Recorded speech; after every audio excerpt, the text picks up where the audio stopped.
In and around 80 here, Tommy. So let's see if we can just tidy this up, get a leg under his belt. Tommy requires 61. So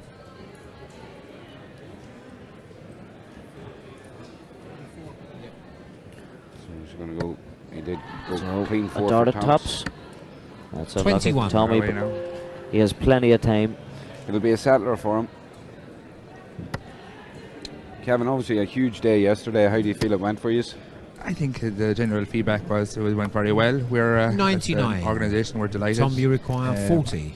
First of hopefully many Irish Opens will be doing. Oh, what a game shot and a second leg. Tommy now 1-all now. Tom McCarthy. Kevin, you can get excited about that now. Delighted now. I really am delighted he's on the stage now. Like your buddy's doing the business here. Yeah. Third leg, it's Marty to and in first. fairness, I think Tommy would be delighted he's on the stage too. He loves it. He loves darts and he loves these big moments. And he's had a few big moments in his career. Of course, he's actually been 41 for the past year or two. Really, Tommy took a hiatus of about 15 years out of darts and only came back after about 15 years out. Hadn't lifted a dart, came back about 3 or 4 years ago, and has built himself back into a winner all over again. But he's been doing the individual circuit on the INDO ranking events now for about a year and a half. Yes, indeed. Yeah, he's doing well now. Like he missed out on one spot to make the team for the friendly. That was held in your place in Uri. That's right. Obviously, it would have been super if he made it to make his debut. Here's in the lipstick again. What about this? Ooh, that's unlucky from Tommy. 140. Yes, I think he was presented with a shirt that day. I had one extra just in case. Spare one. Yeah. He was the first sub. He was the first sub. 78. And never a prouder moment for him than being handed his country's jersey. Exactly, yeah. Best moment that can be. You know, that for any dart player, what an achievement that is. Even if it is just to get on the fringes of the squad, if you're the 16th out of 16 men, just to be that extra man. Even you joined 33rd yesterday. Joined 33rd in the Irish Open in Killarney here. 58. I'm very proud of it. Extremely proud of it. I think was it not hanging out outside his door or something? But I think he might have actually posted it up outside his door. Yeah.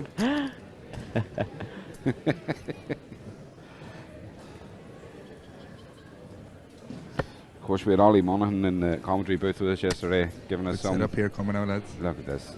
We spoke all about the setups yesterday, Tristan, and again.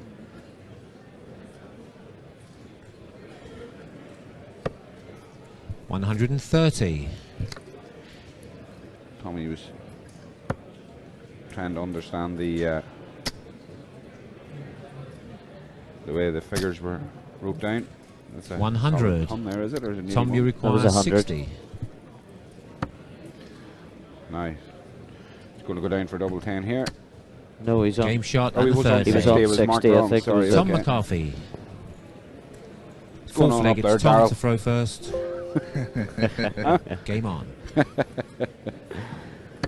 Oh, we can't be too harsh on Darrell and the Dazzler. They've been amazing all weekend. They've had a fairly long old day there calling games. 140. And Tommy McCartney's starting to hit a stride here, guys. It's like he was built for the stage. He was indeed. Nerves don't feature in Tommy's vocabulary. As long as there's a board, it doesn't matter where it is, Tommy will hit it. 85. Well, Tommy and myself and a few of our teammates have been to many competitions, and Tommy's biggest part of our competition was when we all decided we'd put a few quid in the pot and see who got the furthest in the competition. 9 times out of 10 Tommy was reaching the final of these competitions, so we were just giving him money on top of his prize winning. You knew he was at. You knew he was at. He knew, sure. Oh, he knows what he's at. He would have a wry smile on his face. 60. One thing though, he's never won the Newry Open Pairs. Never won it. He's never won it. Who has won it? Who won it this year? But the Tommy's son actually won it with his partner this year. Jared McCarthy won it, and Jared obviously plays for Louth as well. Couldn't make it this weekend, but Jared and his partner won it. Who was his partner? Well, 57. It was me, actually. Oh, no way. I feel like we're building into that there now. No way. The poor finalists. Poor Chalker. Feel sorry for the lad he beat. Feel sorry for the team he beat, yes. Not sitting a million miles away from you. Now Tommy, he'll be kicking himself with his counting to leave 159, but Is there anyone that wants to see Micheál throw, they'll see it on one of Mark McAvoy live stream productions. What a thrower I am. 121. A great setup.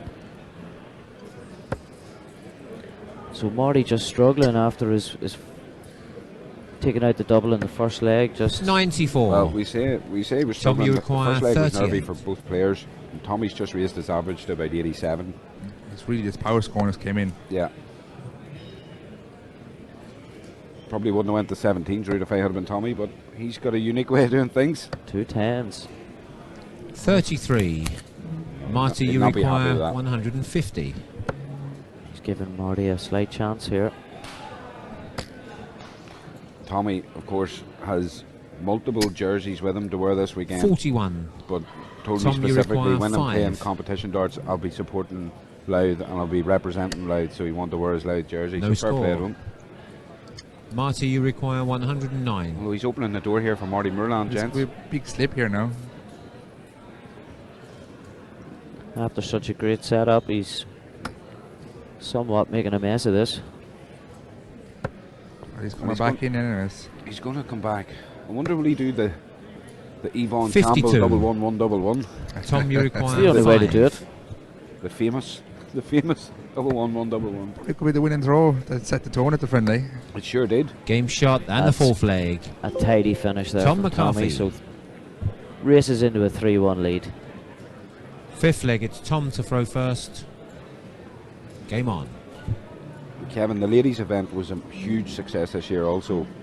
With big good numbers, like over the 68, 67, like. But look at the stars we had, like with the top Marty of the cream from them all, like. Game on. But like Fallon, some player Fallon is. Fallon. Oh, Fallon Shark, unreal. And actually, just after her win last night, I spoke to her and she said that she felt that the competition was one of the best that she's 60. ever been to. Just in terms of setup, in terms of how they were treated. She actually mentioned you by name, Kevin, saying that the secretary who was on stage presenting the checks and trophies, what a lovely guy and so accommodating to the ladies and very helpful, particularly at the pairs on Friday night. So there you a little bit of kudos for you there from Fallon. For some reason, I get on very well with the ladies, but I am the Irish ladies manager, so I get to deal with more so the ladies around the world, so I get 49. To know them quite well. That's it. Get to build those relationships in. And as we say, it's one big darting family, even globally. So, but the standard of the ladies' event yesterday was 100. Pretty impressive. I thought the 2 semis in the final were smashing games. They were great games. The semi-final that Fallon played was something special. If you watch that back, and you'll be able to watch that back on McAvoy YouTube channel, it was incredible. 121. That's a good visit there from Marty Moorland. Tommy has a determined look on his face. We had Ollie Monaghan on with us yesterday, and he was saying about the ladies' games. I think he commented especially on Fallon's quarter-final tie with Denise Cassidy. He said the standard was 58. just second to none. I was watching that game too, and Denise was just unlucky to lose it. Like, I think with 4-1 was the result, but it doesn't represent how Denise was throwing. Absolutely not. Yeah, brilliant thrower, Denise. Big shout out there to Michael White, who's another teammate of Tommy's there. He's watching Tommy on the live stream. So, Michael, hope you're enjoying it, and we appreciate the comments. We are doing a great job, and Kevin Devaney here's done. Very polite calling him Michael. Hopefully it's Michael next year, Michael. Oh, it's 59. It's Michael up here on the live chat, so I don't give nicknames on live chat unless the nicknames are there. Having the interaction with the fans online globally. People from Canada and Germany and the States. Some people were in Tenerife yesterday watching Adrian McElvanna. Loves Marty, the darts. you require 144. At the Northern Ireland Open, I was commenting on a few of them as well, which he... Oh yeah, you were indeed, yeah. Lisa Ashton actually came on to watch the ladies' final last night. So 60. Tom, you require 76. Lisa will always be interested in watching ladies' games. So 76 going in for Tommy. Will he stay up and go for 36? No. No, he's straight into tops. Game shot and the fifth leg. No. Tom McCarthy. Come out of the blocks now. He really does after a strong start. Sixth leg, it's Tom to throw first. He'll be delighted. He's being called Tom, It'll make him feel mature and less childlike. Tommy, also known as 60. A prankster in local darts circles. But a phenomenal player. A phenomenal player. you'll see the flights that he's playing with are actually branded flights. 60. And they're the same flights that Shane McGurk throws with. And he just liked them, and he said, Shane, get me 10 sets then, mate, and I'll pay you for them. He just liked the look of the flight. 58. Because of the Celtic design on it. Yeah. Two of them travelled together a good bit of rounds. The two of them did a lot of the ranking events last year and stuff. You know, I'm very good friends. Shane also played with us on our local team last year, so good friends, good competitors too. Like, always have a great cracking game if they meet in a tournament. 121. Good visit from Marty there. Marty hasn't thrown poorly in this, but Tommy's power scoring has got him to doubles quicker, I think, has been the difference. 36.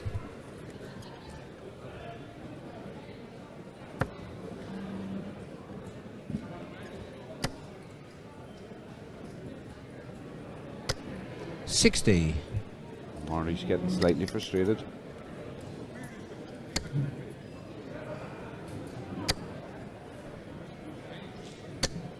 $95. Tommy has a habit when we're practicing, if he hits his first treble, he'll kind of turn around to you and say, oh no. And you just know the next two are going to follow into that treble 20. And he 140. That's another good visit by Marty. Playing in his local Grand Slam league, he pulled the wool over one of the guys I used to thought did the highest checkout last week when they had a 157, and within about 3 minutes. Tommy was Marty, on the board beside, 120. and he was told, I've just got the highest checkout, 157. He said, leave it with me. 3 minutes later, he came back, he had a 170 hit, and he says, you don't anymore. 100. Set up there for Marty, leave it double 10. No. Tommy on a bogey, all he can do is try and set up himself. Yeah. We spoke yesterday about getting to the finishing line. It's hard to get over it. You know, you can, when it's in sight, that's 137. That's excellent dodge Marty, from you Tommy. require 20. Just a bit of pressure on Marty.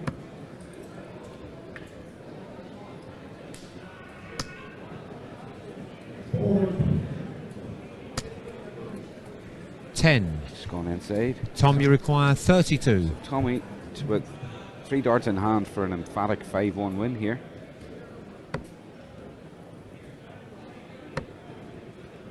That's close. Slight adjustment. 16. Marty, you require This 10. time. Good dodge Game from shot Marty. and the 6 leg. I think he deserved that. Marty leg anyways. Moylan. He did indeed, yes. Absolutely. But he Yeah. almost threw it away. 7th as well. leg is Marty to throw first. You can see now that Marty has a bit of Game support on. behind him in the crowd there. See Harry Anderson and a few of the guys that throw with Marty regularly, cheering him on. I know that upstairs in one of the rooms, young Liam 74. McCarthy, Tommy's son, who's down for the weekend with him, be cheering on Daddy, watching him on the Oh, TV. he would be, yeah. Oh, he will indeed. Well, Daddy's doing all right. 100. I'd say the other McCartney, George, cheering on Daddy too. Great pairs player right here. 100. Great pairs player, current pairs champion, Oh, could you Yuri stop? Jared, yeah. Many times that today. 3. 3's not bad. Well, Normally, it's at least 3 per stream. 25. Yeah, probably is right. normally you get it about 10 times a day, so it's I've still a bit of We leverage have to here. bring down Jared next year and play pairs in this one. Oh, now you're talking. First round. You sure you want? You sure you won't be 135. bringing that trophy back with me, Kev?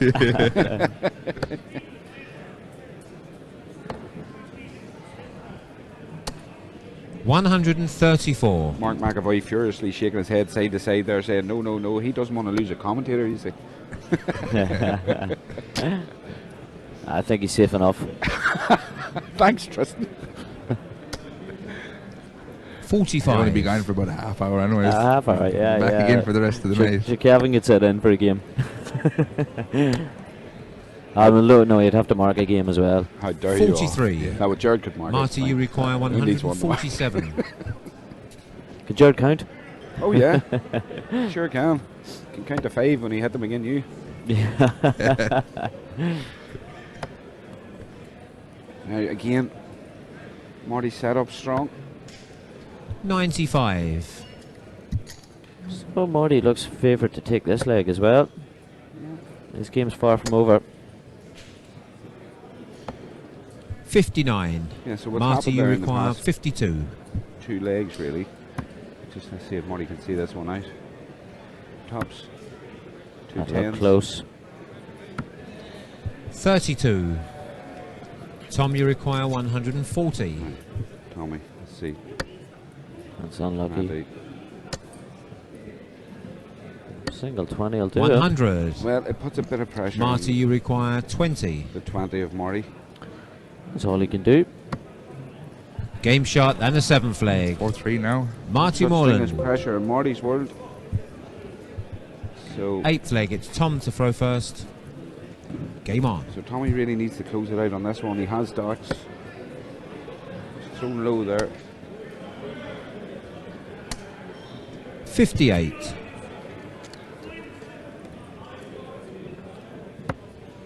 Marty's found a bit of a groove.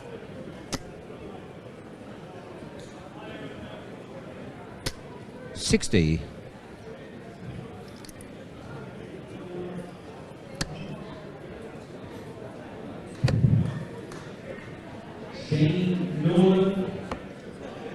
$35. These look like nervous darts from Thomas to me. Yeah, just lost his rhythm slightly there, but has time to bring it back.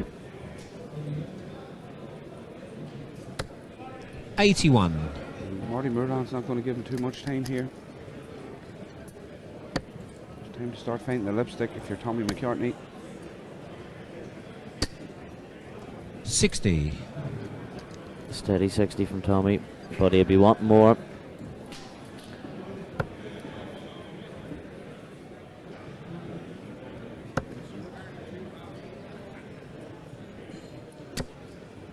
$85. And if Marty can keep fainting a treble per visit, it's just adding to the increasing pressure Tommy's feeling here. And that's it, Tommy had darts in this leg as well, so he finds himself behind. Oh, 39. it doesn't help. Doesn't help at all. When things aren't going right. I think Tommy's just scored 39-39 back to back there. Don't think he's ever done that. Not what you want to do when you're on throw trying to close out a game. 92. Marty running away with this leg. Yeah, Marty fainting a travel. Tommy needs to zone in again. There's one. He needed it 100. now. 140 now would have kind of helped. I think now this is where Marty Murlan's come on strong in the past few legs. His setup play has been fantastic, and again he's starting well.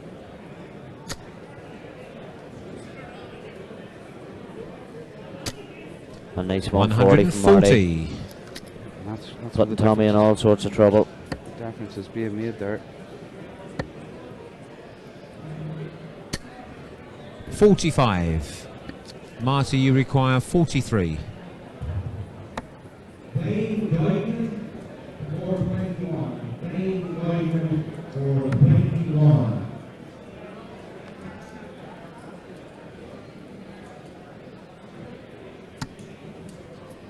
$17. Tom, you require 164. So- This is a big ask here. It's a big ass, but I was going to say not impossible, but it is now. 60. Yeah, Tommy's just not thinking. Marty, you require His power 26. scoring his left from completely now. Yeah. Marty taking the safe option here. And he gets Game it. shot and the 8th Double 10, leg. he's hit 3 double tens now. Marty Moylan. Marty gets near double 10. He's absolutely. 9th and deciding leg. It's Marty to throw first. Tommy's Game on. Geeing himself on the background. He's talking to himself, Yeah. building himself into this one. Having a 4-1 lead. Marty's Obviously calm, the- he's cool, and he's he's in an upward trend, Tristan. He is indeed. The momentum's with Marty here. Toss of a coin, really. If Tommy can score at all. 100. Good tone there now. A ton to come out with. In this deciding leg.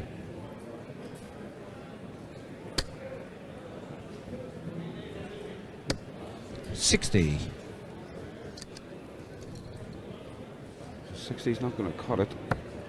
Well, Marty Moorland's hitting a treble every visit. Marty's found a treble. Found it again. Ooh. 135. That's unlucky. He's created separation. You can create that distance early in the game. You're putting your pressure back on your opponent straight away. 60. Tommy's just went 60-60. So.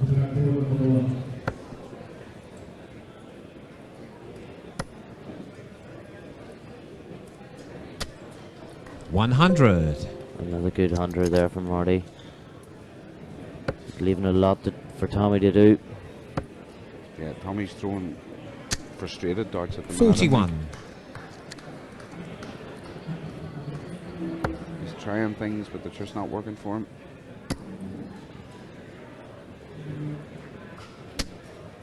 This is a great leg for Marty. 100. Yeah, absolutely. A solid leg. He hasn't missed a treble.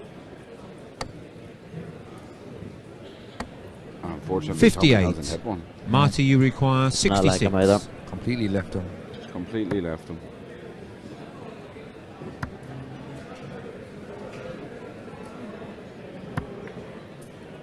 $54.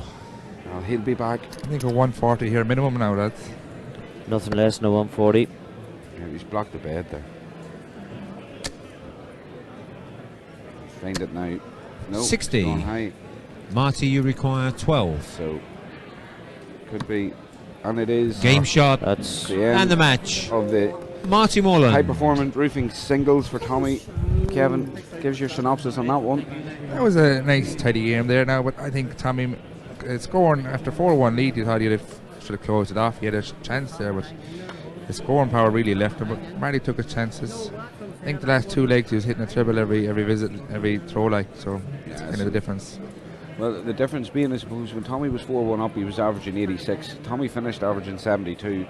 Marty Moorland was averaging 64 when Tommy was 4-1 up, and Marty Moorland ended up finishing on an average of 72 as well. So it really was a game of two halves. Yeah. It most certainly was.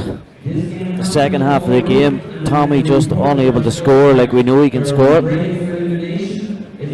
Marty remained calm, Yeah. took out his finishes, and progresses now to the next round. Yeah, a really impressive game, and fair play to Marty. I have to give Marty his dues. He'll move on to the next round. Kevin, who's your pick for winning it today? Well, we can't look back from the winner last night, Michael, but King Barry as well, like two smash and tours winning today, like, so very hard to look about them.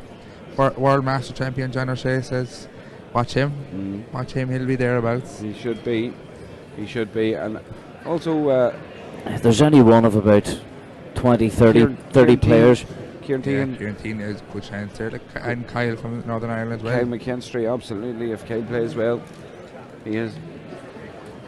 Yeah, and so we're going to have another game on at 2 o'clock, and that's going to be an absolute clinker. It's going to be Mick McGowan against Dylan Powell. So, We're in for a big scoring game here now. Unbelievable darts coming up, folks. That's coming up at 2 p.m. So we're going for a short break. Stay with the YouTube channel. Thanks again to Kevin Devaney, the INDO General Secretary, coming on and giving us a moment of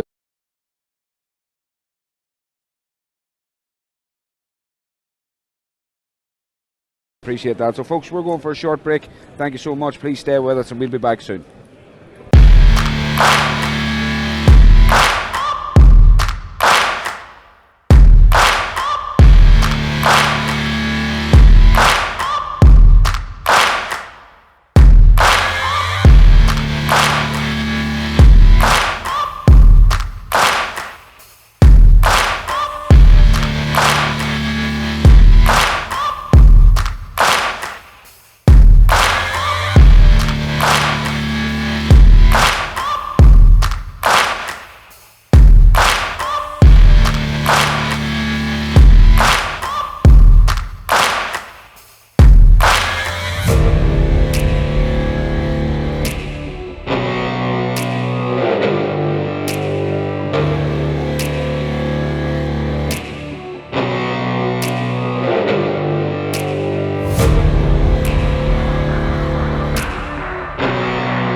Hello everybody and welcome back. Just had a short break there. We're joining you again. We have Mick McGowan on stage against Dylan Powell, but alongside me I have once again the knowledge of Ollie Monaghan. Hello and welcome. Hi, how are you? It's good to be back. So how has your morning been? Were you in watching the ladies this morning, or was it... Yes, it's been busy getting the men's underway there a few hours ago, and now the ladies are all well in action. The ladies started at... It's all up and running. It's going to be Mick to throw first for the bull. So we have Mick going for bull. It's outside. Mick, of course, we've seen him on the stage a couple of times over the last 2 days. He's been throwing a nice smooth dart, playing very well. 25. Yeah, Dylan has won the ball. Lovely style of a thrower. He was unfortunate to lose First leg yesterday is in the Dylan to singles throw in a first. tight match. Game on. Dylan is a quality player in his own right. He plays on the Meads team. A left-hander too. The cultured left-hander. 13. He's used to playing youth starts and under 21s and plays a bit over in England. Different events too. 60. You would expect he'll be up against it here. And the quality of player, Mick McGowan. 39. I'm sure it's not the first time these guys have matched. They're not that far away from each other. They probably practiced it with each other as well, I'm sure. 81.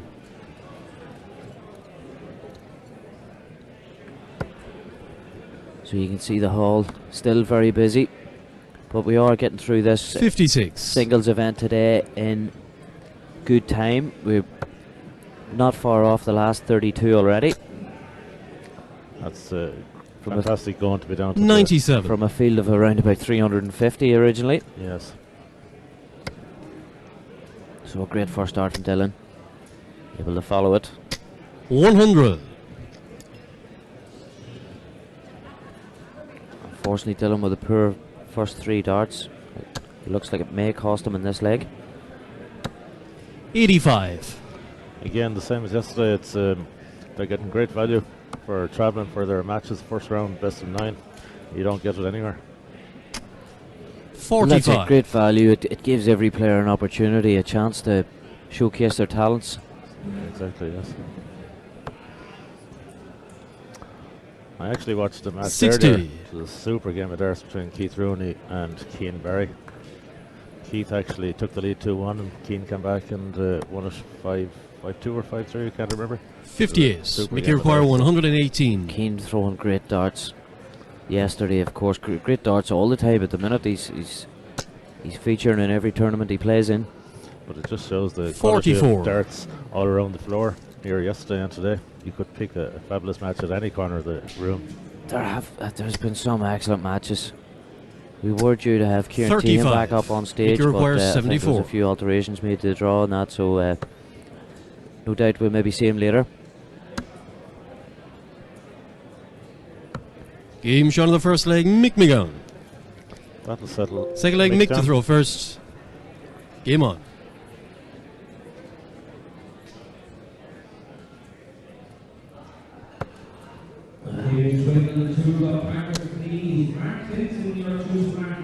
So Mick taking the first leg. 45. And not a very impressive start to the second leg for him. 26. Mick is really enjoying the weekend down there. I was talking to him earlier. He said it was an interesting game with Kevin Painter yesterday, but he said they're friends after the 100. board. He said that there's great competition, he says, when it comes to the dartboards. Great rivals, I'm sure they've had many encounters over the years. 58.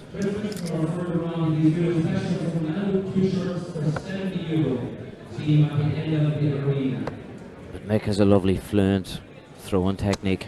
98. It's one of those throws, if you're getting a young guy playing darts, you kind of watch the style of this guy and kind of hope that he'd match it. Well, that's it. And Mick's a very 55. approachable guy as well. Oh, very much so. Always happy to help. 180.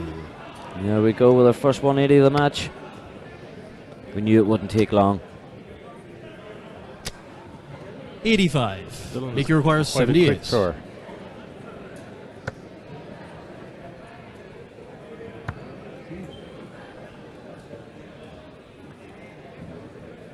Missing the big 20. 62. Missing the 12s even. Unfortunately, Dylan's 46. Mickey far requires behind in this 16. leg. So Mick we expect to tidy this up. Take a 2-0 advantage. Game shot on the second leg, McGowan. Steady throw. Third leg, Dylan to throw first. Game on. Dylan is actually a son of an INDO guy here, Ali Powell. Ali was the used to be manager of the 100. Meath Men there for a number of years, but since he got involved in the INDO, he's kept busy enough with the INDO without trying to manage county team. A good dart thrower too in his own right. 81. Such a great organisation, the INDO. Everybody has a job and everybody's seeing to it. 121.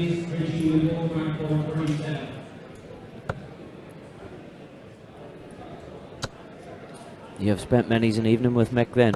60. Yes, I have. All darts related. Not always, but a lot. 180. And Dylan comes in with a 180 of his own.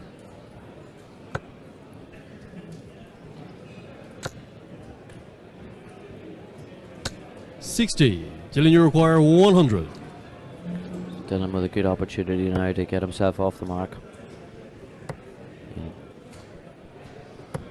He knows he'll be back. 44. He knows he's coming back is right. So Mick can't punish this at all.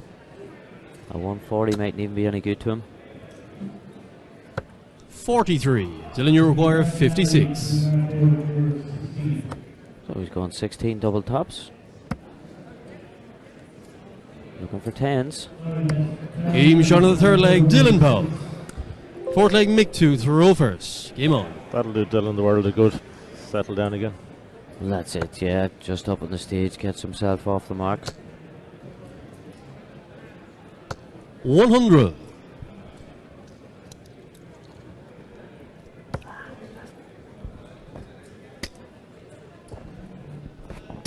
$125. Good throw in there from Dylan.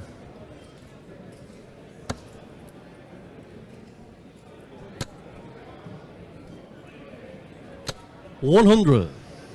They're matching each other scoring wise.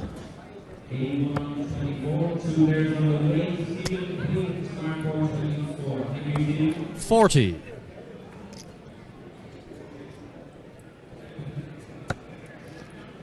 Today's event is sponsored by HP Roofing. So it's great that they get 26. so many sponsors on board for the weekend. Big sponsors each day.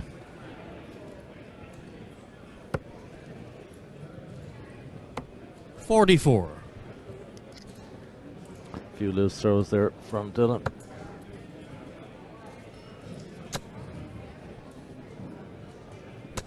$180. Super throw there from Mick.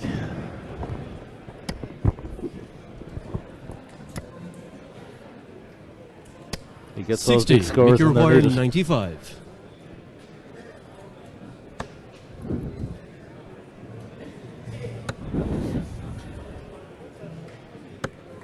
$33.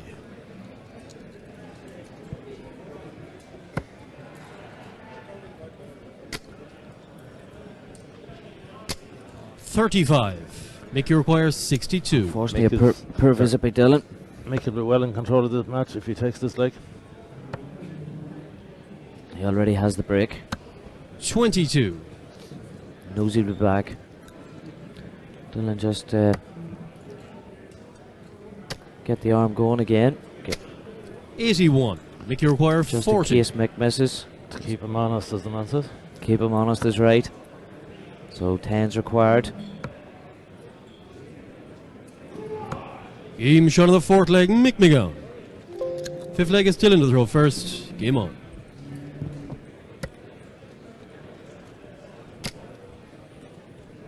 So a 3-1 advantage for Mick. 140. And a good start for Dylan. Yeah, Dylan shows that he's well careful hitting those big scores. 140. Mick matches him with a 140. There's a wee buck. 63. Couple of loose darts. Dylan is not happy with his first dart there.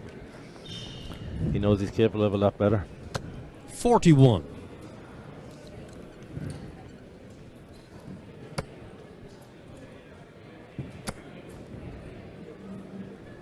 60.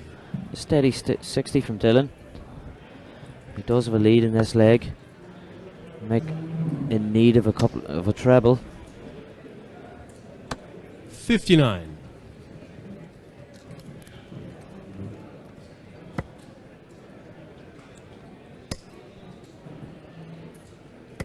94. He catches the flights quite often, doesn't he? He does indeed. A nice 94 there to get him ever closer to his second leg of the match. 46. Still in your And require only 46 from Mick. 144. Mick's gone a little bit off the boil. Little bit just. Dylan's feinting his range. 100. Mick needs 2 trebles here, at least. 140. Duly obliged. 44. Pressure on, yeah.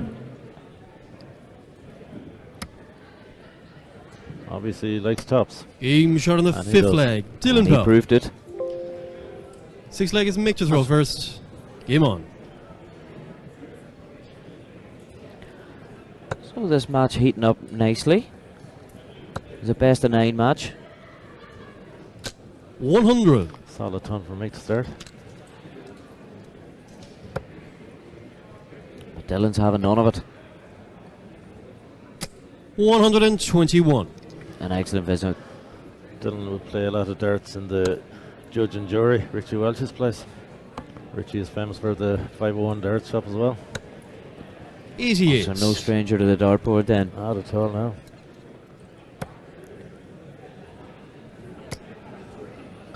Dylan has obviously progressed through a 42. couple of rounds to get to this stage. I have to say, speaking of Richie, he's very impressive. Working with the INDO, he's there a few years. He kind of joined after as I was leaving. 140. A brilliant addition. He's a great guy to plan and prepare things, what sort of a format, and have lads in place to delegate, as they say. As they say, 21. yes. Well, it has all come to fruition over this weekend.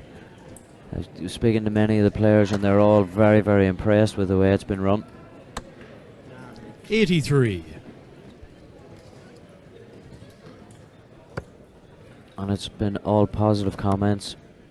There's been no negativity. 90. I haven't heard of any disputes either. Absolutely not, no. All I'm hearing now is how can they get more events down here to the Gleneagle?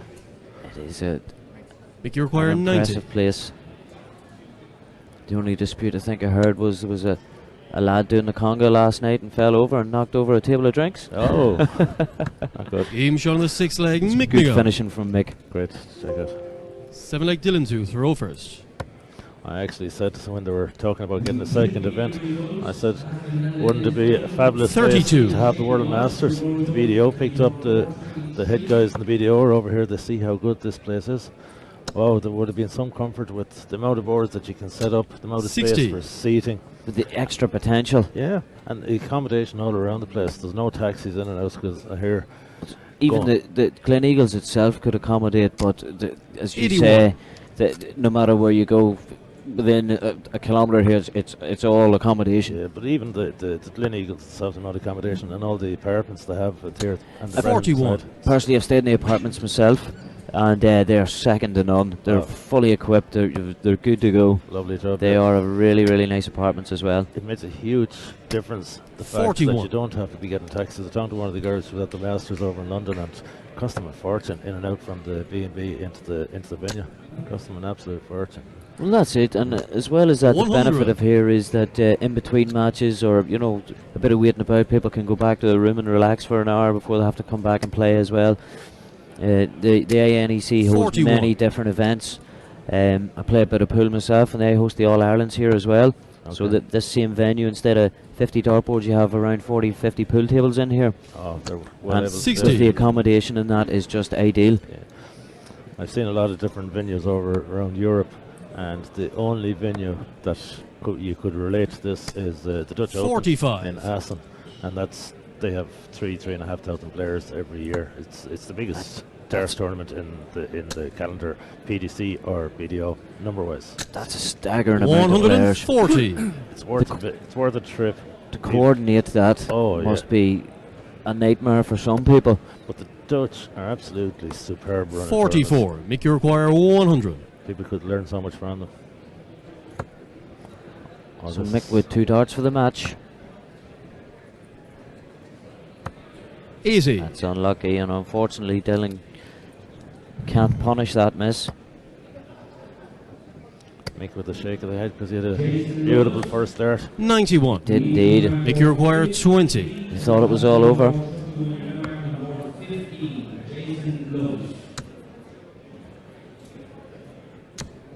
No score. Dylan, you require 126. Surprisingly not close by Mick standards. No, a bit off. So treble 19 for Bull. That's unlucky. Again, he hits 76. Make you Possibly a require lot 20. to do with the lie of the dart, the way it dips up a lot. A bit closer.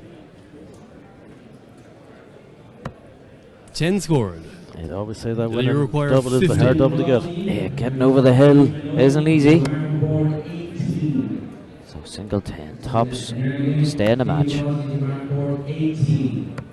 30. Make you require 10.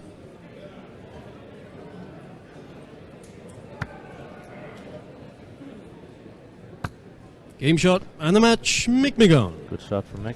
And he takes it. He just about got over the line in fairness though, because Dylan had his dart at the double in that final leg. Just before they switch the camera angle, I see there's a game on the floor between Mike Warburton and Michael Meany, last night's winner. And Michael, I watched him earlier, he played Neil O'Donoghue from Kerry, one of the favourites of the local players, Neil. And Neil played fabulous darts, but just failed. I think it was 5-1 or 5-2. Missing doubles. Just when you get into a competition like that, you have to be taking out your doubles. When Well, you that's get, it. That's what shots. that's what it's all about. If you don't hit your doubles, you're going home. That's for sure, yeah. So There's been many legends down here in Kerry. Dave Stack and Neil O'Donoghue and Sean Marshall. Remember Sean Marshall? Not that long ago since... now you have last night's winner. That's the game I was talking about, yeah. It's not that long ago Sean was hitting 9 darters. Class act he was too. We've yet to see a 9-darter this weekend, but the weekend's not over. With a bit of luck, we'll catch one. There's last night's winner. A great performance yesterday. Beat some great players along the way. You know, including John O'Shea, Kieran Tehan, Keane Barry, Shane McGurk. That took some doing. He didn't get it easy. No. So thoroughly deserved his victory. It could have went either way though in the final. It was very, very close. Went to a last leg decider. Keane had 3 darts at his double. Unfortunately was unable to take them out, but Mike came in behind him and done the business. Yeah, Keane, I was talking to him, wasn't so much disappointed at losing, but he was disappointed that he didn't play near what he knows he's capable of. He didn't play his best game. If he played his best game, he said he'd have taken it. Just didn't happen. We covered some of his earlier games and he was playing superb. Now he didn't play bad last night, but as you say, he had a lot more left in the tank. Very true. I just noticed that we were talking yesterday about the Offaly guys. We had one on the stream here yesterday, Keith McNamara. He was wearing his Offaly jersey. That just shows pride in the county jersey. Pride in the county jersey, and it's actually it's a very nice jersey as well. Oh yeah, but now we see Michael Meany.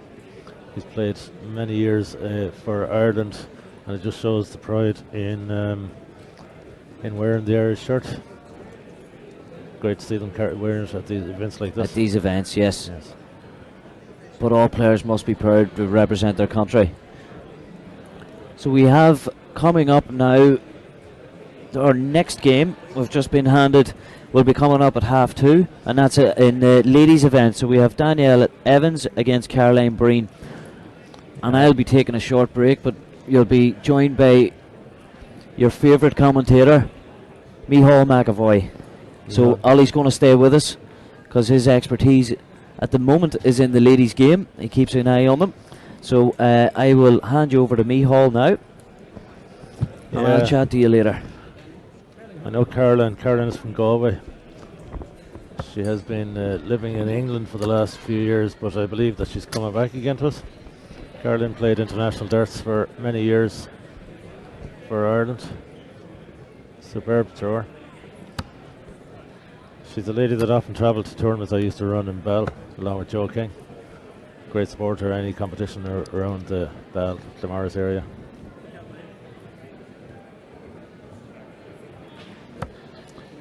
This is a very competitive game between Warby and Michael Meany. Hello, Ollie. Hello. I'm back.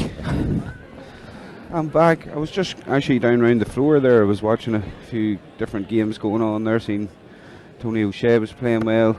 Big Dave Evans Stretch was playing a local man in our area darts. Shane Rafferty, who's had a great weekend, a great run Shane's had. And I was actually eyes fixated on Warby and young Meany there as I was walking up, and then I turned around and the magician that is Mark McAvoy had it on the live stream, which is amazing. Oh, fair play, yes. Although we can't see exactly what's going on, it's still good to see these two players. And this is the beauty of these type of events. Like this caliber of game would make any TV stage or any live stream stage, and these two guys have just met on the floor, midway point of the competition. I spotted that in the sheets earlier and I said, wow, that'll be a cracker. Yeah, absolutely. I know what Michael is capable of. He played on the Lakeside a few years back, lost out to Ross Montgomery, and that was a match that could have gone anyway. Yeah, he's a cracking thrower. And his brother's no bad thrower either. Paddy, yeah, he's playing well. I was watching him earlier, he's playing well. Paddy played extremely well in the pairs. Playing well. He actually won a tournament back here in the PDC the years back in around the early 2011, 12 or 13, those years. He won a youth event. So his name is on one of those silver darts or bronze darts they have out there on display at the front. The bronze one for the youth, was yes, it? Yeah, that's the one, yeah. It seems to be 4-0 here though to Michael Warburton. So let's just see how this one unfolds as we wait. Danielle and Caroline, they are warming up, the ladies. Another thing I learned about Mike Warburton after his success yesterday, he's a great man for the karaoke, as he proved last night. I heard that, yeah. He enjoyed his win yesterday. And more power to him. Yes. More power to him. He deserved all the accolades that he got. He did say on the stage when he said a few words, he said he could feel all the support for Keane. Obviously, when you're over in the land of the Irish, but it was all fair.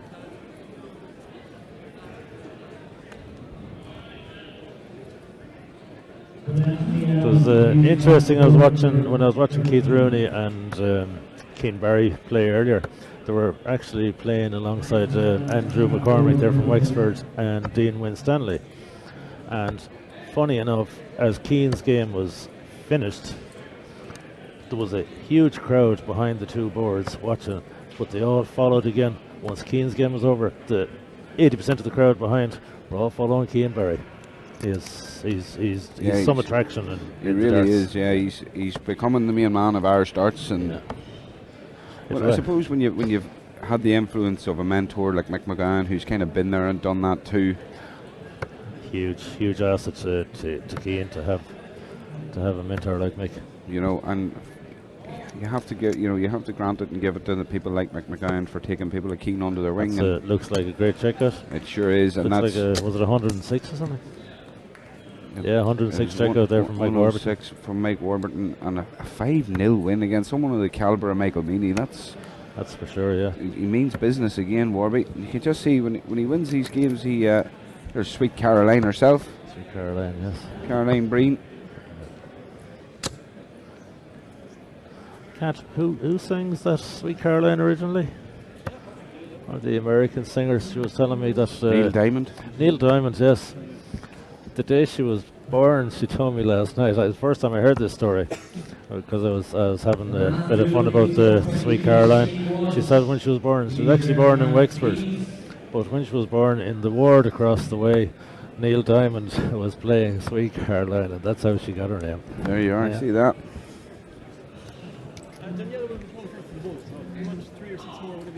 Danielle Evans, I haven't seen Danielle play before this now. It'll be interesting. Yeah, so as it got a bit of just going for the boat. Just let the ladies through here. No hanging about from Sweet Caroline there. No.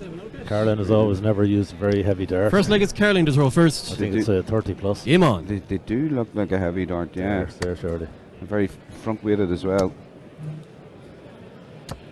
28. Well, it'll take them obviously 6 to 9 darts to settle in up on the big stage. It's a nice rhythmic throw there from 41. Danielle. Yes. Not hanging about either. No. Caroline 60. was a good action, but very little follow through. You Yes. notice in Caroline's throw. It's a very snappy throw. Probably a lot to do with the weight of the dart. 44. Absolutely. That it takes that. Yeah, well, if she releases at the wrong point with a long follow through, here we go. There we go. Sweet Caroline. 140. Solid ton. Whoa, whoa, whoa. Yeah.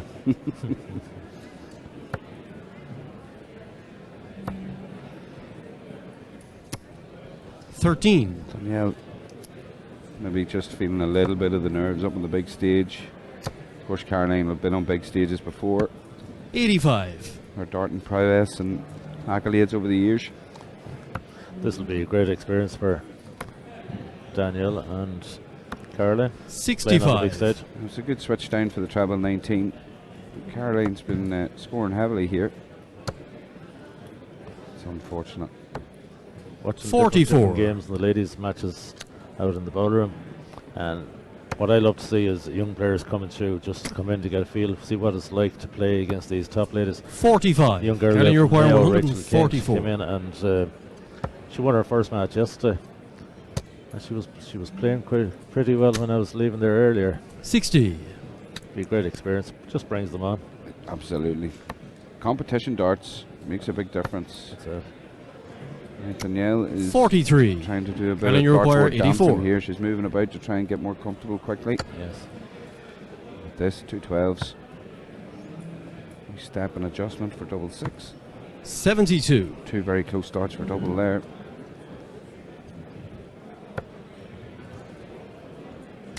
And there we go. She's found where she's comfortable. 128. Great score. Caroline, you require 12. Yeah. Put some sort of pressure on.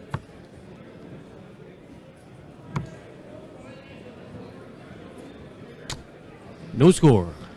Danielle requires Caroline 122. needed that double to settle her down too. Of course, the ladies event best of 7 at She's this still on a stage. finish here. No, she needed the treble. And I just go back to that treble 18. 33. She was hitting effectively there. Caroline, you for a few require throws. 12.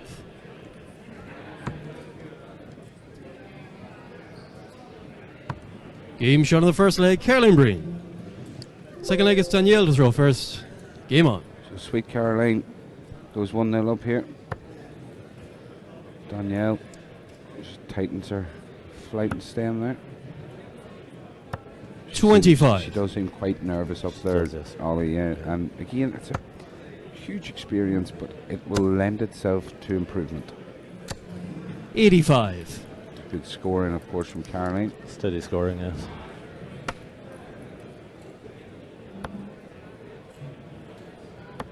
$43. Almost a pendulum-like motion with Danielle's throw. It's very rhythmical, and 60. I'm not sure about the accuracy levels you get with that type of a throw. It takes a long time to master an action like that. True, yeah. 82. That's a great switch, though.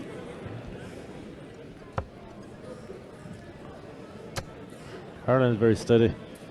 They're never 60. far away. No, she's been very steady here throughout.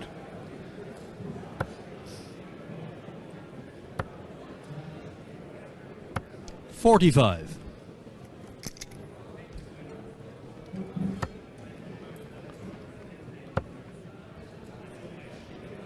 45.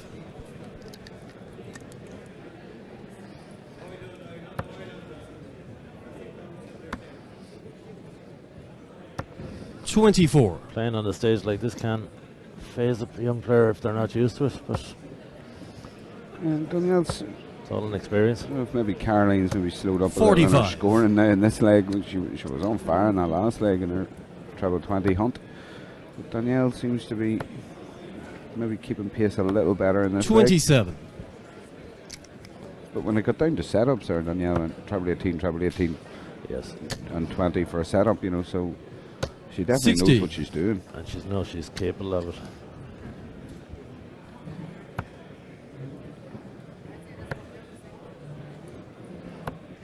Forty. And she likes And to you require switch. 146. She does.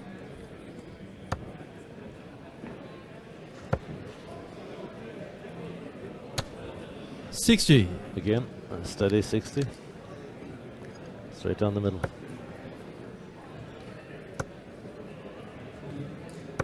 $22. Can you require 86? Caroline plays in the Galway County squad for many years. She used to play with Trisha Doyle, another committee member here. So 46. each and every one that's involved with the INDO committee-wise and in every way, they're all dart players. Absolutely, and that's a great leave there by Caroline. 27. Her setups have Can been you good. require Very 40? good, yes. We actually were watching the game earlier, and we'll just see this. double Game shot of attempt. the second leg, Caroline Breen. That's clinical, Ollie. That's solid. Third leg, it's Caroline to throw first. Game on. Well, we had mentioned yesterday, of course, but even this morning we were watching an absolute cracking game. Went 5-4. Louth's Thomas McCarthy was 4-1 up 70. against Marty Moorland, and Marty just seemed to steady himself a little bit, and all of a sudden he took the 45. notion and off he went. Brought it back and won 5-4. But the big difference was his setup play. Once he was getting down to 250 and under, 78. he was hitting two trebles to leave himself a quicker outshot. Serious comeback. Obviously, he was putting the pressure on with those setups. He was keeping the pressure on his opponent. And that's what it's about. 80. There's an early go at tops for Danielle. Well, May as well practice it, Danielle. You never know. she knows 100. It's a great response there from Caroline. Caroline's not giving Danielle any room to breathe, and Danielle knows that she's not performing at the level that maybe she can. And when you've got somebody 58. like Caroline Breen coming in behind you and really putting the foot down and chasing the tail, makes it all the harder for Danielle. Caroline knows how to 41. put the pressure on, and she knows how to finish off legs too. She's experienced. And I'm sure when Caroline comes home tonight, she'll be delighted to watch this back on 56. McAvoy Darts channel on YouTube. See herself live in action. Oh yes. Again, as I was down walking the floor there, see what 13. was happening around the boards. The appreciation of the crowd watching on the 200-inch screens that were put up here Oh, at the it's side brilliant. of the main stage. 27. It's You- brilliant. You don't miss a dart. And of course online, up to 10,000 viewers yesterday. There's great comfort in the venue 30. where you can be actually playing there, so you nearly keep an eye on what's happening on the big screen, or you could be just step away from the venue and there's seating there at the back, and you can still 55. see the big screen, so you don't miss anything. You know what's going on. There's not a tap missed. Even the youth who had played upstairs yesterday were able to come out round the side of the balcony and watch from there. 87. Oh yeah. But then that has to be given the credit to the venue for that as well. An amazing venue to play darts in, an amazing venue for the INDO to be holding this tournament. 28. Yeah. Can you require 82? To be fair, I couldn't praise the venue enough, to be honest.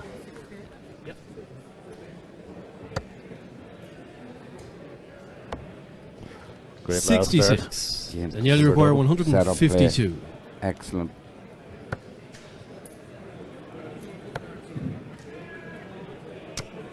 $19. Can you require 16? Yeah, I'm feeling a bit for her. She's feeling the pressure up here, and Even shot of the third leg, Caroline Breen. Caroline Breen's hitting doubles Fourth quicker leg, than Danielle anybody to I've throw seen all first. day. She's elite Game on on. her doubles, yes. She really is. Must have a word with her after and wonder how you do that. 41. Our Galway teammate there in the background as well, Seth Lally. Keeping an eye on how Caroline is getting on.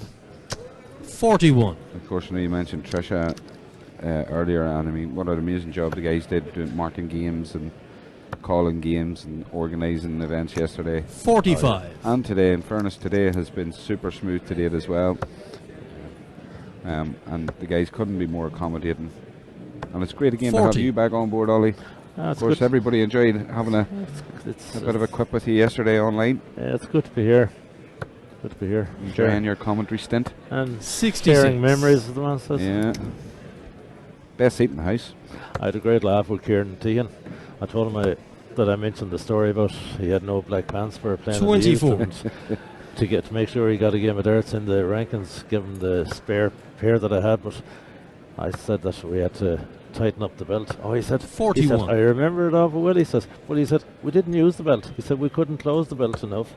He said we took the cable tie off the printer and wrapped it. So I was more than a few inches wider than Kieran, but he remembers those days just as well as I do too.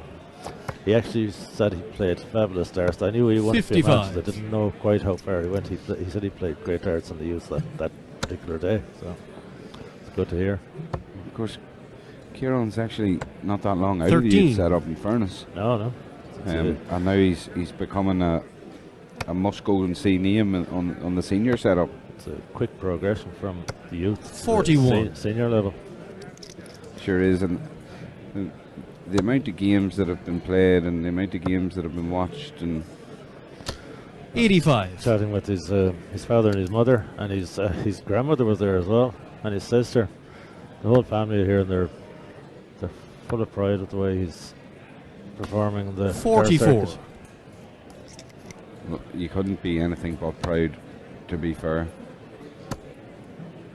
Just as you can see, 140. it's an amazing visit again. Caroline Breen has been phenomenal here, Ollie. Just when Danielle was kind of getting control of the leg, she turns into the 140 to swing it again. 38. Caroline, you require 170.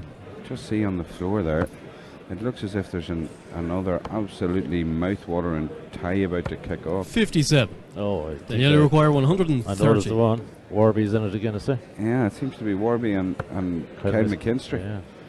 What a tie that will be.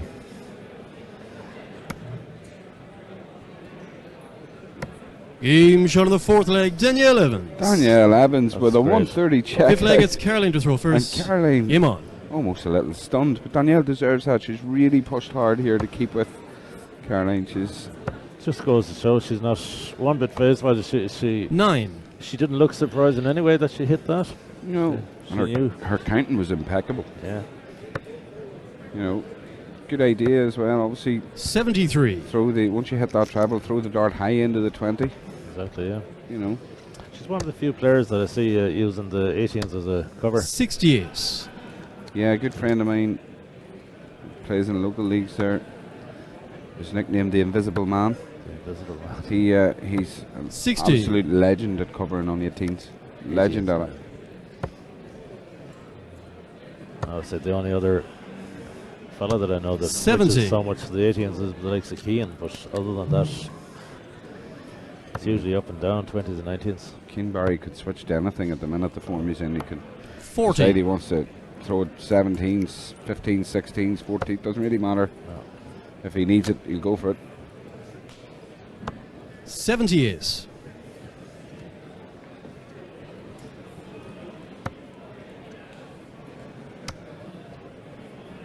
So 60. this game of the two ladies is flying by here.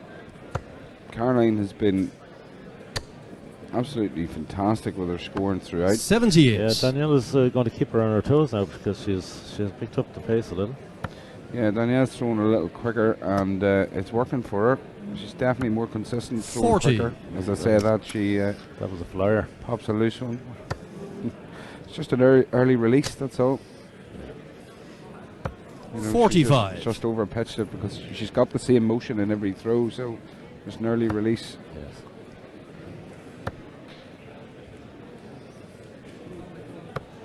$50. Caroline, you require 153. 153. from here. Requires it. There's the 3 out of the way. 24. Oh. Got the flights.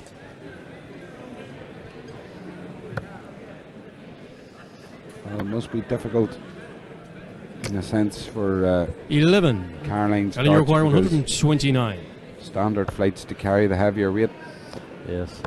I just noticed that Warby has gone off that board. Maybe 57. In there. And you require 167. Definitely looks like Ken McKinstry's meant to be on it, but it was the board that Warby was on. I can't imagine it being down to a 23 or anything like that at this point. And then you require 72. Well, They've had 16 groups, alright, yeah. the guys did say that they were hoping to get to in and around the last 32 between 3:30 p.m. 31. It's great. And you require 144. At that hour of the evening. Comfort for everybody. Yeah, it's rapid 13. fire darts today. And then you require 41's the match, 41. There's McLeak's up in Strabane who said we're doing a great job. Game, shot, and the match, And Caroline Breen. Caroline Breen has done a great job, and she's done an absolute number on Danielle Evans. And Danielle with a brilliant 130 checkout to win her leg ollie, but her consistency just wasn't on show today. Yeah, she'll take some satisfaction that was taking out a big checkout, give her a small bit, give her a certain amount of confidence that she's able to do that on the stage. But to find some sort of consistency on the stage is the key for Danielle. Absolutely, yeah. And I think, in fairness, with the rhythmical action she has, if she can find that release point which suits, and she can get a bit more consistency in that release point, she's going to leave herself in good stead. Yeah. Going forward. So, but a good game, a compelling game, good to watch. Great to see ladies darts again on the main stage. Caroline Breen let me be one to watch today if she continues that sort of form. She will. She won't fear any player. Absolutely not. Just great performance. Chatting with the ladies outside, and we're still talking about Fallon, her performances, not just in the final, semi-final, quarter-final, just so consistent right through the matches. I think she hasn't dropped a handful of legs all day yesterday. She dropped one in the quarter. I don't think she dropped many in the semi or the final either. Yes. One in the final. Fallon's shark yesterday was different class. Absolutely different class. And it was amazing to watch. You can see a local contingent there on our right from up in Newry. Mark McAvoy will be proud to see the Newry men gathering together to watch, I believe, Shane Rafferty taking on Dave Evans. And that'll be a good game, that one, you know. That'll be a good game. That will be, yes. Shane, of course, had a brilliant summer at the Newry Summer League.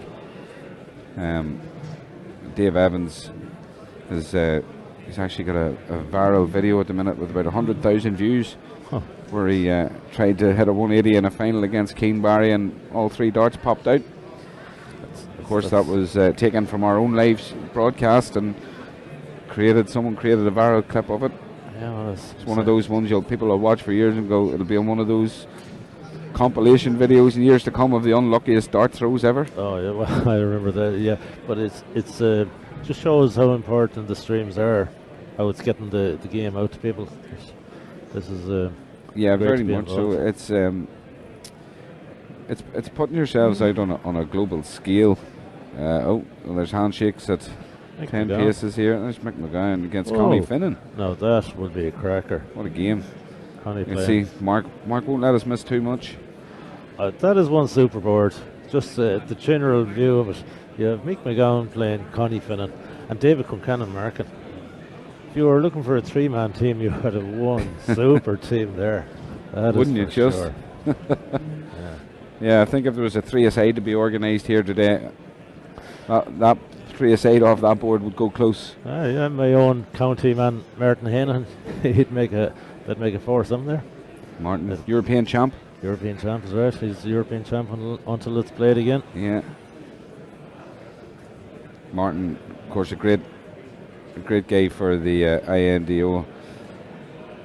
Shane just come off the board. He's given Remy the lowdown there. Mark just giving us a scale of the amount of people that are here, and that's a brilliant game there. Mark Cullen and Kyle McKinstry. Mark Cullen. There's just, that is a good realistically, there's just absolute game after game of incredible throwers there. Like, everyone knows what Kyle is about for the last few years, but Mark Cullen used to go to the World Masters with us there over the years, and oftentimes he was the last man standing. He used to put in absolutely amazing performances against the internationals over in the World Masters. He was one of the most consistent Irish players going over to the Masters. He's a phenomenal dart thrower, Mark Cullen, and at the recent international friendly in Uri, Mark performed incredibly well. He was 3 down and came back to win 4-3. Brilliant performance, really brilliant performance, and he's someone who afterwards I was talking to him that evening. Of course, we had some entertainment and some fun up in Uri, and I was talking that evening and I said I'd watched this game and I found it like really inspiring to a degree. There's Kyle McKinstry's just chinned a double 10 there. I found it a bit inspiring about how far behind he was and his attitude towards it. He never dropped his head once, just kept going. It's a great sign of a player. Looks like he's in a treble 20 there, and that's close enough. Looks like a beautiful good throw there, and he looks like it's 80, is it? Yeah.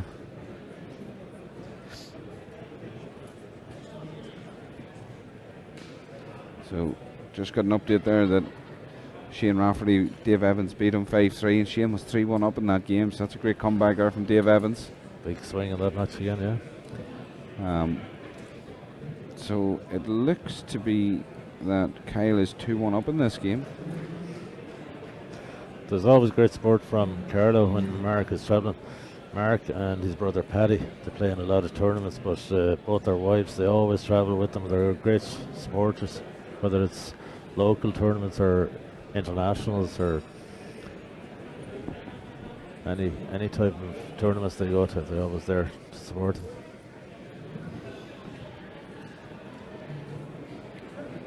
So you see Mark here on 220 at the minute.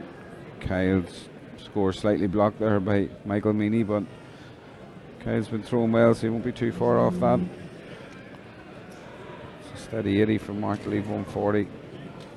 Kyle all in around the lipstick there, and in the lipstick with his last one. So 140 here. This could be on. Is it on? This is on. And this is hit. What a check out. 140 there from Mark Holland. Unbelievable check out there. A fist bump there from Kyle McKinstry. Thumbs up to our boss here to give us this game on the stream. Yeah, this is amazing. This is an absolute bonus feature here, folks.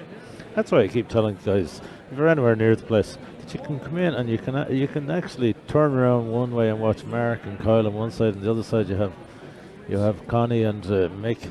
It's such a selection of games to watch. And just go across the hall and you can watch Fallon Sherrick or any of the other ladies, Anastasia playing. Yeah, there's a brilliant crowd in the hall. There's no doubt about it. There's possibly 200 just sitting in the main hall alone. And a lot of them have their eyes fixated at the minute on Mark Cullen and Kyle McKinstry, and that's because our production overlord Mark McAvoy has put this on the 200-inch screens. Yeah, he said when he had Ollie up here he'd make use of him. Yeah, why not? Absolutely great stuff.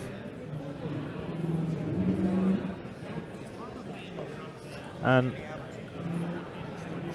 a lot of sport around the country too for this tournament. You see in each of those boards on the floor, they all have their sponsor from different places. Just happens to be they're playing on board 21. You see where they all get their sponsorship. You see S&M dart shirts there on one board, and you see Cusick Hotel Group on another. There's a sponsor on every board. So there was county boards and all were sponsored. It's another 140 from Mark Cullen there. So we're just being made aware that the game at 3 p.m, folks, is going to be Dave Evans, Connie Finnen. So big stretch. Dave Evans, after beating Shane Rafferty, is going to come on stage against Connie Finnen. Wow, that's another cracker. That's good. Yeah.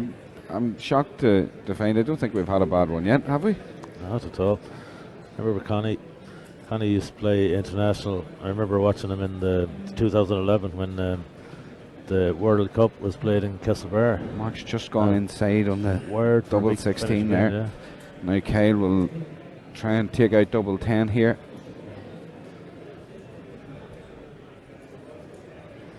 Mark will get a chance again, I think.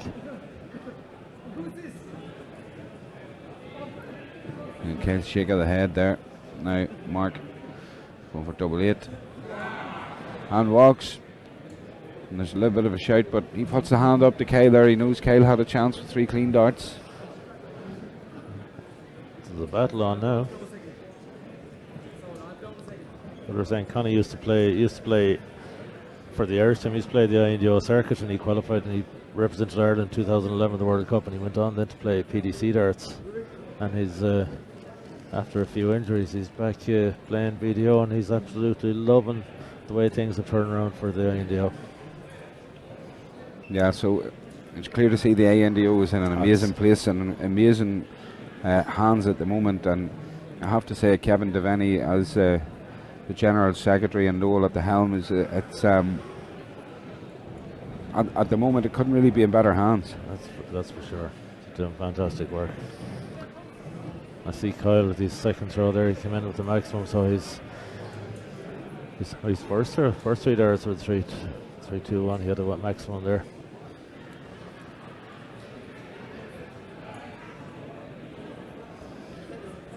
.96 there from Mark. Kyle knows he has to put in the hard yards here if he wants to stay in this competition. Mark Cullen will not give him an easy ride.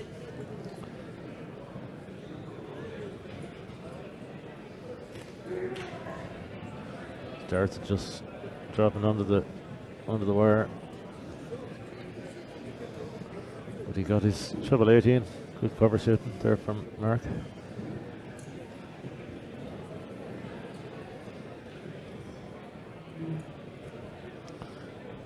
Kyle took the VDO circuit by storm there over the last year or two.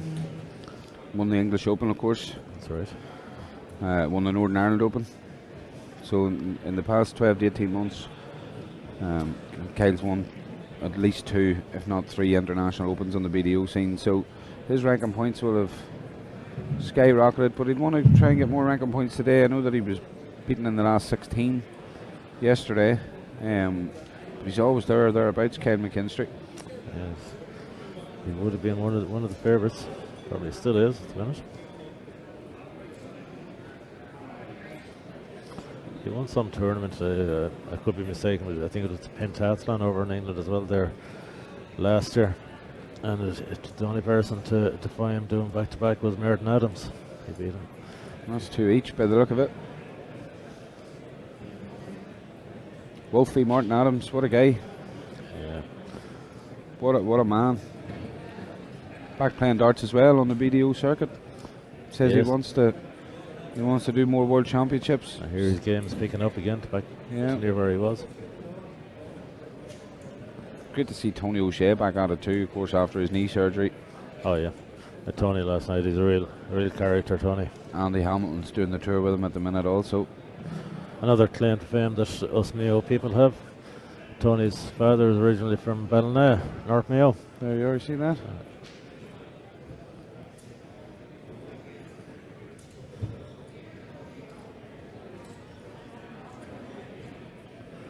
1-2-5 there from Mark. Yeah, this game's a high scoring affair on the floor. And to be fair to Michael Meany, keeping up with the switching and scoring, he's doing a great job in marking it. Michael is a good joker. It's an 81 to follow. It looks like it's in the lipstick, although it looks like it may be hanging perilously there. It's gone above it.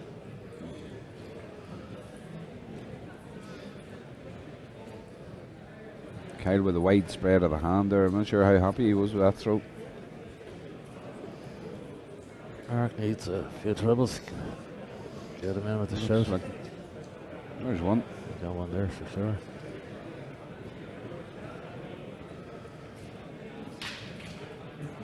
great switch out. And 2 10s left then for Kyle. 160. This is a big outshot here for Mark. Oh. This could be on, you know. This could be on. Oh, what happened there? He's just clipped the flight. Well, he's left 40, according to me. I suppose. We're guessing. It's double 5. Oh. Well, it goes without saying sometimes there's a lot of luck involved in darts. Made a man, you say a little bit of luck goes a long way.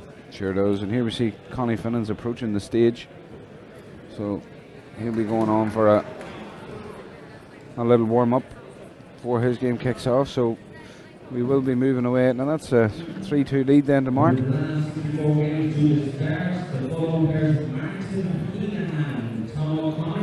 Please, you're on board 15 with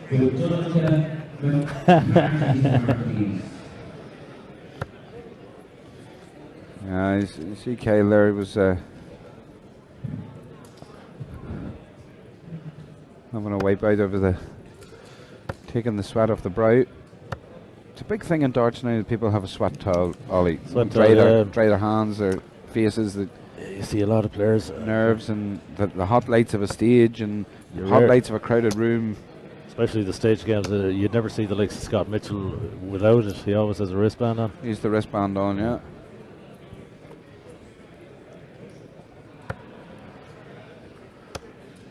All these different games take getting used to. I remember youths going over to Austria playing a Europe Cup, and it used to be warm. We wouldn't have been used to that over here.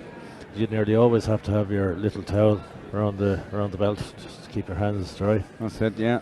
But there's plenty of chalk dust and different things available from the dart shops now to keep your hands dry.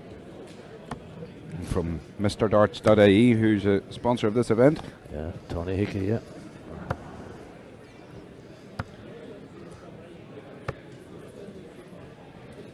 Of course, looking at all the style of dart shirts that are out there at present. 164 for Mark would be a huge take, wouldn't it? Yeah, put him within one of winning. But for now, we're going to leave that game. We're going to go to the stage because we've got Darryl, we've got Connie, and we've got Dave. So we'll let you know who takes the spoils in that match. Yeah, well, we'll be able to see it over the shoulders. So keep an eye out for the hugs. Dapper Darryl is the man for the call in the next match. Darryl, a fellow Limerick player as well as Connie. But the likes of Denny and Darryl are always impartial when it comes to refereeing darts matches. Kyle's upset there, as you can see just on the left of your screen. Kyle's upset, he had a chance there. Now Mark Cullen's coming in for 70 here. Kyle has missed a few darts. It's only 18s. So, shot dart. Mark Cullen is now 4-2 up, I believe, on Kyle McKinstry in that game. So, we'll be keeping one eye on that. There's plenty of Carlo supports behind too. Keep one eye on that. You can see there's a crowd built behind the two guys there. It's a top level game. It's a stage worthy game. But then look at what we have on the stage as well.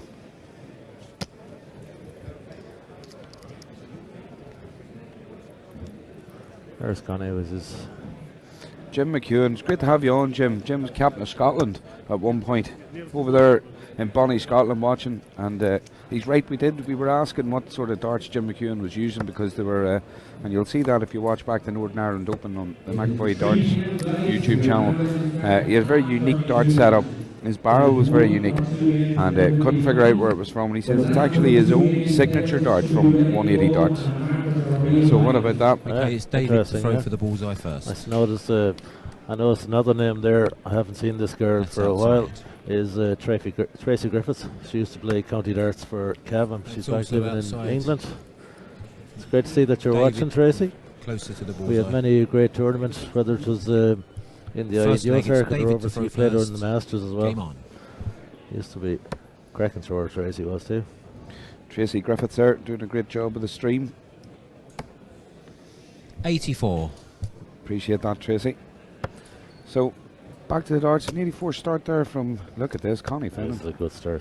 121. Rapid fire. I love to see it, love to see it. You think Keane Barry's quick, can you see Connie Finnen? 60. He used to play pairs with Willie O'Connor in his time at the PDC. Both guys, Willie and 46. Connie, were the finest guys to meet and chat and giving you advice and what, just telling you general what can go 59. wrong, what should be straightened. The best guys ever for giving advice. They'll always encourage you. 85. Can go wrong and what does go wrong. Yeah. And I think we've created a bit of a buzz on the floor. If you look over the shoulders of the two guys that are throwing, there's a huge 60. crowd now watching Kyle and Mark as well. So Such a selection of competitive matches all around the 100. it's a good visit there by Connie. Dave, of course, absolutely used to this stage now. You know that. Dave's, those are the famous bounce out darts. 100. Oh, yes. Connie, you require 149. Well, lucky there. Sean and Davies, again. 26. according David, to you all require sources, Michael Warburton 138. is still in. Dave's gone downstairs, yeah. 58. Connie, you require Good tactic, I suppose. 123. Now, 1, 2, 3. Connie has to start low and move high. Oh, yes. And it's on. Oh, wow. Game shot and the first leg. Connie Finnen. Connie Finnen. But Dave Evans just didn't know where to Second look. leg, it's Connie to throw first. Quality dart that Game Connie on. Finnen can take it out in a second. 100. Solid ton there from Connie. I believe it's 4-3 to Mark Cullen down on the floor game there. So we're getting updates as we go, folks. We're trying to keep you 59. up to date with everything. Mark is a real battler. Look at this from Connie Finnen. Oh, 180. You could hear Check the barrels. 140.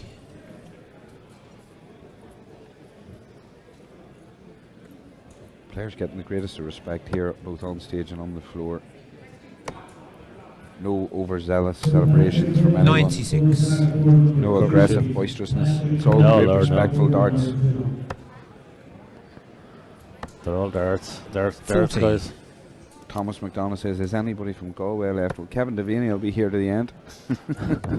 I know that much. You will. 60. Yeah, Caroline Breen still in it. She's Galway. Yeah. Caroline Breen's playing amazing darts. We've seen her on the 81. stream there a short while ago. She was incredible. Oh, yes. Her scoring was impeccable and her doubles were just a delight to watch. Now, Dave Evans is going to need to lift his game slightly here because Connie Finnen is scoring very 41. heavily Connie, you and require finished the last leg 140. in double correct time.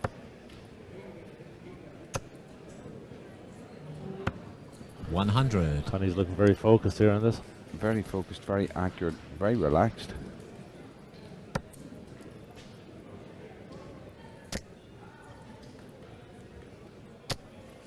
$180. Brilliant darts Connie, you from Dave. require That's how to 40. apply some sort of pressure. That's the pressure shot, yes.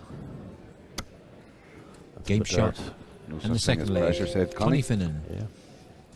Third leg, it's David to throw There's no doubt first. about it in my mind, Ollie. Game on. Connie Finnen could be a winner of this competition today. Oh, and he knows that Like- too. And there's no doubt. I would ultimately say 100. in Connie's mind he thinks he could be a winner of this competition.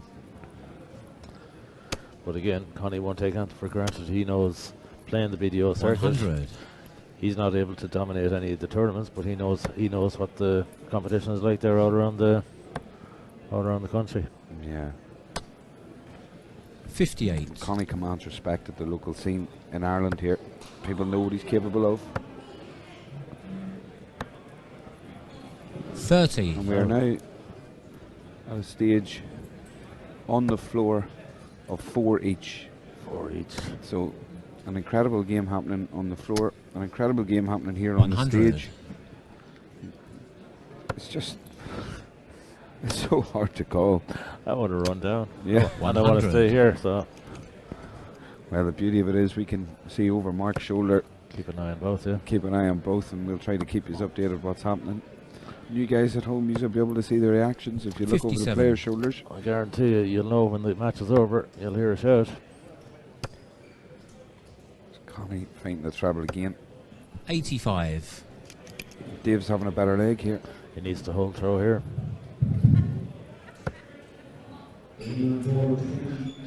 So Connie's averaging about 85, Dave's averaging about 78. Not 100. that much between them. No. Both have settled down scoring well. 100. David, you require 86. 86 for both players.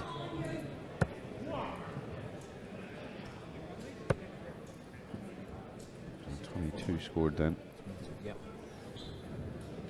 Go down the board. Down to 16. 70. Yeah. Connie, you Great require last start. 86. 16. Now, Connie, I think, will stay there. And it'll be a bull shot. 44. Just not as accurate as the David, first you one. require 16. A little quicker too. Dave to put himself on the board. Just on the wire.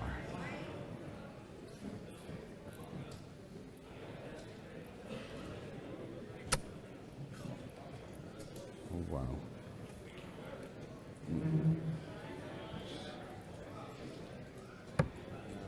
No score. It's very little Dave could have Connie, done you there. require He 42. moved everywhere across the Covered box. up, yes. 16. Connie's so quick. Whoa. 26.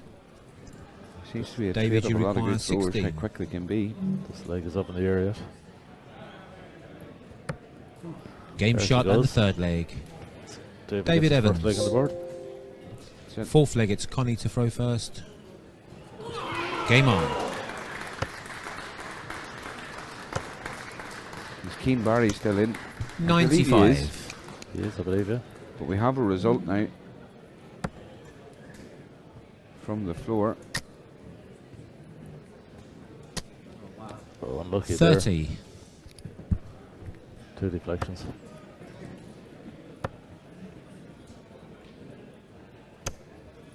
22.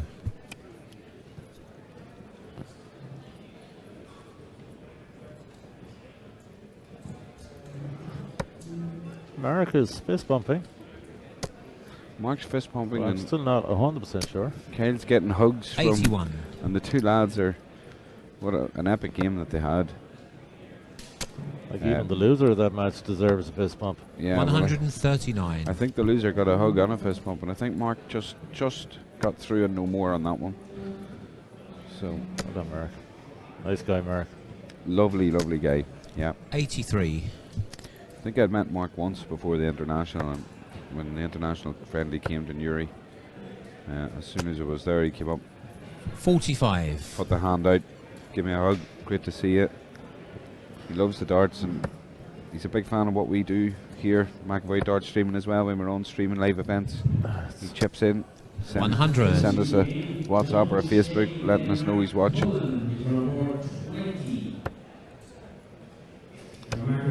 95. Mark, a fellow county player along with Steve Lennon. He'd have had plenty of practice with Steve over the years too.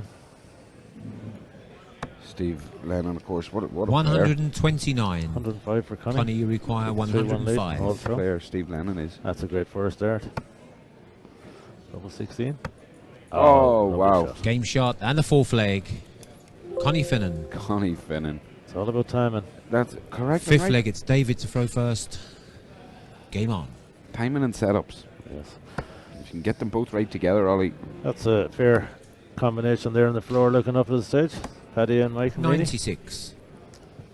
Yeah. The Meany brothers. No doubt willing on Connie here. And Keane is on the practice boards in the background as well. 44.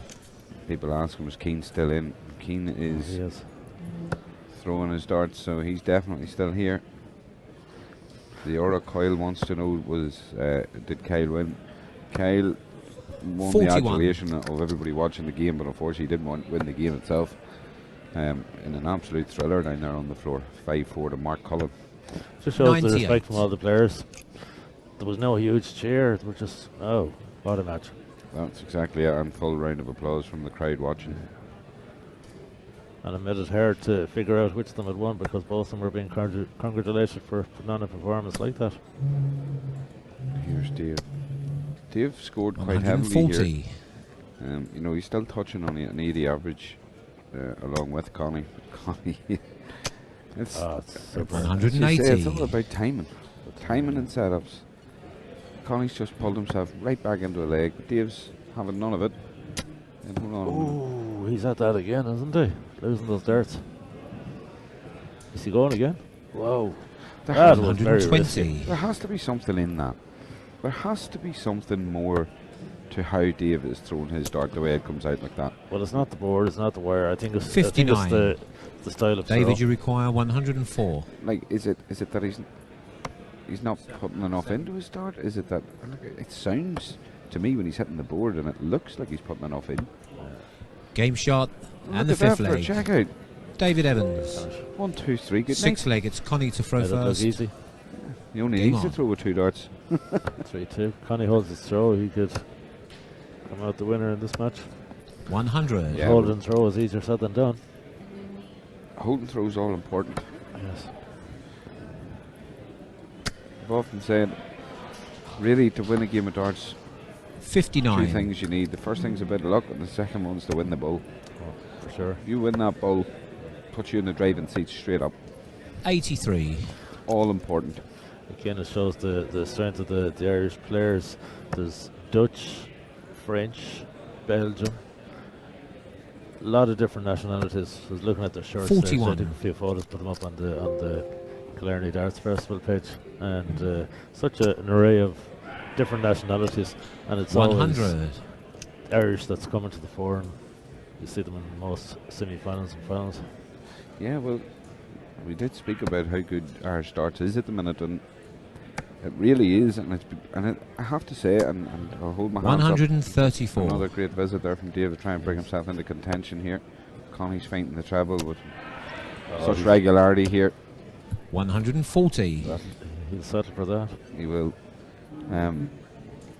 When you're walking around, I was walking around the room and I met Johnny McAvoy, and so like, what a man to have. 100. supporting Irish darts. Connie, you And require he is 78. such a supporter. He's here watching every day. Every day, yes. Every day. 58. Connie will not be happy David, you there require because he's allowed Dave a chance. 167. Dave's capable. Lovely first start.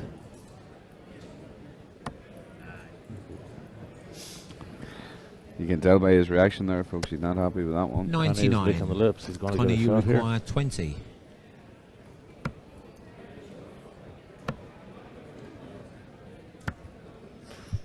Ten. Connie won't be happy there. David, you require Opening the door 68. to let the big stretch in. There's a big roar from the floor. I'm sure Oh, yeah. Mark will get the skinny for us on that one. We have Mick McGowan there on the other 52. match. Oh no. Connie, you Mick must have been require just 10. practicing that time. Yeah. Game shot and the sixth leg. That's second double Connie five for Finnen. Connie. Seventh leg, it's David to throw first. Game on. So Dave Evans then. 4-2 down. Staring down the barrel here, Ollie. Yes, pressure's on. 60.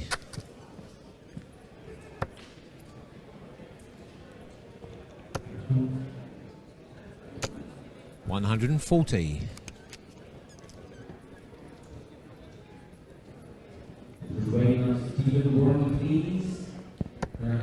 Matthew Edgar there says he didn't realise Connie was still playing. He used to love a double-double. 140. Is that Nick Fulwell and Keane Berry practicing on the one board? Sure is. 60. That'll be another clinking game, that. That's for sure, yeah. Nick Fulwell, of course, in the finals of the Pairs on Friday night, he was amazing. Good player. 180. A very understated 180, but excellently thrown there. I love Darrell's call for 180. It's brilliant, especially on this. 21. Doesn't sound like that over the the hall mic, but Yeah. on our commentary mic, it's again a wonderful addition. Subdued, yes. 101. A wonderful addition from Mark McAvoy, the commentary mic, to let everybody at home know what's being called. 60. Sometimes it's hard to pick David, it up you just on the require board 20. mic. Game shot and the going a bit 7th further. leg.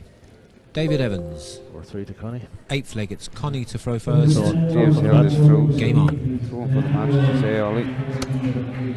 Again, another roar from the floor. 100. There's games happening all around us here. It's a wonderful atmosphere. Great.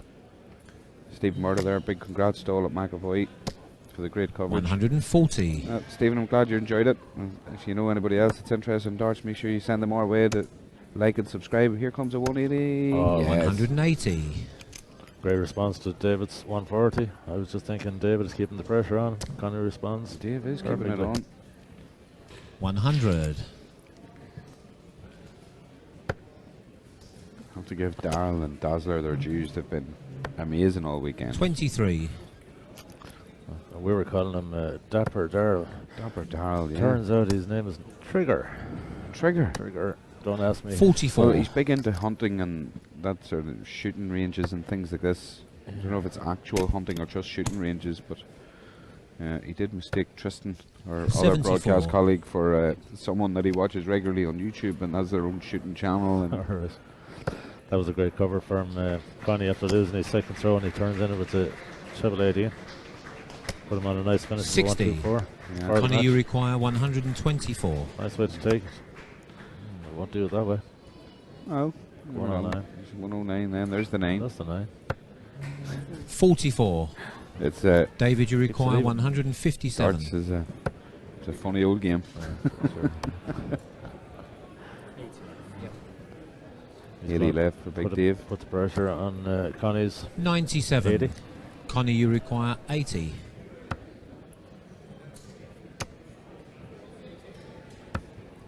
$40. Connie's had a couple of darts now at this point David, you require 60. at tops that he hasn't taken true advantage of. Game shot and the 8th leg. Dave Evans. David Shaking his Evans. head. He knew he shouldn't be letting them in for 9th and chances like deciding this. leg. It's David to throw This has first. been a cracking game. Both players averaging well into Game the on. 80s. Oh, Four David one- has the throw. He has the advantage. 4 180s hit. 6 140s. Dave. 134. Great cover. Connie back up top of the house here. 40. Won't be happy with that.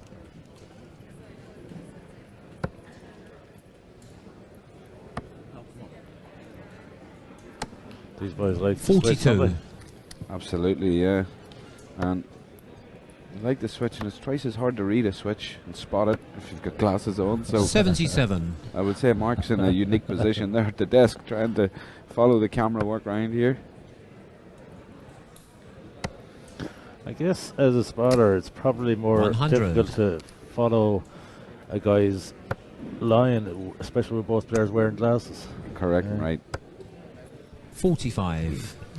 It's a little more obvious when there's no glasses because there's not as much happening around the eye line. You can You'll see the movements see what's happening. quicker, yeah. But 90. there's a lot of people don't move their head now, which is, it used to be a little easier for spotting and people move their heads about, but now people literally keep the 59. same stance and just slight David, you adjustment to require the arm rather than, or 135. they switch their eyes down rather than their whole For head. the match. 90 left. Great setup. Oh, what a great setup.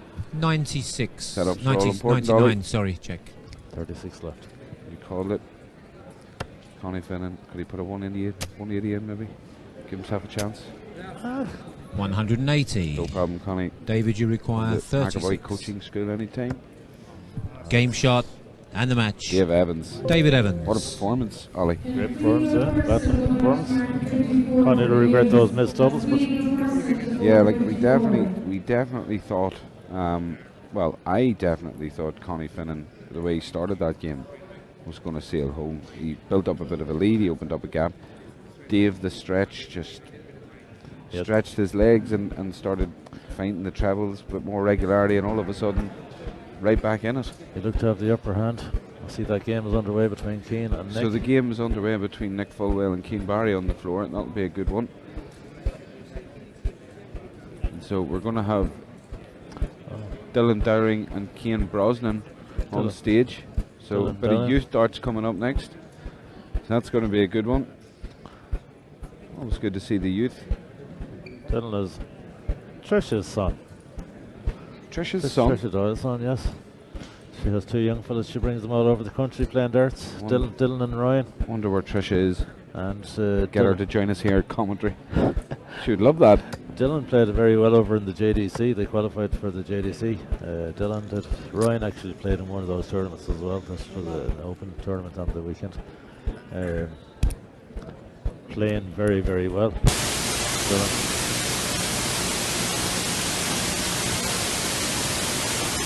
Just turning off the mic there. So we'll just cut the sound there for you while we change this mic. That's the white noise you're hearing. Changing a microphone.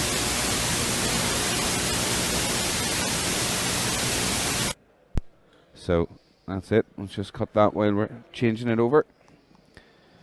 That's good. In the game repairs. There's myself and Ollie, broadcast colleagues. Ollie be pumping that out on the Killarney Darts Festival page soon. Social media, yes. Mihal and Ollie, the Ireland's best commentary team. This will be interesting, this game. It should be.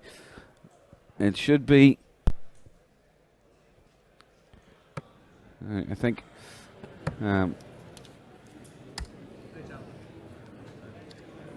both players, Dylan there, you'll see, just having a throw at the moment.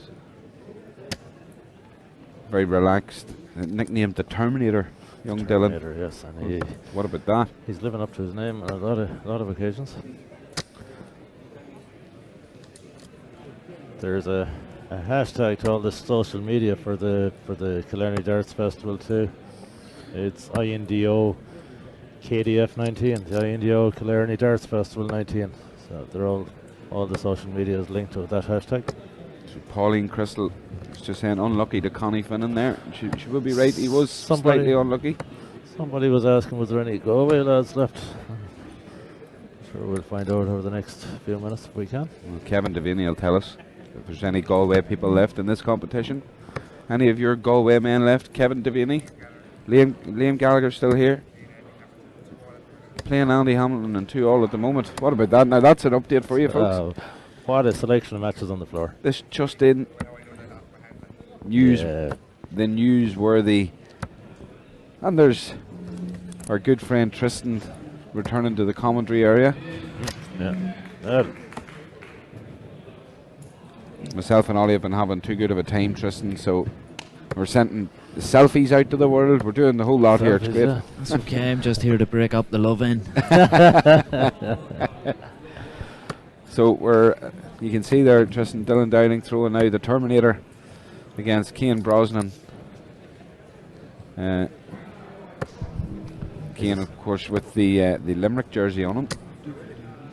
Yes, Dylan is a youth. He's a strong lad. I was just out walking around the floor watching some of the matches. See Keane Barry's playing over on one side and Mark Cullen with a 5-4 victory over Kyle McKinstry there. Yeah, we caught just the... Mark's just on the board, not too far away from us. He's playing John O'Shea in the next round, so no let up for him. He's going to have to earn his place if he wants to win this today. So to win this, though, you're going to have to beat the best.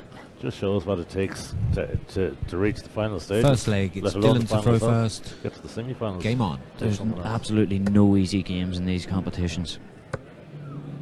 So not unless I was playing. 66. So we're off and running. Dylan with a treble 19 there to just tidy up the first throw a little. It's great to see the youth getting a bit of exposure here, lads. Well, certainly, yeah. Yeah, the INDO have thought this out. They're giving everybody the coverage and exposure that they deserve. 95. Deco Dowling there on the live chat saying, good luck, Dylan Dowling. Deco must be a relation, Deco Dowling. 41. He's saying, good luck, Dylan. Dylan and Deco. It's a core pair in that. It could be his dad. Could be. Double D. We all like double D. Yeah. Great 123. Great grouping, yeah, great scoring. Wired denying him a 180. Aye. Cian just compose himself a little. Dylan beat a good friend of mine in a local competition there recently in Dunmore. 65. Porrick a legend in Mayo Darts. And for a young fella to take Porrick out in those local tournaments, took some down. He's thrown with Darryl Gurney. 100. When my base starts, also I see. Cian just taking a little while to settle. 50. Dylan, you require 117. Dylan looking comfortable in this first leg. 57. Yeah, Dylan, another youth not afraid to use the board. Start travel around it if you need. Cian's a little nervous maybe on stage. Just throwing his first start quite high. 15. Dylan, you require 60. As I say, the youths, everything is an experience. I'm sure this is going to be a big experience for Cian. Yeah. Dylan will be a little more used 28. to playing the JDC circuit and the INDO.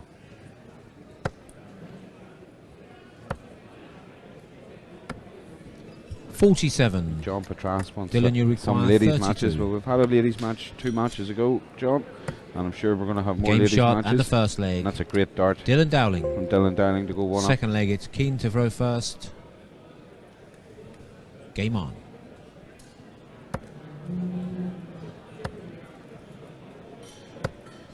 $22.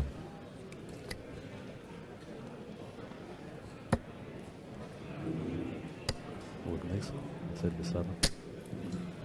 60. We're thinking it's best of 7 here. We'll get that confirmed. I think that's what the youths are playing today.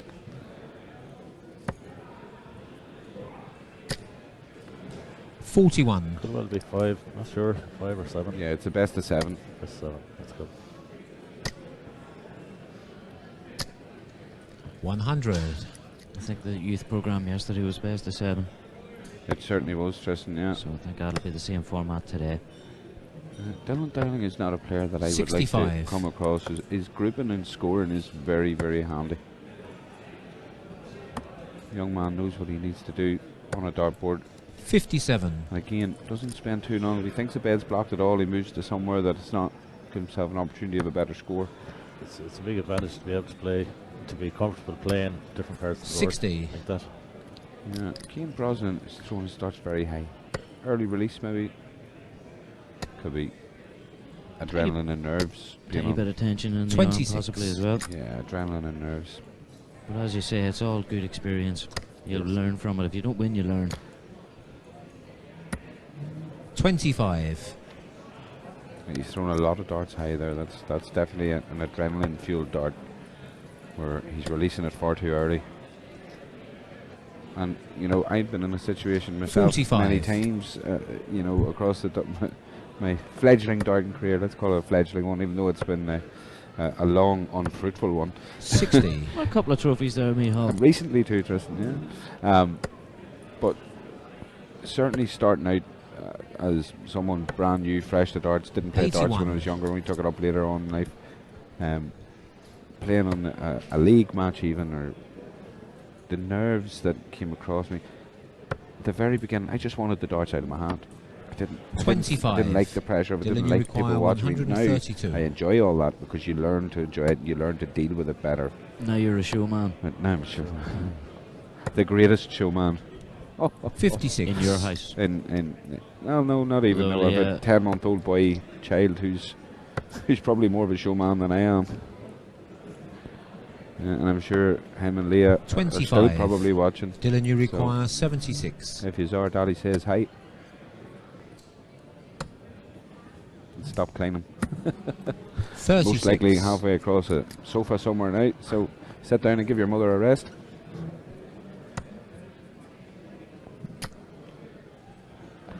Dylan for a break. 45. Dylan, you require 40. That was a better visit by Cian, just a bit more fluent. 30. Keane, you require 133.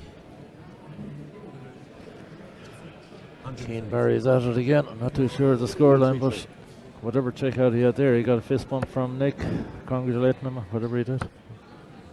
That's probably a big one. Keane will most likely be taking out Tom pluses as 61. he goes. That's what he's capable of, what he's known for now at this point. Dylan, you require 20. What did you get? 16? Scored 30 last. 30. Sorry, lads. I scored 30 last. 30. Just double checking the score.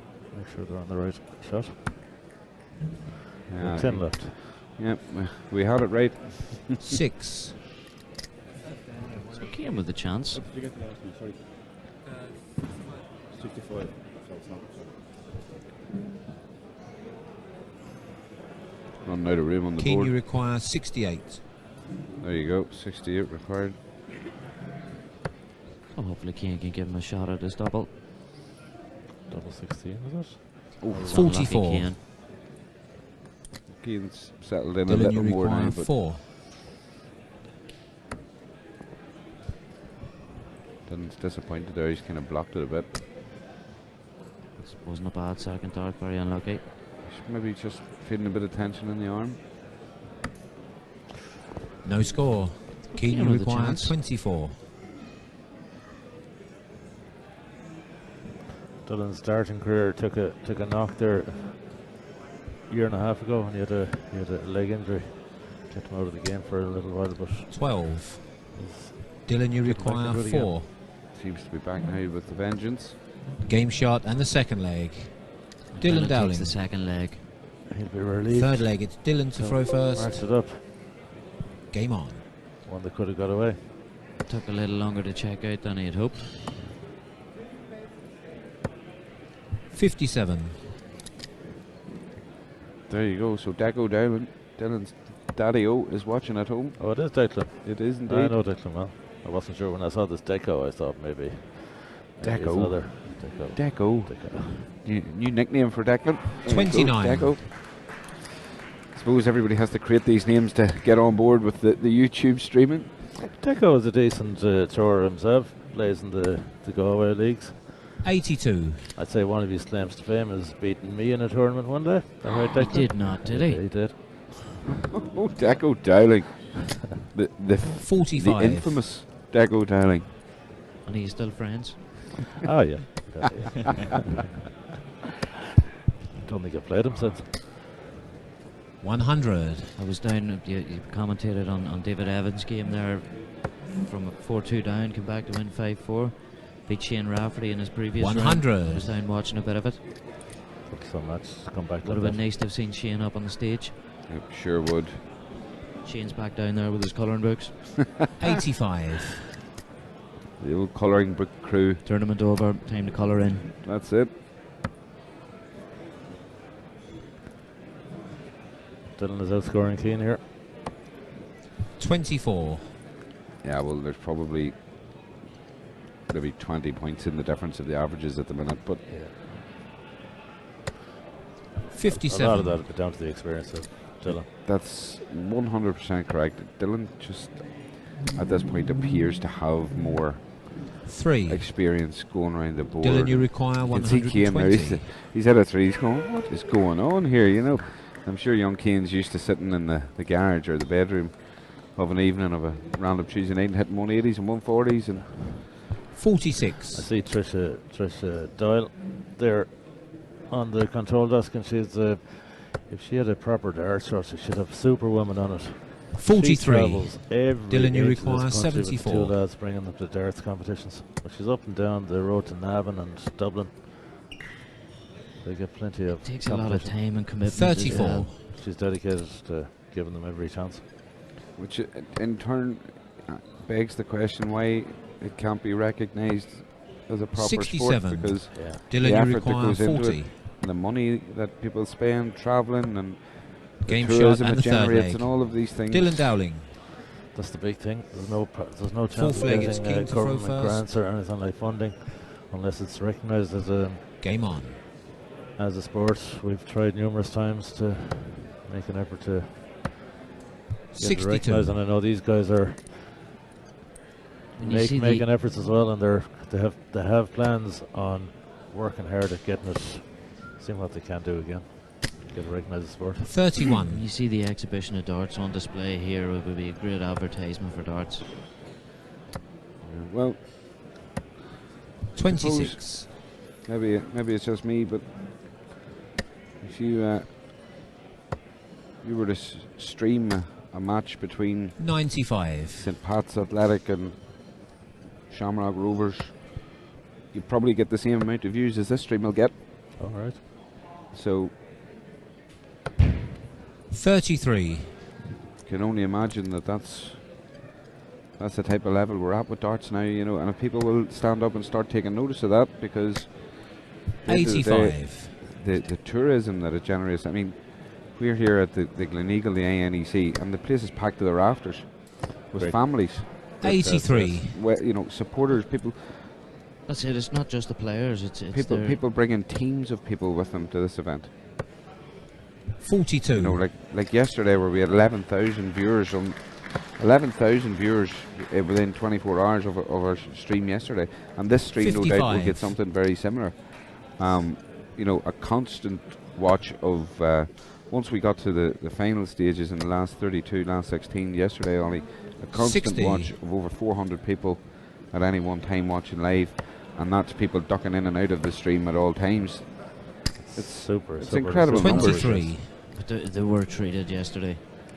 Well, Friday and yesterday they were treated to absolute darting madness.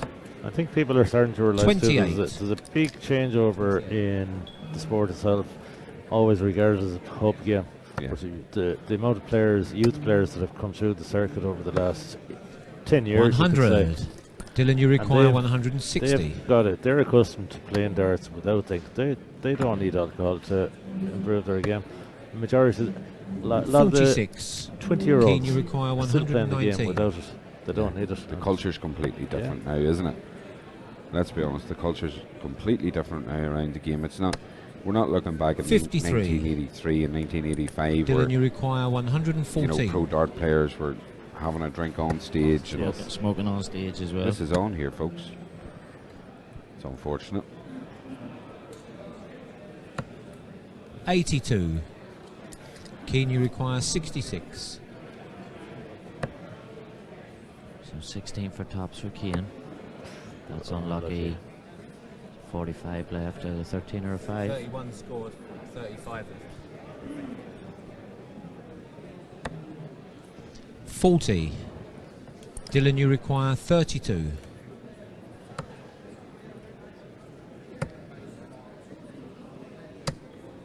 Game shot, Good shot. and the match. Dylan Dowling. Good performance from Dylan. Dylan down at a little shake of the head there. He looked at Kane, and obviously, you know, these two youngsters know each other, and he's probably said to him, you know, listen, it's not your fault, just didn't happen for you.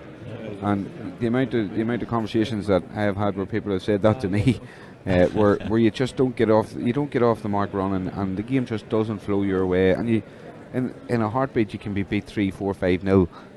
And you haven't actually done that much wrong. It just didn't really go your way. And that's really what's happened there for Cian Brosnan. And Dylan Dowling, as you've said, on the JDC circuit, he's doing these type of things. If his opponent isn't playing well, he's taking advantage, he's hitting his doubles and moving on to the next round. And another reason he'd be shaking his head that it was a solid performance, but I know, seeing him, and he knows he's capable of much more than that. So he is, to bring your floor game to the stage isn't always easy. Absolutely not. Never easy, in fact. But for now, folks, we're going to take a short break. We want to thank Ollie, of course, for coming on board and spending some time with us. Ollie, really appreciate it. Of course, we could have you back on again before the end of today. That would be good. Yeah. But so dinner time, I think. I think we're going to have a quick break. But we have to say, Ollie, it's been a pleasure having you on board on the stream again. And Barbara. we see Barbara down the back there practicing. Don't know if she's practicing because she's still in, or she's practicing because she loves darts and just likes practicing. She loves darts. Keane, funny enough, was just off that board. He wasn't on it very long, so I'm assuming it was a crushing defeat for his opponent. Well, if it was a crushing defeat for his opponent, the people of the world deserve to know, because his opponent would have been Nick Fulwell. And wow, if it was a crushing defeat there. I see Mark's turned the cameras here. Martin is... Message there from Deco Dowling. He enjoyed the stream. He's looking forward to the four-a-side. We run a four-a-side in a town called Kilshima in Mayo. It's one of the... It's a well-known team event. It's actually as many competitions as I've been involved in. I never enjoyed a tournament as much as this. It's a combination of you have three men and one lady. You have 128 players. When we take entries for this is our 7th year running. When we take entries for this, it fills up in less than 24 hours. Yeah, it's all filled and we have reserves. We were talking to Joe about it also, and he was actually letting us know about it. Yeah. And he was letting us know about the seeds play the seeds, the ladies play the ladies, yes. and etc., and raising phenomenal money for charity as well. Oh, yes. Yeah. So that's an absolute credit to you guys. So it's a double-sided effect, because the fundraising wasn't really, we wanted to raise money for the charity, but it has built up and it has turned into such a social event, because all the players absolutely love the format, because you could be a girl you could be starting out in your game, but the way the teams are divided out, they're randomly selected, where you have a county player, you have a strong non-county player, and the weaker players, and then you have the ladies. So you draw a player from each pot, so you could end up in a team that could win the tournament outright, no matter what. And there's no prize money, but there is weekends away for each of the 4 winners, sponsored by the hotels. It's brilliant. It's a social occasion for dart players. I've never seen an event enjoyed as much as that. So it just goes to show you don't have to have prize money to get players out playing darts. Absolutely not. And Dago Dowland, no doubt, will be glad to be involved with it. So for now, folks, we're going to take a short break here on McAvoy Darts streaming. Again, one last time, we'd like to thank Ollie for joining us, and I'm sure Ollie will be back on at some point later. Before now, we're going to take a short break. Please don't go away. Keep the link running, because we will be back with some high quality darts coming very, very soon. Thanks for staying with us.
Yo, I ain't here for the money, I ain't here for the fame. Though it might be nice to own a jet plane, I'ma do it all for you. Come along and see it's true, but the world is pretty cold. You might need a sweater too. I'ma put a ride on ya. Kid from California, trying to make it in life. The school that never taught ya. Dreams of my own, I've been working from home. I can do it on my own, but sometimes it gets cold like.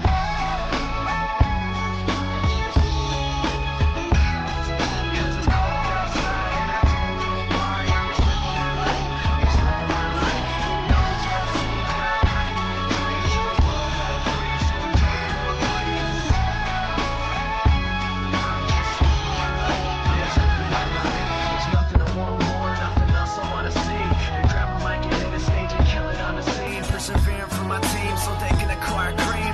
Find out what the words pays off really mean. Breathing life to a dream my peers wouldn't believe, but I'm running out of breath or I forgot how to breathe. It's been colder than ever, nothing like I remember. Like spring is the winter and every day is like December. So bring out your coats, bring out your sweaters. There's no telling when this weather is gonna get better. Cause I remember the moments when I was thought as a joke. Now they're giving me handshakes saying it was a joke. But I ain't joking around, I'm trying to give you all hope. You can do it if you want it, man. You drive your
Yo.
Hello everybody and welcome back. Just took a short break. We're down to the quarter-final stage now and the HP Roofing Singles here in the INEC in Killarney. Next match on the stage we have Rumour Moyman against Jack Vincent. So the players are at the stage. This competition has whittled down nicely, so we're ahead of schedule for today, which is good news for everybody. After a long enough day yesterday, although we did get finished at a reasonable time yesterday. Friday night was a little bit later in the parish. So we're looking forward to this one. 350 competitors this morning. We're down to 8 players.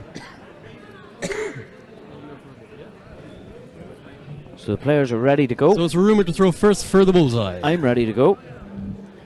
We're expecting a cracking encounter here.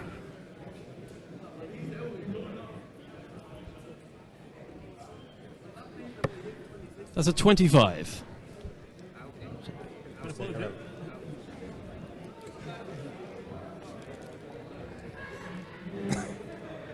So both players have pulled up, and it's Rumour to go first. First leg is a Rumour to throw first. Game on. So Rumour Moyman to lead off this quarter-final clash. We're thankful to have Rumour with us today. Absolutely, Unfortunately, wasn't feeling well on Friday evening, but Rumour was the near miss man. The near miss man. In the middle of one of our ladies' parish matches on the stage, there was a bit of a commotion behind. Rumour wasn't feeling very well, but obviously feeling very well now. He's got his way into the quarter-final against Jack Vincent. Rumour has it. He fainted. Rumour has it. But the ambulance were happy with him. Everybody's okay. Thankfully. 81. What a gentleman he is. He was actually just having a little dreamy, nighty, sleepy, snoozy snooze outside the venue yesterday evening as well after a hectic day of darts. That's true. We seen him on the chair. We were worried about him. 100. He was absolutely fine. And here he is at the quarter-final stages of the obviously HP Roofing Singles. So he'll not be overwhelmed. Obviously feeling fit and healthy. Look at this. He's very healthy. And this is a healthy throw. 140. Great work. Great work. Rumour, I believe, is Belgian.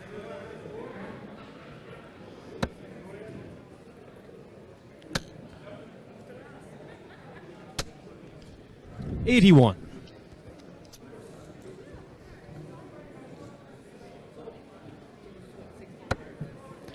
So Rumour, right in the thick of it. Excellent darts. Oh, no score. No score. Just busted a 180. You don't see that too often. Yeah, he's having a right smile and a shake of his head. And here's another 180.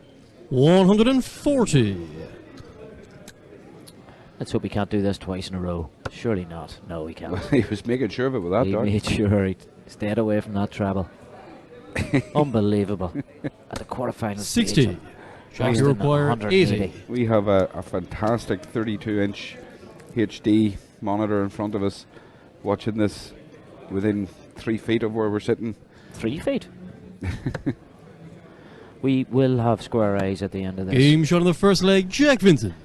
Excellent finish from Jack. Second leg, Jack to throw first. Game on.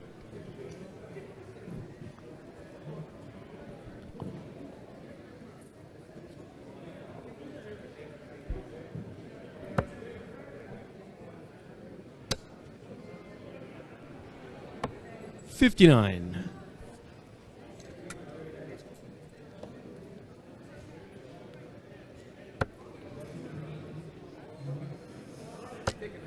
So I believe that the quarterfinals is still the 85. Still the best of 9, but I can't be 100% sure now, of course.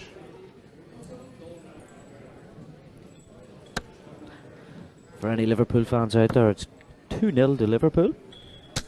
140. Sure. And back to the darts. It would be. Jack Vincent took that last leg out in style, didn't he? He did indeed. Very solid looking thrower. You take out the. Keane Barry used to fear Jack Vincent, according to Jack Vincent. 43. So these players know each other. The players know each other very well. Yeah, the crowd here still obviously enjoying the darts, but the crowds are gathering around individual board games now. 95. Is, I suppose it's good to see in a way.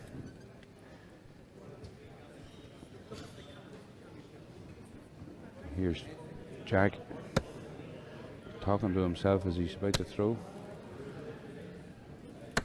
137. Good darts there from Jack Vincent. So we'll have Mitchell Porthouse on asking who's still in. We haven't been given the list yet. Unfortunately, we were stuck up on the stage, but we will try and find out for you, Mitchell. 100. Jack, you require 122. You see Jerry O'Hara down the back of the room there. I don't think he's still in, but he's still here watching the darts.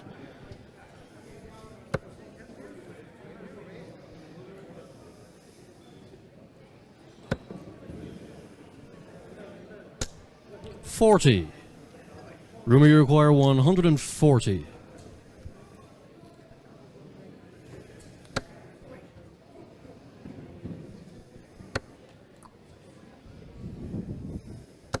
$43. Well, it's Jack, nice you to require see he 82. didn't, bust 140 this time. So Jack with an 82 to check out his second leg. Never going to. Excellent first live start, that so down. double 16. 50. Rumour you require 97. So Paula Jacqueline still in the ladies event. There's an update for you. As is Lorraine Winstanley. As is Anastasia. 37. Jack, you require 32. As is Barbar. Keen Barry's better half. Fallon Shark. And Kirsty Hutchinson also still in. So you can get some updates, folks, on the INDO Killarney Darts Festival. No score. Well, INDO. yeah, I Rumour requires appreciate 60. that, but people know how to spell INDO.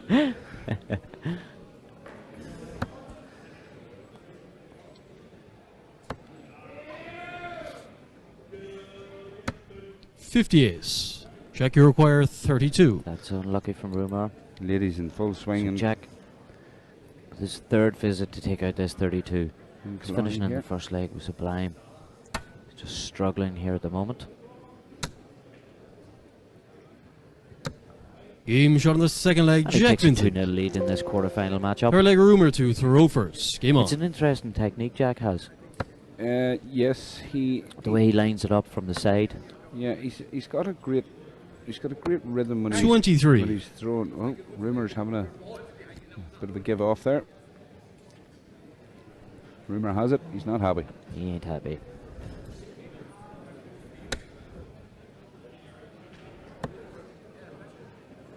Still a long way to go in this 58. match. I'm sure Rumour will improve. Funny, just as I look at Rumour's name there, his surname's actually spelt the same way as the McGuigan's Dart shirts. 140. Sorry? As the McGuigan's Dart shirts this year.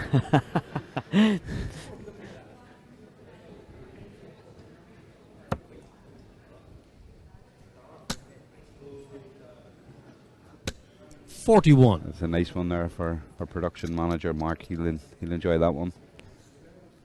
He didn't.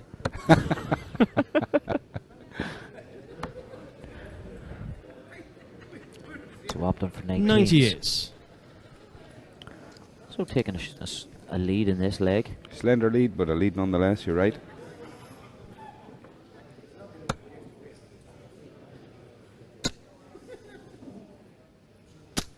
$140.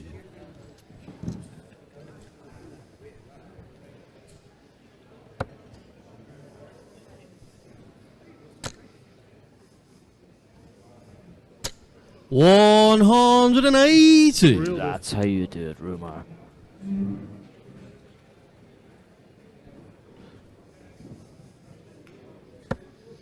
It's good darts there from Rumour, of course. 140. Jack with a great Rumour answer. requires 60. Now, let's see, Rumour. You can take this.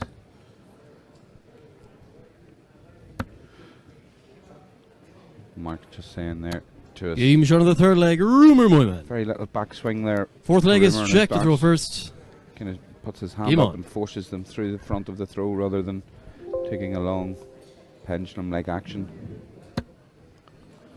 Whereas Jack very much a lean-to action. 140. So great 140 start from Jack.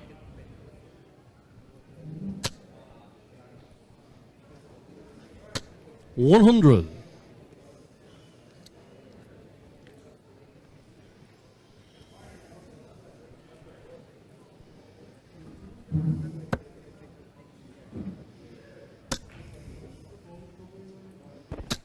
$60.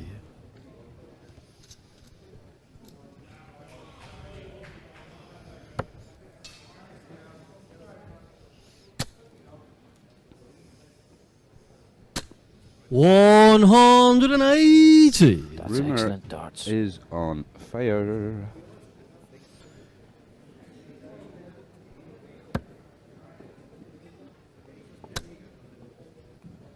Rumour at this stage, a 85. number of 180s, and of course an honorary 180 when he hit it and bust. An honorary one that didn't count. Unfortunate.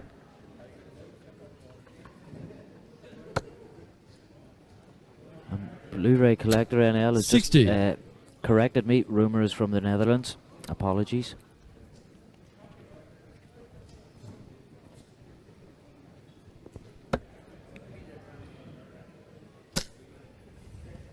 A deadly Dutch starter. 100. Rumour, you require 161. Let's see, 161 from Rumour.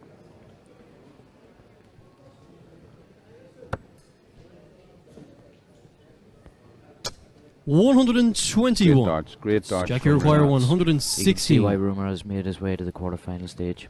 His setup play has been fantastic, hasn't it?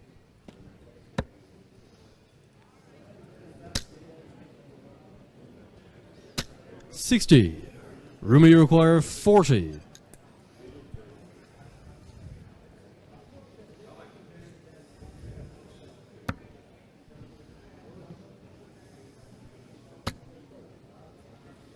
So double 10 to level it up.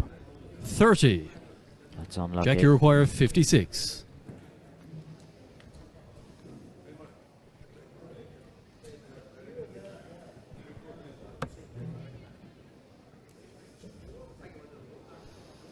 These two guys are proper dart throwers. Game shot of the fourth leg, Jack Vincent. Jack Vincent is just Fifth leg, Rumour to throw first. Game on. double quick time. Bounced into a 3-1 lead.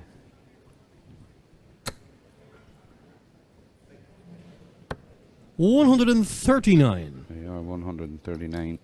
He's a heavy scorer, is Rumour. He certainly is. Rumour's definitely a handy player. 100.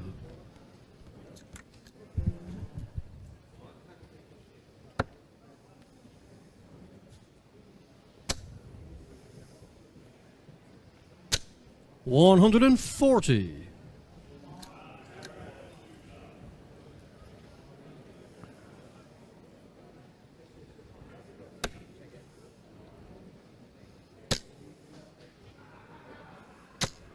$135. Great from Jack Vincent. Some heavy scoring. You can see why Keane Barry feared him as a youth. According to Jack Vincent. I don't think so. 92. He's a great player. He's got through a field of 350 to get to the last 8. He's been doing something right. Mega quality. Mega quality. And it's on show. It's on display for all to see. But Rumour's also full of quality darts. 58. Rumour, you require 130. So Rumour has the comfort of knowing that even if he doesn't get this, he'll be back. 98. So that's okay. Leaves himself on 32. You fully expect this game to go 3-2. Yes, well, there certainly would be that expectation. 29. Rumour, you require 32.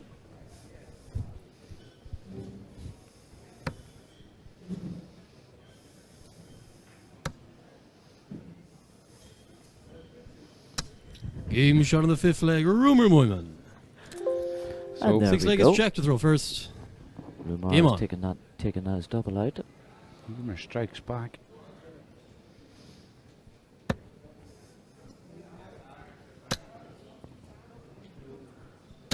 $60. Steady 60 to start off this sixth leg.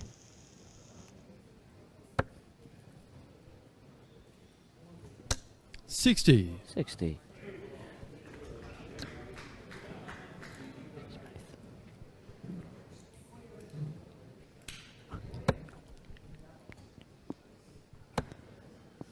So level pegging here in the sixth leg. 96. Jack's definitely he's matching Rumour's scoring here at the minute now. step up a level in his own scoring, starting to match it. 77.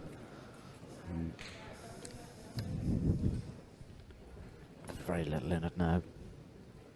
Both players accustomed to this stage. It is a little bit quieter here now, though. We're down to the quarter-final stage. 120.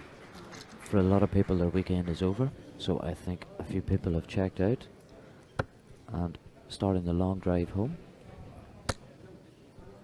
There's Tom Tomez saying, hiya, Rumour. 60. Good game. It is a good game. It is a good game. Both players playing well.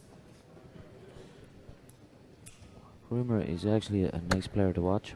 He actually is, yeah. He's got a great throw in action, as does Jack, in fairness. Jack's a handy player. 140.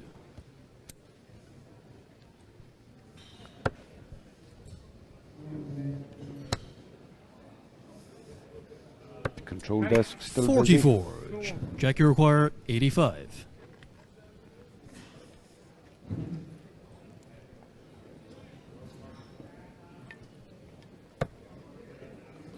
Great first start from Jack. 65. Unfortunate, but Rumour only on 260. Yeah, he's kind of outscored Rumour here, though.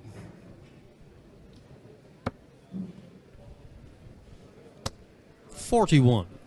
Jack, you require 20. Jack just taking his time. Steady himself up. Aim. And fire. Game shot on the 6-leg, Jack And Vincent. that's another leg wrapped up. 4-2 to Jack. 7-leg Rumour to throw first. Game Rumour on. hasn't really done a whole pile wrong, apart from busting a 180. Yeah, but it wasn't a catastrophic mistake in 100. the greater scheme of things. You know, after a few legs they were even, and but Rumour hasn't seemed to have gotten hold of Jack's scoring. Jack Vincent has That's a solid throw, isn't it? 96. yeah, he's got a full extension of the arm there while he's throwing.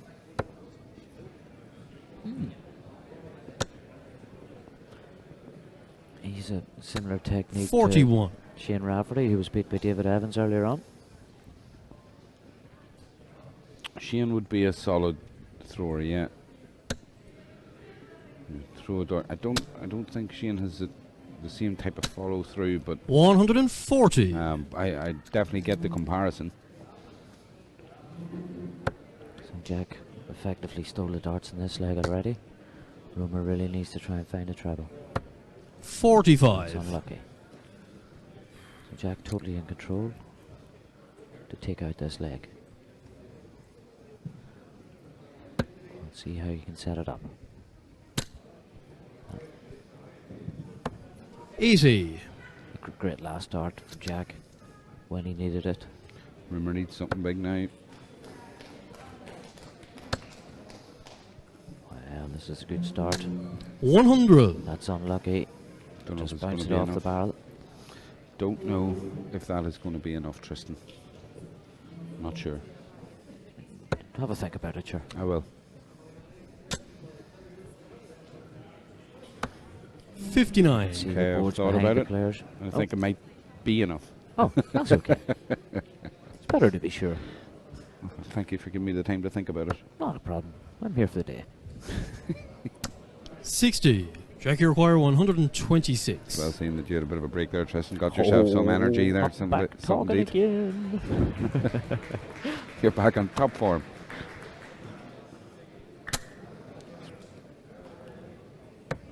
$86. That was a tremendous last start there from Jack. Rumour, you require 155. 155, not beyond Rumour. So Into 95. treble 19 then. That's unlucky, just the width of a wire away. 99. Jack, you require 40. A slight grimace from Rumour. Jack talking himself into this one then. Here we go. Game shot and the match, Jack Vincent. Jack Vincent That with a stunning performance there. was fast and efficient from Jack. Rumour maybe just, he was good, but I think maybe busting the 180 early doors. That was actually quite crucial. As you can see here then, both men, scoring, averaging in the 80s. Not a Yeah, whole and pile in it. Their first 9 darts were virtually identical. very little in it. There's a couple of legs. Rumour had darts at double, didn't take it. Jack took it. End of game over. 5-2. Jack Vincent moves on swimmingly. Rumour actually with the 2 180s, 3 if you count the one that didn't count. Yeah, that's right. Well, let's count the one that didn't count then. It's 3 we can't. 180s. Well, it didn't count, I suppose. He You didn't. can't. It was an honorary 180. Just a 2 then. So 2 180s and an honorary 180. Or as you know, as harshly as my good friend Tristan would criticise it, a no score. A no score. But Jack safely into the semi-final of this HP Roof and Singles event. This is through it. solid darts. Fully deserves to be there. Jack Vincent will be delighted with his performance today to get this far. Absolutely delighted. You can see there's still a lot of hustle and bustle about the halls. Obviously, games have finished now on the inside boards. They're happening on the outer boards. The semi-final stages are coming up very soon. So what we're going to do, folks, we're going to have a quick break and we're going to come back to you guys with the semi-final game, hopefully. But we're getting down to the final stages of the HP Roof and Singles. So stay with us. We'll be back soon.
So, Tristan, here we are. We've just had notification from the INDO officials that the big news that 6 p.m. is going to be the restart time, and what we're going to be streaming here live from the INEC and the HP Roof and Singles is going to be the youth final, ladies final and men's final. So 3 finals left to be played, going to be played from 6 p.m. on the stage. Really, really looking forward to it. Down to semi-final stages now on the floor events. If you want to pick up some of that action, go to the INDO Facebook page. You'll be able to see some of the action there. The finals are going to be absolutely spectacular. That's it. The INDO are going to stream the semi-finals themselves. So if you go on the INDO website or Facebook page, you'll be able to watch some of the semi-finals. But we're only going to be showing on the stream the youth final, ladies and men's. Absolutely. So we've been estimated for a 6 p.m. start. So stay tuned. If you want to go get something to eat, I'm sure this tea time on a Sunday, go get yourself a nice cup of tea or Ovaltine if you're into that type of thing. A bit of Earl Grey. Earl Grey. As long as it's not Mr. Grey, keep it clean. Family show. So we'll be back again, folks, at 6 p.m. and we're looking forward to seeing you all on the live stream then. Thanks for watching. Watch your toes. Could have broke the toes.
I ain't here for the money, I ain't here for the fame. Though it might be nice to own a jet plane, I'ma do it all for you. Come along and see it's true, but the world is pretty cold. You might need a sweater too. I'ma put a ride on ya. Kid from California, trying to make it in life. In school they never taught ya. Dreams of my own, I've been working from home. I can do it on my own, but sometimes it gets cold like.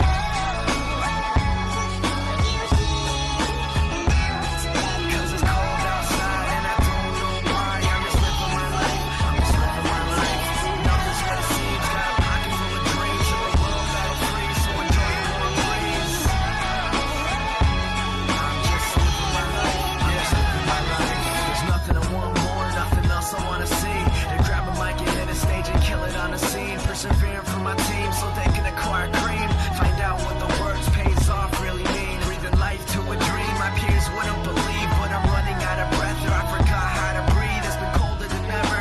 Nothing like I remember. Like spring is the winter, and every day is like December. So bring out your coats, bring out your sweaters. There's no telling when this weather is gonna get better. Cause I remember the moments when I was thought as a joke. Now they're giving me handshakes saying it was a joke. But I ain't joking around, I'm trying to give you all hope. You can do it if you want it, man. You try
I ain't here for the money, I ain't here for the fame. Though it might be nice to own a jet plane, I'ma do it all for you. Come along and see it's true, but the world is pretty cold. You might need a sweater too. I'ma put it right on ya. Kid from California, trying to make it in life. In school they never taught ya. Dreams of my own, I've been working from home. I can do it on my own, but sometimes it gets cold like.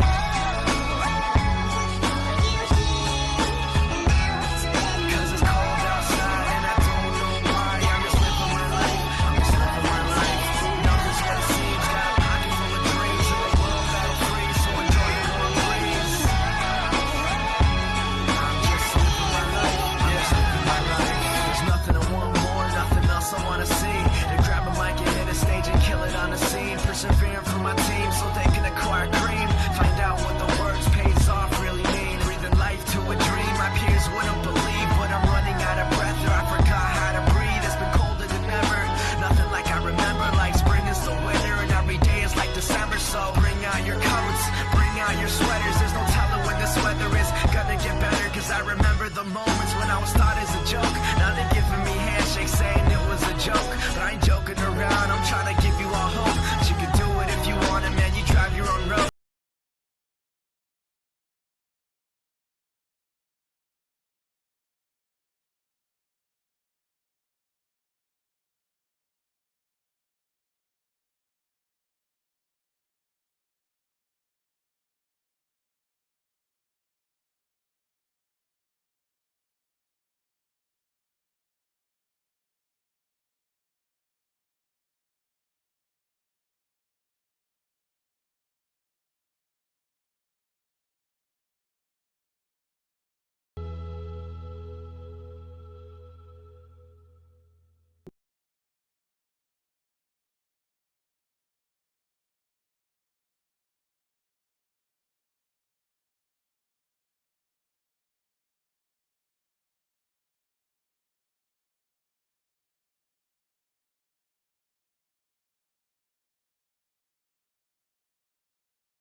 Yo, I ain't here for the money, I ain't here for the fame.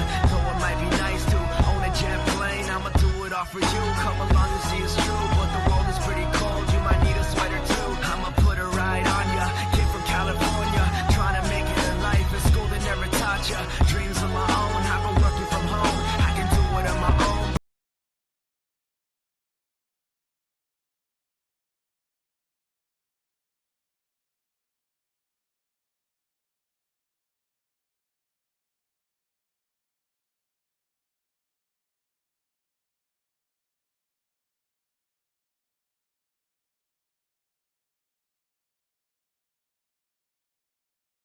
One more, nothing else I wanna see. To grab a mic and hit a stage and kill it on the scene. Persevering for my team so they can acquire cream. Find out what the words pays off really mean. Breathing life to a dream. My peers wouldn't believe, but I'm running out of breath. Or I forgot how to breathe. It's been colder than ever. Nothing like I remember. Like spring is the winter, and every day is like December. So bring out your coats, bring out your sweaters. There's no telling when this weather is gonna get better. Cause I remember the moments when I was thought as a joke. Now they're giving me handshakes saying it was a joke. But I ain't joking around, I'm trying to give you all hope. But you can do it if you want it, man, you drive your own road.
Welcome back, everyone, to day 3 of what has been an absolutely phenomenal weekend. Epic would be the word. Epic. Epic's a great word. Truly amazing weekend of darts. Tristan, I'm kind of lost for words at this point. We've had so many ups and downs and roundabouts on this weekend of darts. It's been truly amazing, inspiring, almost unbelievable at times, some of the darts we've seen. And we're now down to 3 finals on the Sunday evening of the HP roofing singles. So these, of course, played for the Johnny McAvoy gold, silver and bronze darts trophies. Beautiful trophies as well. Beautiful trophies, yeah. Gold trophies, 24 karat gold dart on the top of it. Absolutely amazing. Beautiful trophy. And the names on them as well. Amazing trophies. All the big names that you can think of are on this trophy. There's Ricky. There they are. There you go. 24 karat gold, solid sterling silver. The gold for the men, silver for the ladies, and bronze for the youths. Solid bronze. Absolutely beautiful trophies. Trophies that are worth so much money, they never actually come away from the hotel. That's it. They're locked in a cabinet. The winner gets their photo taken with it, and that's as good as it gets. Some of the names on these trophies are absolutely incredible. Michael van Gerwen, Gary Anderson, Phil Taylor, Kim Hybrids. The list goes on and on. Yella Klassen, I think. Yella Klassen. The names just roll off. Absolutely brilliant.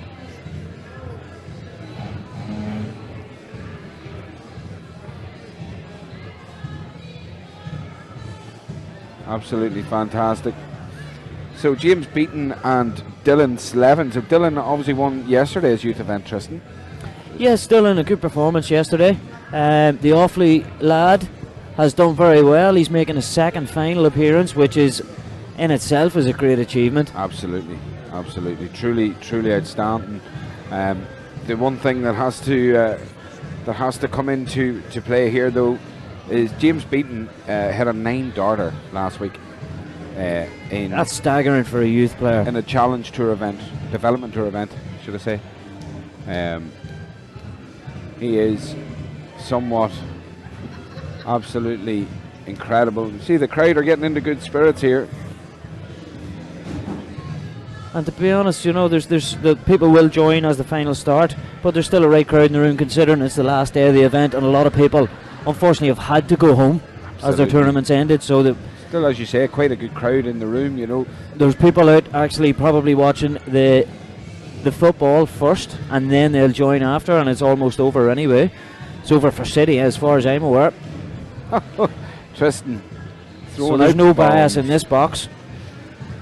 Oh, City have just scored, so it's 3-1 to Liverpool.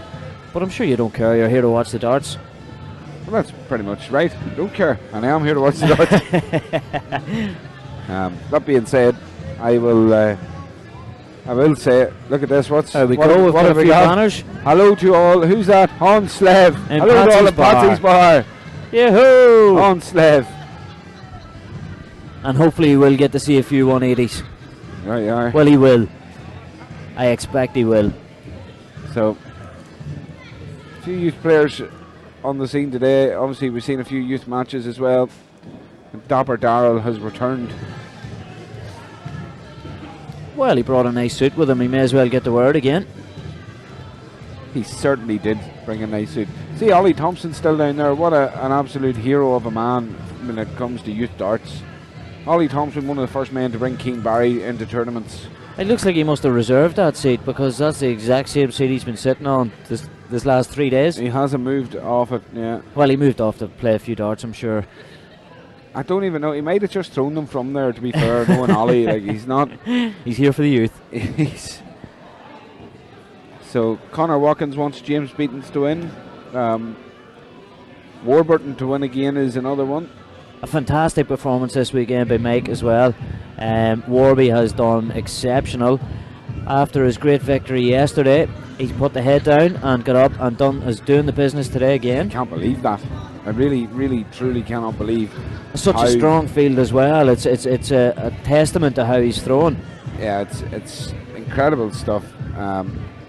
So we can just see now at the back of the hall the the organising committee for this event, just getting the final touches in places for the finals coming up. Wish, man down.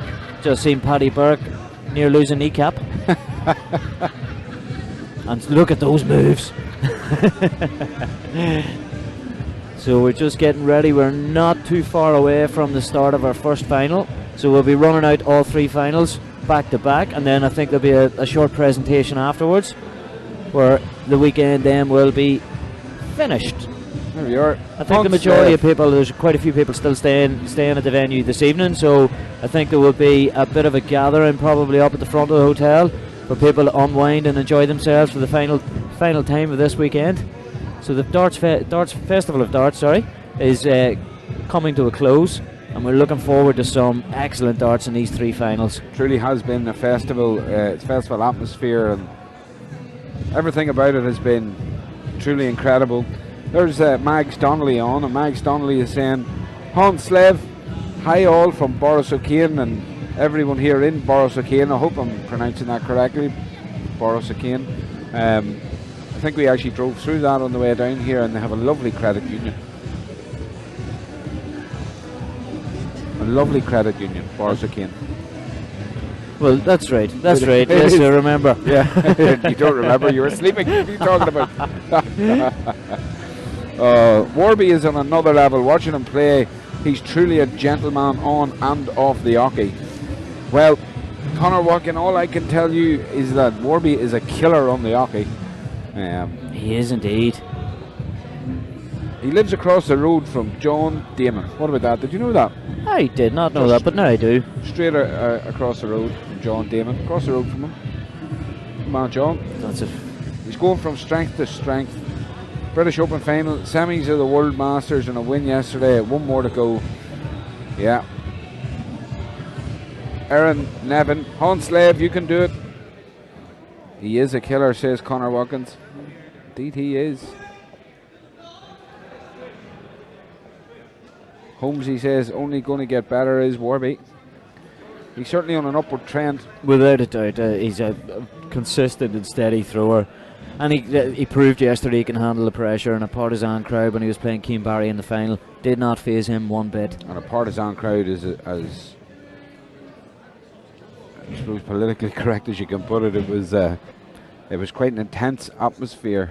Well, I wouldn't even say it was hostile. It was done in good jest. Oh, absolutely. As I say, the atmosphere here over the weekend has been exceptional. There's been no animosity. There's been no disputes. Everybody has enjoyed themselves. And we'll just show you Dabber Darrell here. Here we are.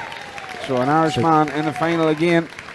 Dylan, fresh from his victory yesterday in the Irish Open, he's beating fellow Awfully man Mark Griffin in the final.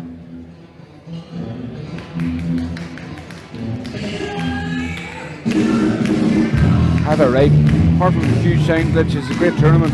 Some great matches over the 3 days.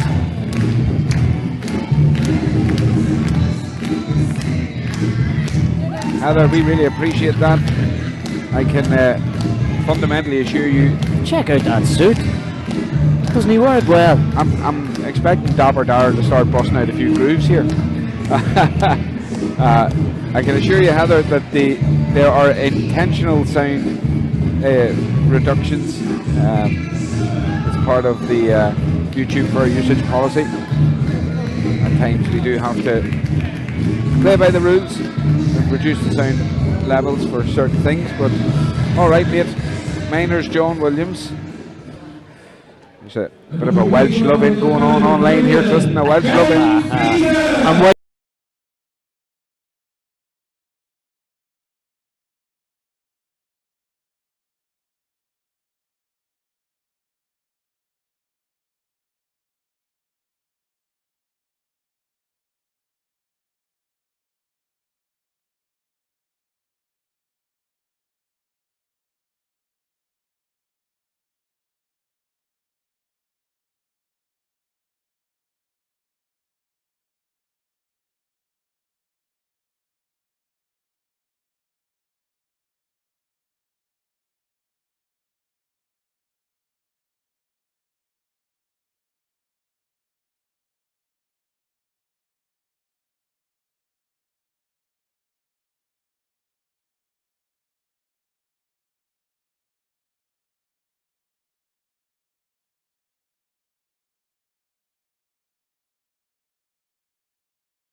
It's been a pleasure to commentate on the darts this last 3 days. Darts watchers watching from his sick bed in Killarney. Oh, That will, hope you get better soon. unless it was, you know, brought on by yourself. Well then, If it was self-inflicted, Well, if it was a self-inflicted sick bed, then we have no sympathy for you. well then I'll retract my pity. and empathy and sympathy, all gone in one. It's your own fault. Wise up.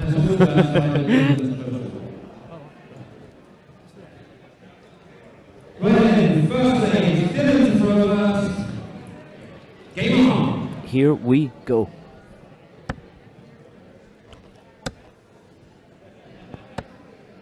So a solid start from Dylan. Yeah, sure was.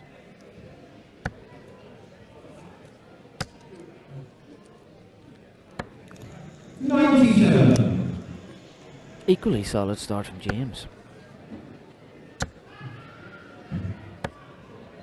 59. So it's best of 7, Tristan. Relatively quick format for these young lads. It is. Unfortunately, you would like to see them in a longer race against each other. These two good players. Two good But players, surely. the structure of the youth system, it is what it is. And the two players are both well used to this format. 58. Well, if Dylan Slevin can produce the type of performance he produced last night on stage, he's more than capable of walking away a champion here. James Beaton himself has been in really good form across the UC. He's appeared in many finals. He also may have announced his first 9 darter during the current month. That's unbelievable. To hit a 9 darter at that age as well, I'm sure he'll hit plenty more. Well, he was a self-proclaimed 9 darter, so not that I would doubt James on his social media posts. But of course, you get to see these. Well, he may unfriend you if you do. 57. Dylan 146. So 146 going for Dylan. All he can do is set it up. 60. James 157. The Slavinator, Margaret Donnelly says the kebab's on us. Well, treble 19 to give him a shot. That's unlucky. Treble 18. Kieran Gallagher says, what was the score in the Jack Vincent semi-final? The score was a Warby win. 54. That's the dart missed the double. 74. So 74 for James. Will he go the treble 14 route, or is he a treble 18 kind of guy? Well, you got to go treble 14, 74. Well, it's the way I would go. That's your kind Or of the 9 start, so 15 for Bull. 15 Bullseye. on Bull. That's unlucky, James. Dylan 132. So first blood. First blood to Dylan. Extra first leg. Game on. Dylan well supported, yeah. Big support in the room for Dylan here. And they offer a free kebab there from Margaret, so that's good news. Oh, Margaret Donnelly online buying the nice. kebabs. I think she might buy him a kebab anyway. Win, lose or draw. Win, lose I or think draw. there's kebabs on the menu, which is great. Well, if he draws, it will be 2 kebabs, because that's not likely. It's not likely. It's not likely at all.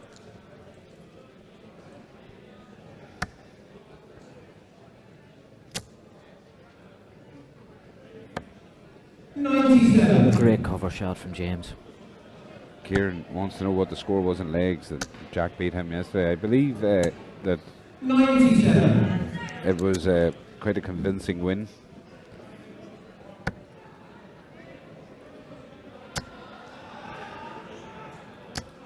That's Brilliant score in there by James Beaton. to give him the edge in the second leg. 60. As I said solid before, it's a 60. first to 4. There's Helen Dunn back on. Hiya, Helen.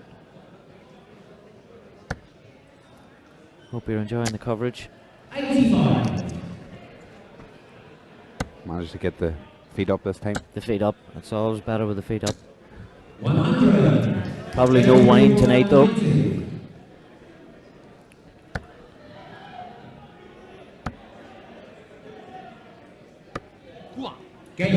That's a great finish from James. It's a great leg of darts there. 15 dart leg from James Beaton, and that's officially turning the screw. So that's both players off the mark. Oh, James fancies a bit more. That's a 180. There's the first of our 180s for the day, for the evening. James Beaton taking a while to warm up. A heavy cough there from Dylan, maybe a sign of slight nerves. Well, if you stepped outside, the weather is atrocious at the minute here in Killarney. 180, 140 start here from James Beaton, and in fairness, James is probably putting it up to anyone in this competition with that type of scoring. He would put it up to a lot of the men in the competition, the majority. Calvo, glad you're enjoying it. John Kennelly says that Magnus kebabs are the best. That's a great setup by James. 36, wow. This is something special you're watching. He's a fine thrower.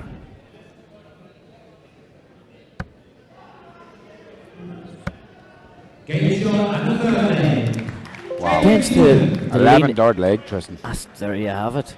He's well ready for action.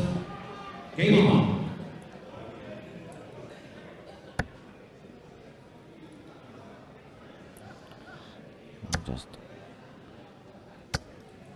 100. This is solid scoring from James Beaton, and you can see why he's so highly regarded on the youth scene and darts in general. And Dylan Slevin. That's a great answer from Dylan. Starting to get his heavy scoring going himself. Surprised he went to 19s though. Yeah, there seemed to be a ball of room there, didn't there? It was an excellent visit from Dylan. It put James right off. 60. These guys are trading blows. Two heavyweights in a championship final here. They are indeed. Look at this from James Beaton. 140. It's excellent grouping from James. In fairness, I've enjoyed the first 3-4 legs here. Wow. Brilliant answer. Brilliant answer there. You would like to see them in a longer race against each other. So, Dylan by hook or by crook. Left to finish there. That's the darts. He'll maybe go for 19s, will he? No. No, he went for the 180. That's the second of this final. This is unbelievable stuff from James and from Dylan here. Both players. It shows why they're both in the final.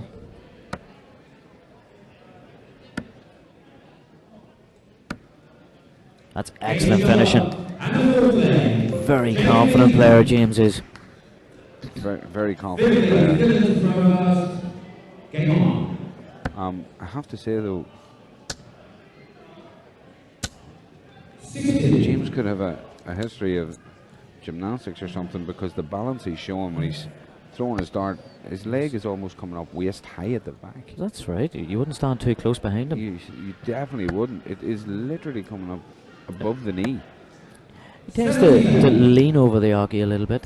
Well, which seems to affect the balance. It affects the balance, but it definitely works for him. And everybody's got a unique style.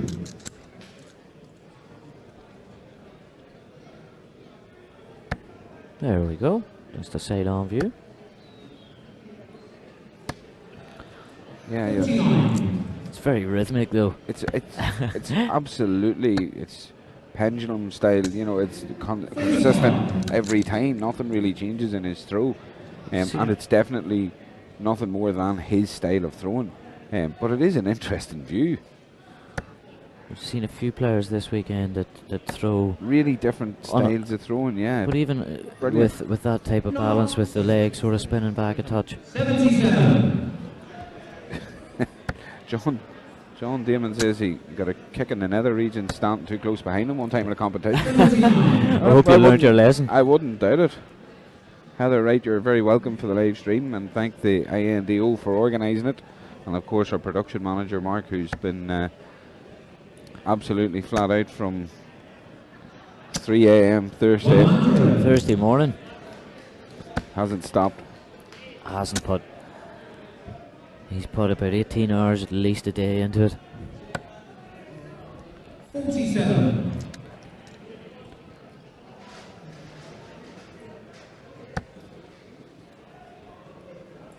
So James again 100. continues to stretch his leg.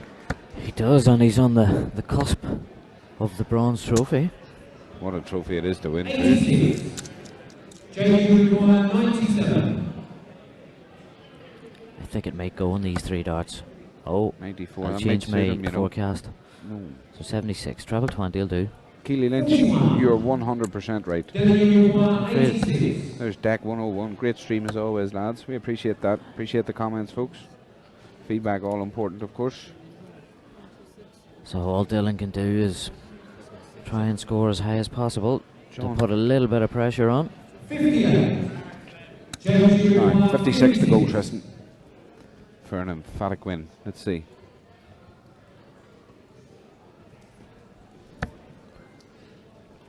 He's going for double 18 for the title.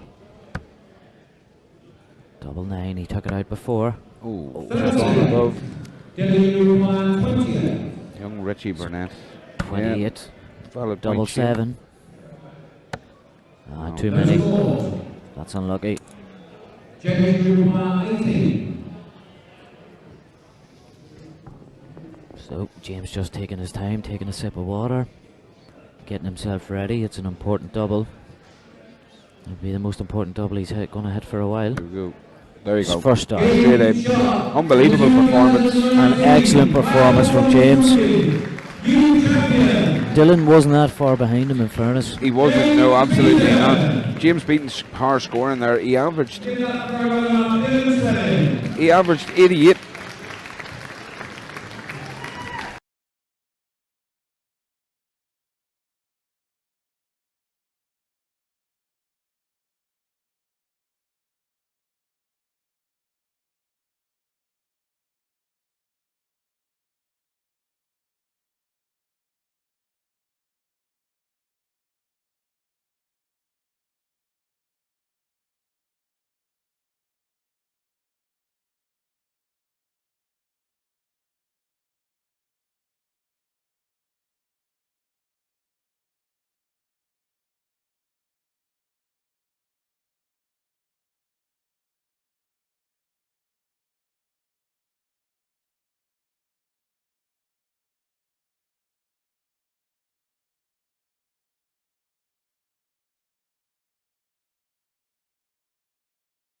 Congratulations to both players and to up here on stage for Dylan and James Beaton.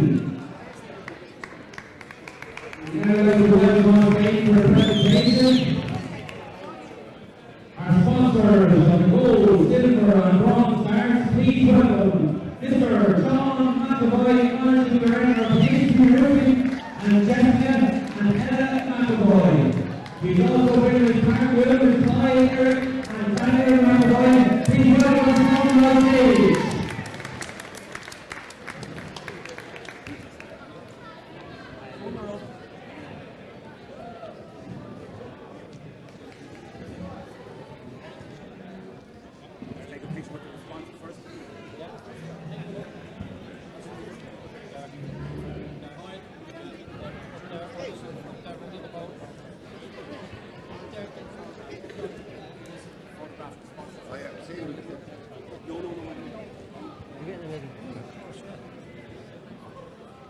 The good side now, the good side. It's the money shot. This could be involved next week. Thank you, thanks very much. We won't bring you all back and make a presentation. We also are officials in the presentation. Bruno, young man was on stage here yesterday. He's from Offaly. Just have the presentations here. To wish them success, unfortunately, our winners going tonight.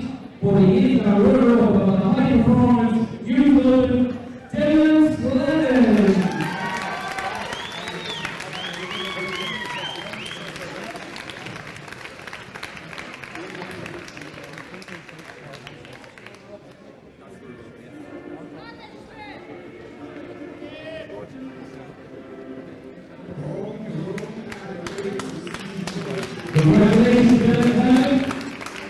Congratulations there to young Dylan Slavin. What a great performance this weekend. He won the Irish Open yesterday and he's runner-up today in the Johnny McAvoy. A highly successful weekend for him. Bronze Dart Trophy, the high performance roofing singles. Johnny himself up, helping with the presentations. Seen our very own Ollie. There's Ollie, our commentary friend. Ollie, Ollie, Ollie. Oi, oi, oi.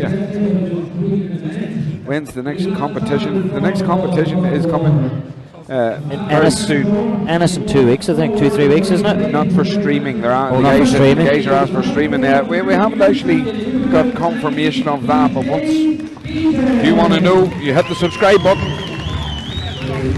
So here comes James.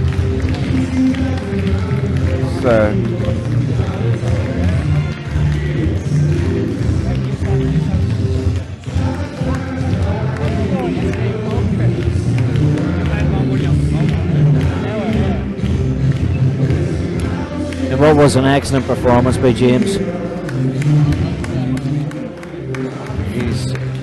He's definitely an up-and-comer. There's no doubt about it. He's doing the handshakes to receive his trophy. What a beautiful trophy it is. What a trophy to win that is. Some great names in it also. That's it, Johnny. Just slip into the pocket for him. It's Johnny McAvoy, the tournament sponsor.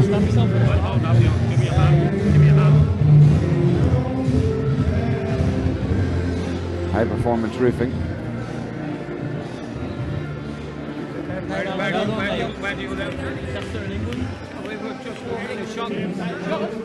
Deck 101. We like to hear that, and we're glad you're back with us for this stream. We do try our best to keep everyone entertained and keep the event as lively as possible. That's what it's all about, really.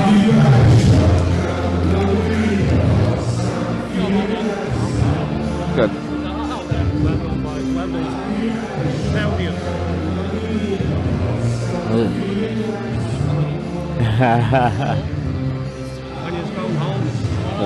The ladies will be coming next. Yes. And we're informed by the one and only Dazzler.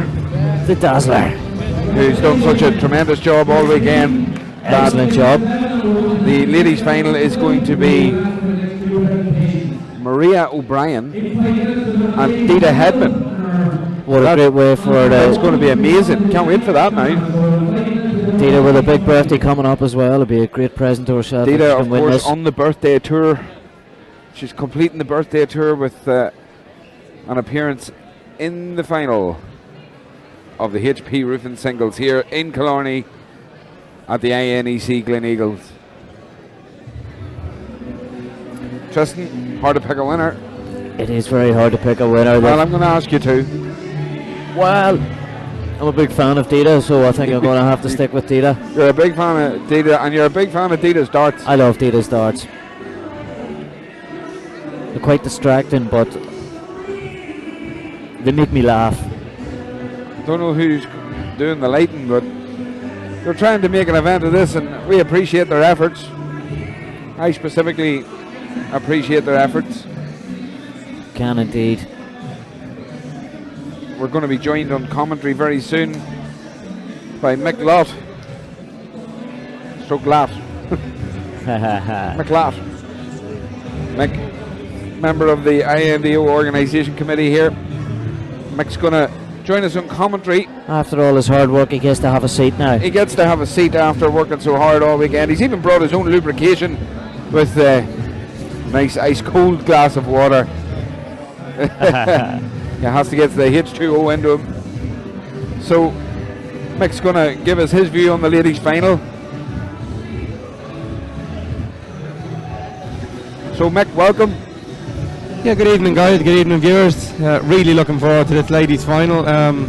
Maria O'Brien has been in fantastic form, just fresh off a fantastic victory over Aileen de Graaf. Oh, that's an excellent victory in the semi. Yeah, of course, and Dita, of course, a legend of ladies darts. She's been around a long time. She's went her business very nicely. She actually beat Kirsty Hutchinson, who was last night finalist with Fallon.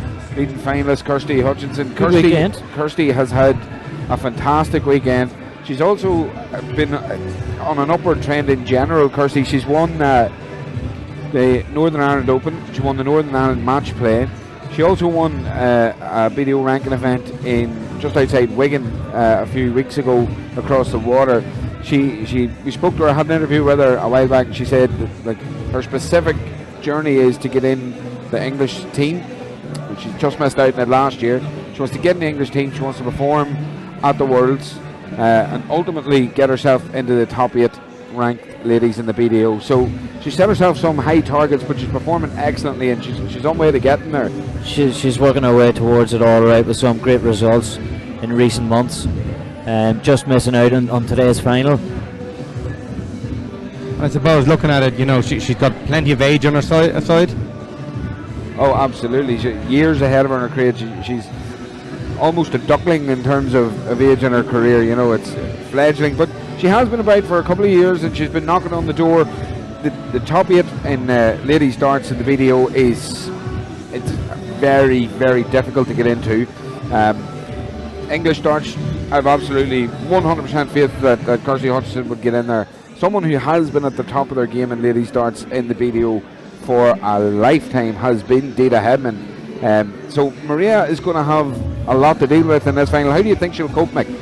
Yeah, look, you know, I first came across Maria a couple of years ago in the Worlds in Lakeside, and she's a fantastic player. I suppose her game last year really sticks in my mind, where she played Fallon. She was absolutely superb, and Maria brings a lot of aggression to the stage, and if she brings that kind of determination and emotion here tonight, it's going to be very, very close and very, very interesting game. For me, it's 50-50, guys. It's going to be very difficult to call this one. Absolutely. We've seen Caroline Breen on stage earlier on. Sweet Caroline, she was performing impeccably well, and I know that she actually went on further in the competition. Obviously, eventually she lost out, but the ladies scene again in Irish darts, amazing. The ladies in Irish at the moment is absolutely fantastic. Caroline, of course, has been around. You know, she's part of our World Cup or European Cup teams in the past. She was a beaten finalist with Robin Byrne in the doubles a couple of years back, losing out to Anastasia and her partner. So Caroline's a terrific player, a terrific lady on and off the hockey. Ladies darts in Ireland at the moment is fantastic. And just at the bottom of our screen, we have Katie Sheldon here at the moment. A great example. She is an example. Drenched in green. Drenched in green, and of course just sitting talking to her long-time friend Keane Barry, and I think these two are going to be friends forever. You know, they've grown up together throwing darts, they've travelled together. I know Katie's dad is taking Keane to competitions and vice versa. Neil's taking Katie with him. This is the big darting family that we keep talking about in Irish darts, and you know, it's really the youth. It's coming through. It's scary at times. I don't like entering competitions that Keane Barry's in, and I really don't like entering competitions that Katie Sheldon's in, because getting absolutely destroyed by a 14-year-old girl. She's 15 now, but on close. 2 separate occasions last year was enough for me. But I love Katie's throw. I love her style, love her attitude to the game. But a future star of darts. Yeah, of course, and you know, our youth team have been absolutely incredible. Trisha Doyle, who's just to our left here, along with Richie Walsh, have brought our youths on. But you know, look, we've after mentioning Caroline Breen, Katie Sheldon. Let's not forget Robin Byrne. Robin Byrne has set the standard for so many to aim at, you know, and herself and Katie are fantastic friends. They didn't play together this weekend, but they're fantastic friends on and off the hockey, you know. And I believe Robin, again, along with the likes of Katie, with Caroline Breen, Linda Hart, Teresa Mark, super ladies here in Ireland, guys. Unbelievable. Linda Hart, Robin Byrne through on the stage yesterday, Tristan. Yesterday, sort of early afternoon. She was on the stage yesterday. She threw impeccably. What a game she threw! Like I seen Robin Byrne 5-6 years ago, Mick, and I'll be honest with you, I looked at her and I said, "There's a star. There is a darting star."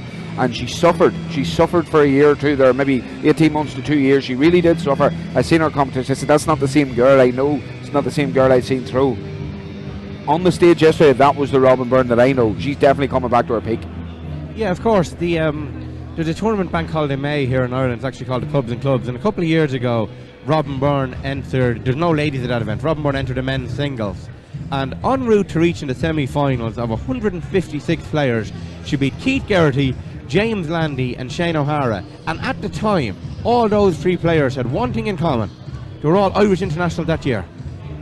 Amazing, amazing. And well, it's no wonder that Robin Byrne has been an Irish international for so long, and she has so many years ahead of her too, which is incredible to think how long she's been on the scene.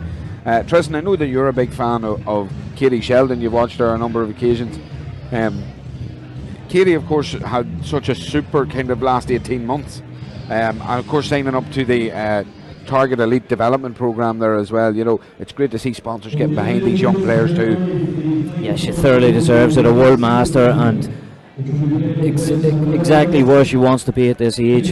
She has a big future ahead of her. Sure does. So we're over to the Dazzler for the intros. So our first finalist, Maria O'Brien.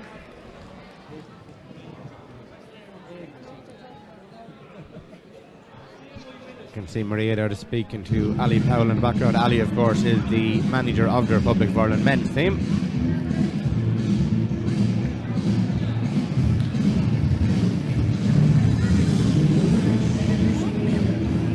Dita Hedman.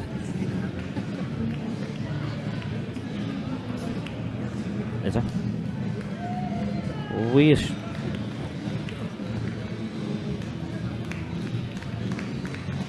So we believe this to be best of 11. But if we're wrong, you'll know sooner than we will, because the game will end. So what about that? George Clark, great coverage over the weekend. Irish darts is booming. George Clark, you're 100% right. McLeake says Mary from Strabane said she loves the Newry accent. What about that? Loves the Newry accent, Tristan. It must be yours. Somebody has to. We all have our cross to bear, Mick. I'm bringing a little Culture Wicklow accent here, so it could be a little bit more difficult. But yeah, again, look, we'll take it. As an INDO committee member, you know, I can't stress enough how important McAvoy live streaming and the 2 guys have been this weekend to making this a success worldwide. Yeah, we're definitely global. We've over 12,000 views already from yesterday. It's 12,000 views globally from yesterday from one day's darts tournament. Phenomenal stats for your first McAvoy stream. It has been a pleasure to be here, though. The standard of darts we have witnessed over the last couple of days has been extremely enjoyable. And here comes the smiley Dita. That's it, the heart of darts, Dita Hedman. Wonders the birthday cake all gone. I'd say it has been gone. I know that Mark was a bit upset. I don't think he got any. Just look at his smiling and doing the walk on. I know she's coming up to play a final, but she's enjoying it, guys, and that's what it's all about. That's what it's about. Having a little dance on rather than a walk on. But why not, Dita?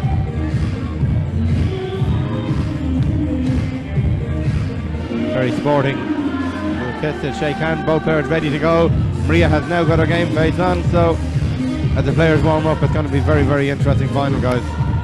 It is indeed. It's going to be a cracker, and as you say, it's going to be a hard to call. Great to hear Mick Lott in the commentary box. Brian O'Neill singing your praises there, Mick. Appreciate that, Brian. Brian's a Wexford man. I think I don't get too far from me. So, Dita Hedman uses a spring-loaded point, spring-loaded dart. Tristan, I know that you're keen for the sound effect of that when it goes in. Made famous yesterday by that. Yeah, you'll be able to check that one out because we took a fit of giggling after it. Another viral moment. Yeah. On McAvoy dart streaming. Live streaming, you can figure it out for yourselves. Just watching Dita throw, you know, it may not be natural, but it's the same throw every time, the same stance, the same throw, the same release. Well, that's it, and even the way she holds her left arm, it's all about the balance, and it works for her. Like, we've seen so many different techniques up on the stage here over the last three days. Yeah, so Dita has a very high level release point. She's got a very high elbow. Everything about her, as you say, everything about her throw is Dita Hedman. If you ask anyone anything about Dita Hedman, one of the first things they mention is her style of throw, which is so unique. But again, like James Beaton kicking his leg above his waist, his back leg goes above his waist almost when he throws his darts in games.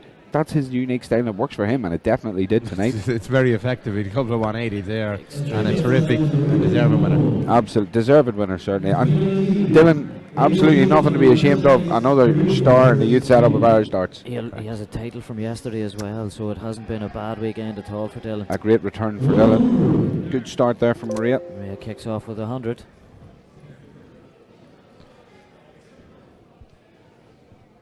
Of course, Maria won the ball. You know, we've seen this weekend, that ball at the start has been so crucial. It has indeed, although we had a couple of matches up here where players couldn't win their own throw. Well, this is it. Constant break. But eventually when you do, that's the hole that you need. And all of a sudden, John Patras says Dita and Maria don't get on. Well, they definitely won't get on for the next 20 minutes while they're playing this game. I can guarantee you that. But they will definitely hug and embrace after it no matter what. The respect is there. It was shown at the start and it will be shown throughout the entire weekend. If you watch this back on McAvoy darts, the respect between all the throwers has been phenomenal. With a super treble 19 from Dita.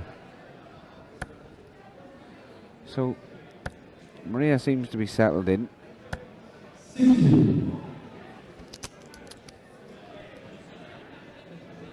Dita taking her time, and of course Dita synonymous with wearing a sweatband on the wrist. It is becoming quite common, guys. Absolutely. A few players on stage wearing the sleeve. As are the towels. The towels are becoming ever increasingly popular. I suppose they have to in a certain way. Because once you get up on these stages, there's a lot of heat, there's a lot of lights on you, and everyone perspires, and that's on top of the nerves. So naturally, for the grip of the dart as well, you don't want a slippy hand. That's two in. And look at this from Dita Hedman. Dita's in a very good position here to break in the opening leg. Yeah, Maria won't panic though. She's a great second dart from Maria. Fantastic. And even better third dart. That's excellent. She would never panic. Now, Dita, it's all about the setup. 133 would be nice if you go down to 19s. Well, that's a great first dart. 113 left. So treble 19. She's going 19s anyway at the end. Good chance for Maria. It's a good leave. Great dart. That's a super dart. Fantastic. That is an excellent check out. Wow. Wow. She means business. Super lead from Dita. Clinical finish from Maria. Yeah, so a 17 dart leg there from Maria. So that's a great opening leg. A sign of things to come. So Dita obviously at a stage of her career where she wants to be still competing at this top level. She travelled over for this weekend specifically because of the ranking points. She knows that she wants to continue at the level that she's become accustomed to over her career. I think this tournament, is this a Category C tournament? Today is Category C. Correct. Yesterday was Category A+. So today's Category C tournament, yes. you know, this again, just speaking from a committee perspective, I see no reason going forward why we can't liaise with the video and attempt to make this A plus next year again. The success out of this weekend has been phenomenal so far. Absolutely phenomenal, and not just that, but the online presence that has been secured, and it's one of the biggest things about darts. If you can put yourself on a global scale, be it through McAvoy Dart streaming, be it through a TV deal, if you can get yourself on a global platform, you're only enhancing both the reputation of your own darts organisation, in this case the Irish National Darts Organisation, and of course the reputation of the BDO. And the BDO must look at this and think, wow. And I know Des Jacklin was here, and I know Paula Jacklin's been here playing all day today, and I know Des was here, and he was stunned by how good this venue was. This is World Championship worthy. Well, of course, yeah, look, going back, you know, I think the last time the PDC was here was 2013, 2012, 2013, I could be wrong, but it was one of those years, you know. And like the PDC came here because it worked. It was a phenomenal venue. You know, Michael Van Gerwen won here back in 2009, 2010. Paul Nicholson was the winner here. It's a star-studded lineup. Actually, you know, I believe looking at this, it's going to get bigger, it's going to get better, and there's no doubt come next year, again, I think we will have all the big numbers, and hopefully going forward, it may not clash with the Grand Slam. I feel Lisa Ashton may have been here, Richard Veenstra expressed an interest, Wesley Harms, Jim Williams. You know, there's a very good chance of getting those here next year as well. Absolutely, yeah. The top throwers in the organisation for the BDO will always attend an event as prestigious as this. Unfortunately this year, yes, it did clash with another event. Completely outside the control of the INDO and the BDO, in fairness. But that's not to say that next year it won't clash, and if it doesn't clash, you're going to have the top level throwers from the BDO all coming upon this venue, and we've seen some of them here, like Dita Hedman, Anastasia was here this week, of course. Great first start from Dita. Oh, and she's had a look down. Right, 210s. Just at the wire. A 156 here from Maria. Sorry, Michal, I interrupted you. Not at all. You were right to interrupt me. It will get stronger, I think, and even bigger next year. This year seems to have been a great success for the INDO. A little bit of pressure there from Maria.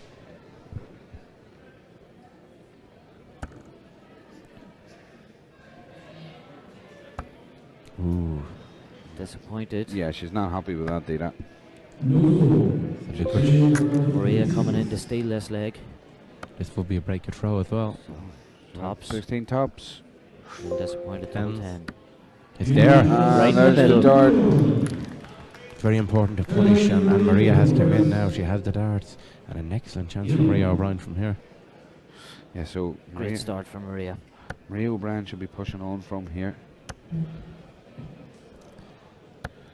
Just back to what Michal was saying regarding numbers, you know, on average at our INDO this year we have in around 100 to 110, but adding to that then this weekend, not only do we have our own players, of course people coming from all over abroad, we also had ex-PDC players that they may no longer do the INDO circuit, but they are coming in due to the prize money, the prestige of this event, and again, as we've said, this is going to get bigger and better, guys, as the years go on. It was a pleasure to be a part of it this year as well. We can only thank the INDO for the way we have been treated personally. I think it's something we'll all look back on and say, hey, we were there for the first year, and there's no doubt that you guys, given the quality of service you bring, will definitely be here for many years to come. If Dita's on course here for 180, I think that's him. Ooh. The width of a wire. By the width of a wire. Johnny Stewart says, one of the best venues I've ever played in, and the streaming has been amazing all weekend. So Johnny Stewart was down yesterday, played in the youths. An up-and-coming player himself. Comes all the way from the Tully Vallon Club, which is about 10 miles outside the other side of Newry. Johnny, absolute a starlet, just broke onto the youth scene in the Northern Ireland Darts about 6 months ago, and won their match play this year, and travels the length and breadth of the country now for BDO ranking points, and loves it. Great thrower in his own right too. It's an incredible leg from Dita, lies 9 darts to 96. Double 19 for the leg. That's unlucky, just Dita. Below. She will be back. Yeah, another chance for me, just a little bit of pressure again. Like the last leg, Dita got down to her double, made the mistake. Maria was able to mop up. Good last start. Needs just to be in case. absolutely clinical here, An Dita. important last start, yes. It could be a good marker for her darts to the light. Yeah, right on cue. That's brilliant. Wasn't too much shaking that dart, Tristan. No, it was a steadier dart, that. It was a steadier dart, that one. And how it landed. So Dita is broke back.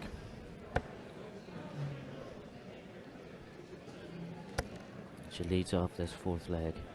And of course, not to forget mentioning some of the people who, without their help, these events wouldn't happen. And that is High Performance Roofing for today's event. The main sponsors of the event, and Winmow, of course, for their sponsorship and association with the Irish Open yesterday. Mick, without these sponsors and supporters of Irish darts, these things wouldn't happen. Yeah, absolutely, and we're very, very lucky at the moment as the Irish National Darts Organisation to have plenty of sponsors, plenty of support. Just regards this weekend, High Performance Roof, and Johnny McAvoy is an unbelievable supporter of darts here in Ireland. He was heavily involved back in the PDC days as well. Some people aren't aware of that, but Johnny was, and it's fantastic to see. And you know, a special mention goes to Andrew Spillane here in Killarney in the INEC. Andrew's involved in everything that comes to Killarney. Luckily for us, he loves darts. And just as Dita pops in, very close for a maximum. But you know, Andrew, Johnny, the whole team, Winmo, as we've mentioned. And as well, look, just for a smaller case as well, we've 64 dartboards here in action over the last couple of days. You know, all those boards were sponsored as well. So local businesses and businesses throughout Ireland, a lot of the county boards were all involved. And without their help, you know, none of this would be possible. It made it easier for us to go out and go to the next level and get in the likes of yourselves and to get in just something to make this a little bit unique so that people will remember it, not just for the darts but for the show that you guys and everybody else helps generate. I think this year will be remembered. There's been quite a bit happening over the last few days. I haven't got time to get to bed. It has been a hectic weekend for all involved with the organising committee of this event, but a really enjoyable one, and I can absolutely guarantee you that the Killarney Darts Festival is going to be one that runs for years to come, and it's only going to get bigger and better. It's on the map. Well, of course it is, Tristan. It's got me and you beside the commentary screens. Of course it's on the map. Again, just even go back to Friday night, 165 pairs in the men's is absolutely outstanding. I think, you know, you'd have to go a long way to match those numbers in pairs, and of course one by Gareth Gray and Key Rooney, two stars of Irish darts over the years. Excellent performance by the two men. So Dita's just missed waking the neighbours there. She's left tops. Now Maria took out 102 darts. Yeah. 2 legs ago. Now tops twice maybe. There's a loose one. A loose one is right. Okay, she might go treble 17 here to leave double 12.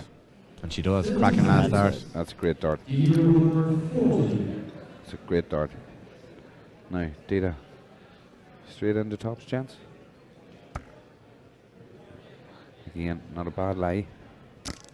Yes. That is a great finish. Use the guide. Yeah, great call, Michael. You called it. It was a great dart. Show the same dart again. It was always going to dip under. Indeed. And you have to say, in the blink of an eye, currently averaging just tipping on 80. Dita Hedman has gone from 2-0 down to 2 each. And Maria's not wilting. She's just kicked off with 100.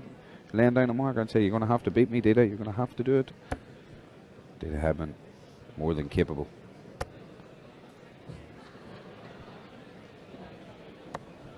But Liam Warburton there back on stream. It's the cousin of Mike Warburton. He's been watching all weekend, following Mike's progress. And back on now to... You get to see his cousin play again. Indeed, but what a feast of darts he's getting. He's just had James Beaton, who is...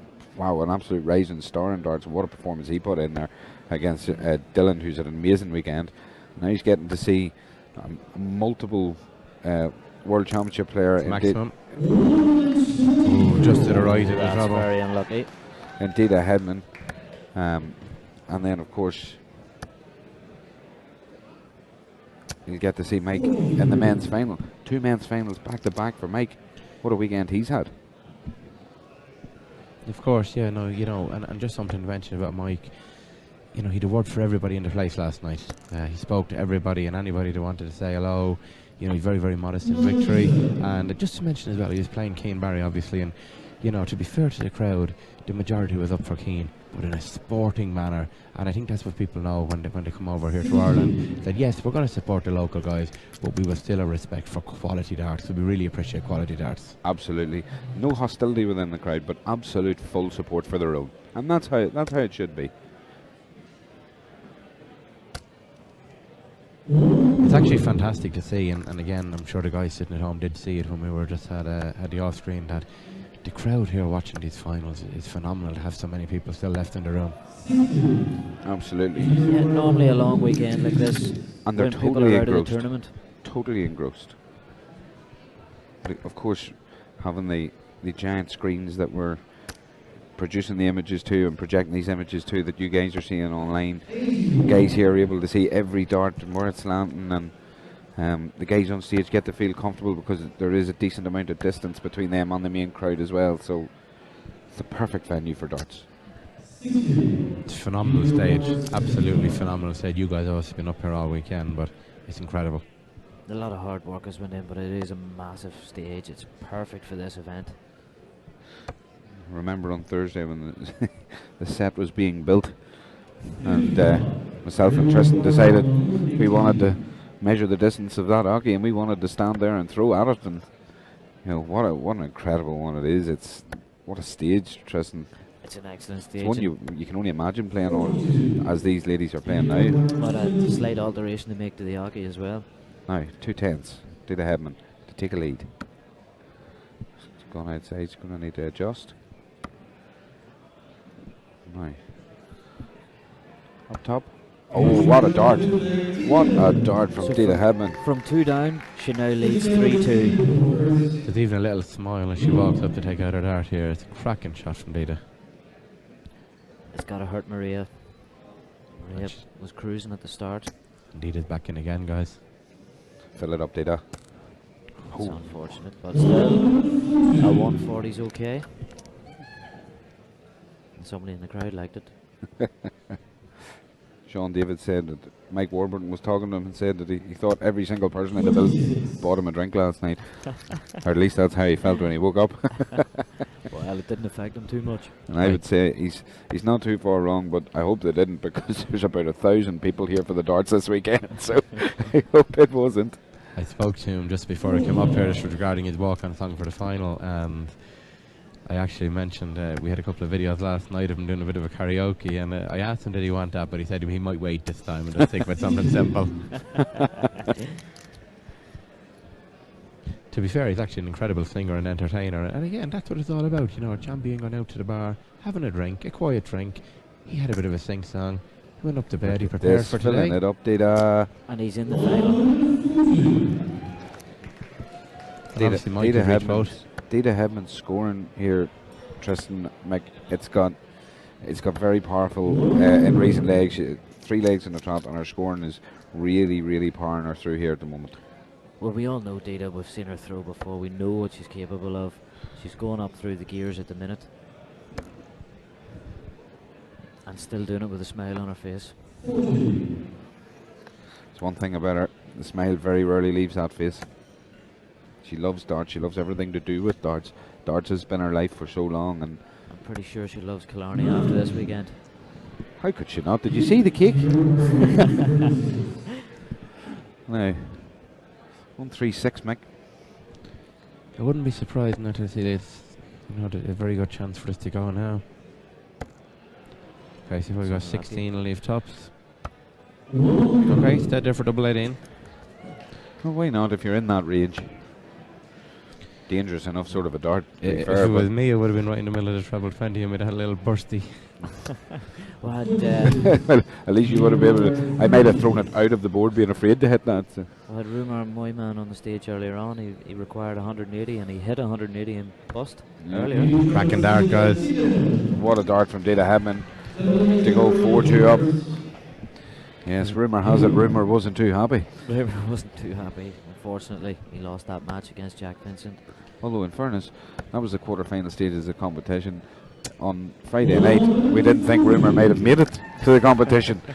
It was a good start for Maria. And I have to give great credit to the INDO and to the players who entered the event when obviously a player fell ill on Friday night. The games were immediately stopped, and it was the players themselves who immediately stopped the games, notified the committee that there was an incident, something had happened, and within minutes it was sorted, resolved. We gave all the players enough time to recover from the incident and get back to the darts straight away with minimal fuss, and it was a credit to the organisation for how it was handled. Of course, and the gentleman in question actually reached the quarterfinals here today. Yeah, that's what we're talking. The way it was handled with a good recovery, and I think again going forward, there's great respect here, as we've already mentioned, and I think players will remember that again next year when they see this event coming up. Players from abroad that have no problem coming over, and hopefully they can bring a few more Nice friends. to attract, yes. Well, there's a lot of players. There's a lot of players from over the water. We've seen a lot of Scottish players, Mike Warburton, obviously Welsh. We've seen a lot of players coming from England, and I have to. We had Tony O'Shea and Andy Hamilton here this weekend, two legends on the dart scene. I'll let this 161 outshot go first because I have a feeling she's going to do it. Maria. Yes, Maria, she's getting a shot. Will she go for it? No, she will not. And she's a very clever dart thrower. That's a great setup from Maria. And that's what a really good dart thrower does. Correct. Never waste a dart. Never waste a dart. Dita Hedman now will try and put pressure on this. Solid ton might help. 2 under, just lay one on it. Oh, just off to the side. Give Maria a little bit of breathing space. Shot dart. And that stops out with Maria. Yeah, that stops the rot. Trust. So Maria's back up and running. Only one leg in this. So Maria will be feeling a little bit more confident. And a little bit more confident now that Dita's into the one. Okay, so a chance here for Maria O'Brien. Of course, the leg she has to win to stay in the match. She would have to throw in the last leg if it was to go 4-all.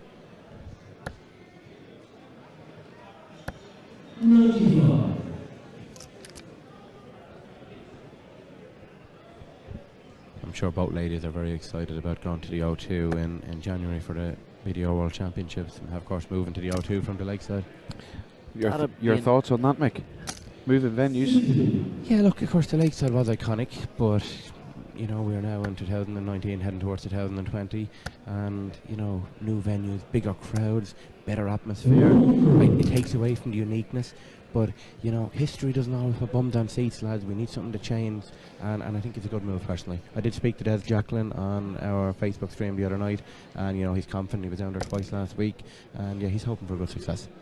Well, I have to be honest, I wish the BDO every success with it, and I hope it is a success, a roaring success, mainly for the players, to create a great atmosphere for them.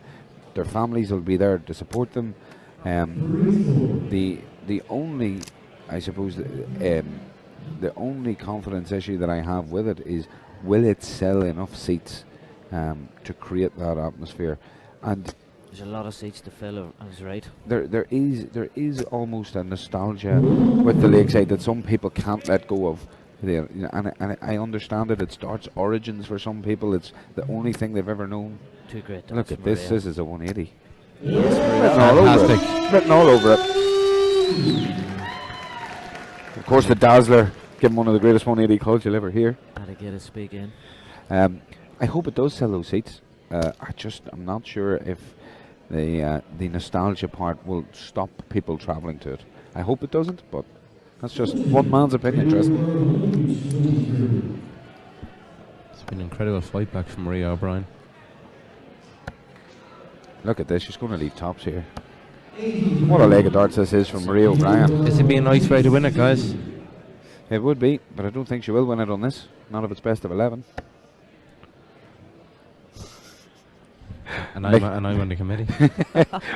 Mixed real. Oh, look at this. Oh, look at She's this. getting a go at it. Oh, lucky. Mercy, mercy me.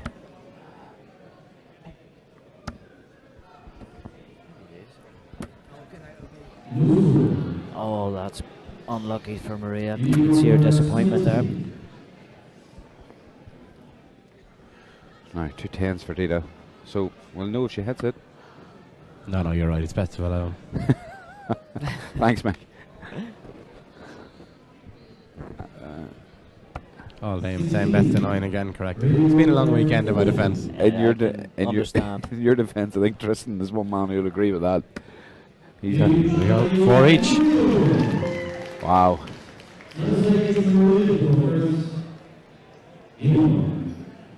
Johnny says he sounds like George Noble. He does indeed sound like George Noble, and that's completely intentional. And he's from the West.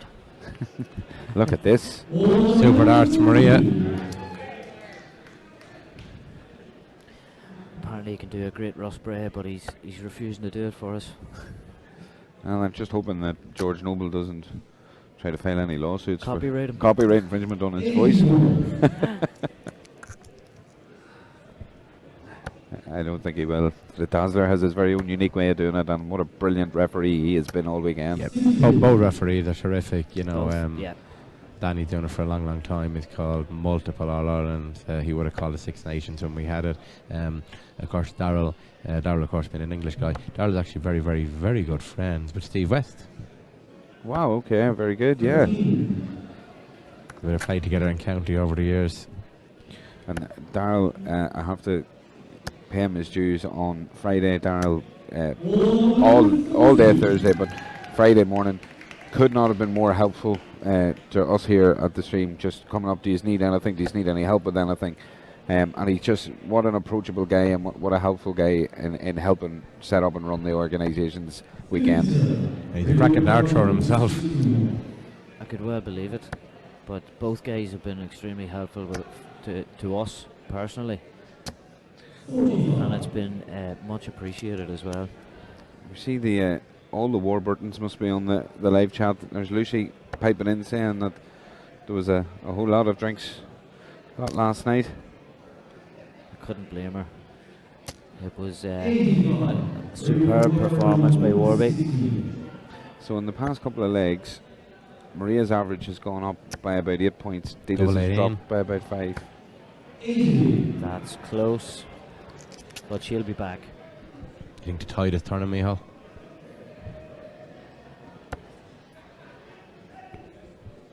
You think the tide has turned? It has, absolutely. The tide's turned completely. Maria, Sorry, I'm not focused in on the action here, trying to understand how swiftly the tide has turned, Mick, and you put it perfectly there. 2 up and then 4-2 down. Super last dart. This is incredible stuff. So we'll just confirm that is a best of 11 match then. Thanks for that, Tristan. Or is it that you have to win by 2 clear legs? What's going on here? Do we do it all? Tristan really rubbing it in.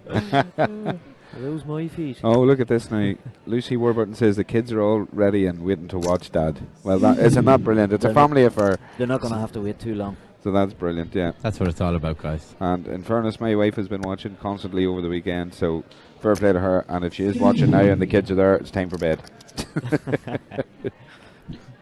Let them watch the final. Sure, they can't wait to see Daddy tomorrow. Don't want to get Leah too excited. She was listening out for me yesterday all day and kept asking why Daddy was in the TV.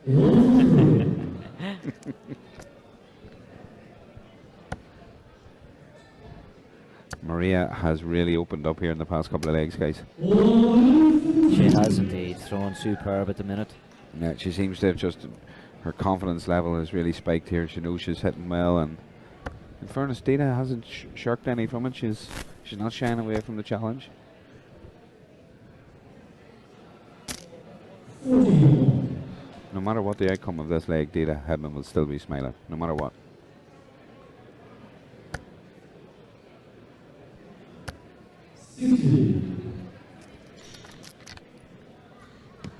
She really doesn't need a 2 travel visit really here just to have her throw back in a little bit of safety. She's just gone slightly off the boil though. There's one of them. Good recovery. The Grimsby Warburtons are all watching too. Apparently every Warburton in the country and the land and the world was watching here. Even the ones that make the bread. Super darts from Maria. So Maria's left Shanghai. Dita really needs to put a bit of pressure on that. Oh, that's a good way to start it. That's a better way. Just when she needs it. Very unlucky. That was unfortunate. Slight deflection. Just so much room in that treble too. Just went to the left She's side gone of to it. 5, so Dita's going to come back at 97 here. So 65 left. Outer ball possibly. It's hard to know. Maybe treble 15 for double 10. Ooh, No, just the 2. 63, so. So 97. This is a pretty simple equation.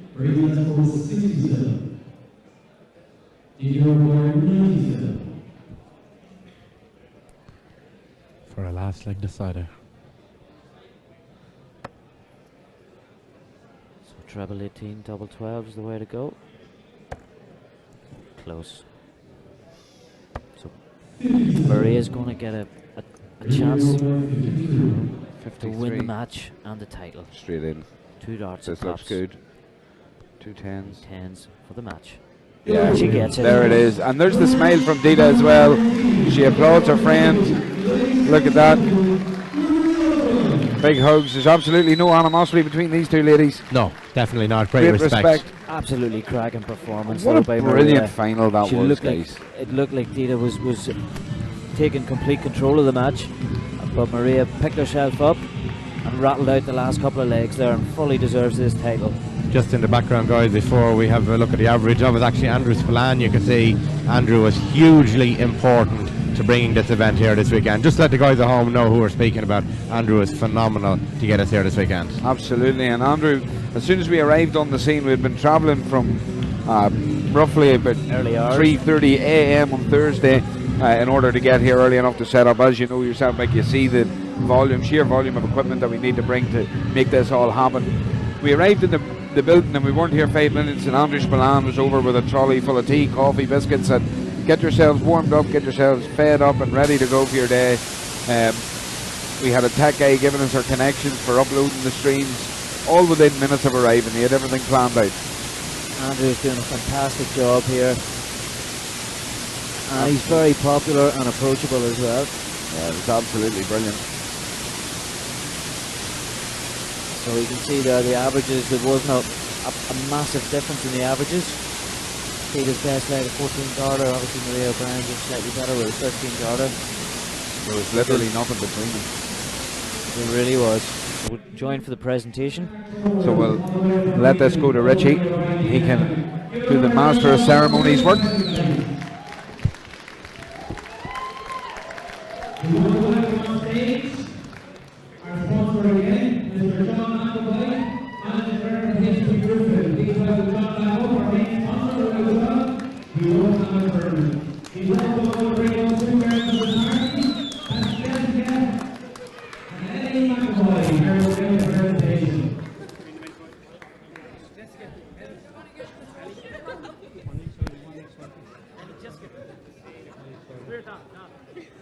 Up them dogs! Jessica, get a picture. Come on, John down. Unfortunately for Richard, it wasn't the perfect present she should have gone today, but she did her own. She will be paying very heavily when we're going out. Please welcome up for a presentation, Dita Hedman.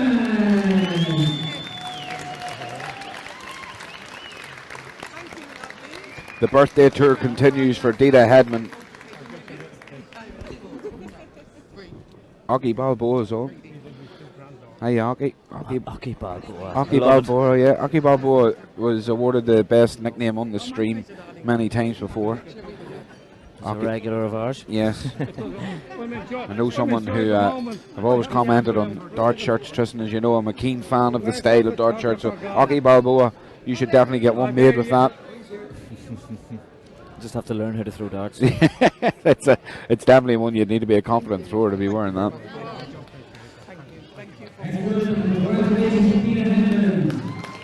Well done, Dita. See, just lifting the trophy is Andrew Spillane.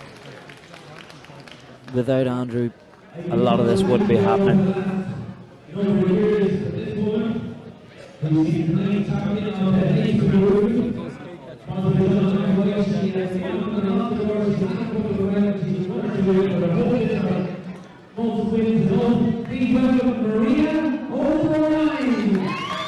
There's Maria, your champion, the HP roofing singles ladies event. Great performance from Maria today. Unbelievable performance. And what a turnaround. Data was 4-2 up. You were thinking there's only one way this is going to go. Maria really turned on the style. Got her power scoring back on.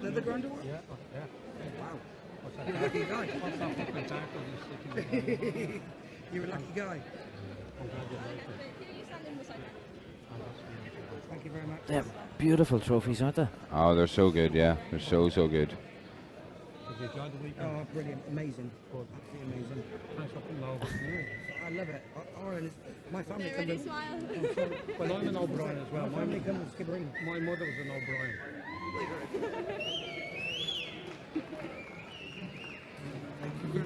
My family comes from Skibbereen, so. Johnny, of course, a proud family man there, and really does make it a family affair. Brings his family to the finals, and he was here Friday night. He was here yesterday. He was here today. So it's not just about sponsoring the event.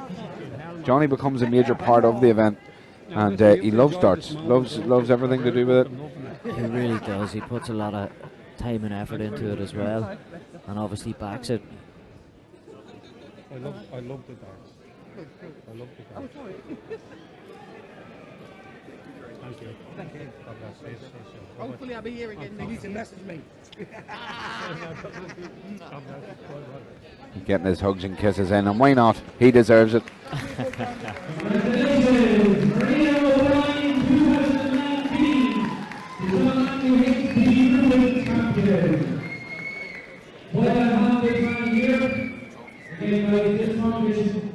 It's only between two people. One known is one for Gleneagle. This man is the John right. You will know from years back in the PDC. They had a PDC here for several years. A big sponsor, and the big sponsor for the Irish Gleneagle. Please welcome to the little word. He's Mr. John McGowan.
are a few words there from Johnny McAvoy himself, and you hit the nail on the head there. You spoke about the youths so passionately. He knows the youth setup is so good, so passionate about it. Amazing stuff. You have to give him his credit and congratulations. And what a great sponsor for Irish Darts Johnny McAvoy is. So I know all the team and committee members at the INDO really do appreciate everything he does, the support and the help and the guidance that he gives them. A true darting fan and a true darting friend of Irish Darts, Johnny McAvoy. So we're going to be moving on to the men's event in double quick time. And I really hope that the quality of this is as good as the quality of the two finals we've seen, Tristan, because the two finals we've seen have been great. We've had two great finals so far. Two We've great been very finals. lucky. All four competitors have held themselves very well. Fortunately, there does have to be a runner-up. There has to be a runner-up and there has to be a winner.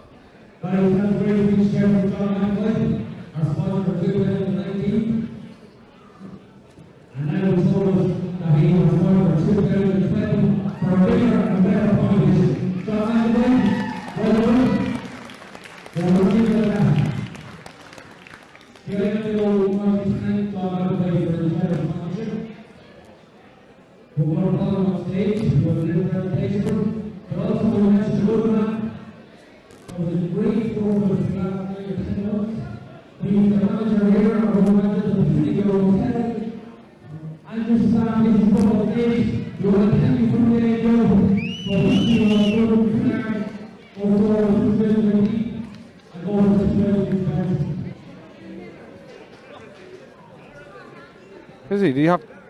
I was wondering, maybe Richie had to do a bit of running there, Tristan, to get up on stage. He's losing the breath there.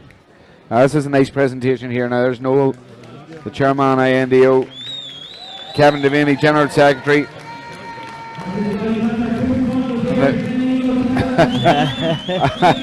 And Johnny and Johnny and Andrew getting, you know, the two main men behind making this all happen. Beyond the INDO, those two guys have to be there. They have to make it happen. Absolutely amazing. Fair play. Great work. Both men thoroughly deserve this presentation.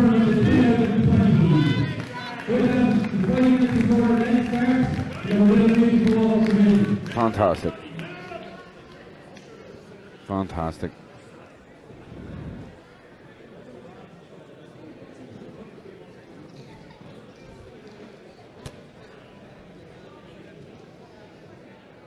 So we're edging ever closer to the big one.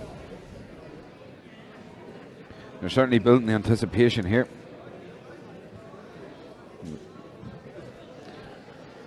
Although I would imagine it'll be kicking off now in the next few moments because the natives will get restless.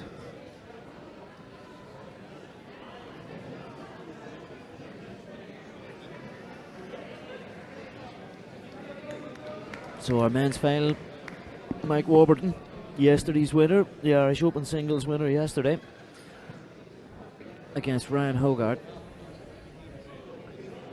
Both men playing exceptional darts today, as we've said, through an extremely tough field of 350 competitors. There's the Dazzler. It's not the Dazzler, that's Dabber. Is that Dabber? Got it wrong. Dabber. Tristan, myself and yourself just gonna take the opportunity to get a quick selfie in the commentary positions here.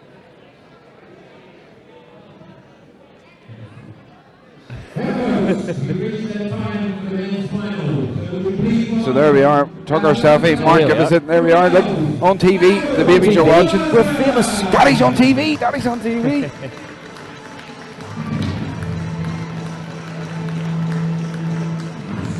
Darts Watcher says 6-3 to Warby. That's my prediction. He's going to do a double. This final, Mike Warburton, best of 13, so first to 7. Mike Warburton is certainly a character, isn't he? He's oozing confidence as well. You know, he's definitely got a certain aura about him. I don't know what it is, but he's got something.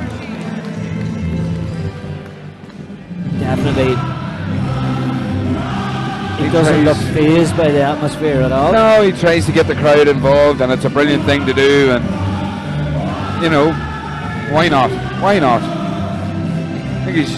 Can he do the double? I don't know if he's doing a lap of the bill. There you go. He's giving a wave to the crowd, and the crowd, in fairness, may support him after seeing him last night. They may support him.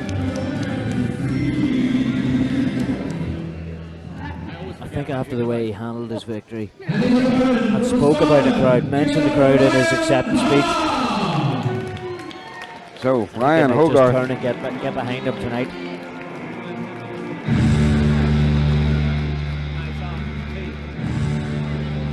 I think Ryan wants to give a high five to everybody along the floor there. He's trying to.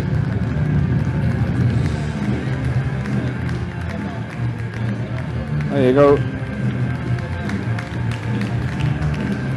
As he makes his way up the stage for this final. Mike Warburton even clapping him on. Furious. So the men's final will be best of 13, I believe. Best of 13. There's no point asking Nick. So I'm just checking to see if we're going to be joined by Mick again on commentary for this one, and I believe we are. So I'll get him mic'd up and welcome him back to the commentary area. Mick, welcome back. Thanks, guys. He didn't really go that far though. Well, he actually just put the mic down and turned it off. Didn't actually go anywhere, but I'm making sure I was best at 13, guys. I think I'm welcoming the voice back rather than the man. So we have Darryl doing the MC for this final. So two throwers that know each other quite well, Mike and Ryan. Seen them actually catching up earlier in the day. So definitely no stranger to each other. Mike, well, if you're going to talk about pedigree of thrower, you've got Mike, who is the current Irish Open champion. So he knows the venue, he knows this stage inside out. And of course he's been up on the stage before, as you say, Micheál and Victoria's here last night. It's actually Ryan's first time on the stage. He came here as a number 2 seed, but we just didn't get around to getting him there. Yeah, it's difficult, lads, you know, because there's so many quality games. Well, I have to say now, the quality games that we had on the stream all weekend, like we were looking around, and I suppose it's when it gets down to the last 1, 2, 8, last 64, there is no bad games. There is no bad games. We were looking at, we spun our camera around after watching Mick McGowan and Dylan earlier. We spun our camera around onto the floor, and Keane Barry was playing Nick Fulwell, and we turned the camera from there up to the top of the board, and Ken McKenzie's playing Mark Cullen. And if you had a pan going around, I think maybe John O'Shea was playing as well. It was just dart star after dart star. Fantastic stuff. Should be a great final. You're right, Helen Dunn, it should be. I know that Helen was upset that she couldn't be here this weekend, but she's definitely going to be making the effort next year to travel down. It seems that she's seen a good bit of it on the stream as she's well. Watched constantly, watch yeah. a fair bit. From Friday night right through. It was a late one Friday night, but a great one. A late one, but a great one. That's a perfect way to describe it. You're welcome. Thank you. Ryan wins the ball. Ryan will be thrown first. All important. Winning that ball is all important. Thanks, Chris Kern. We appreciate that.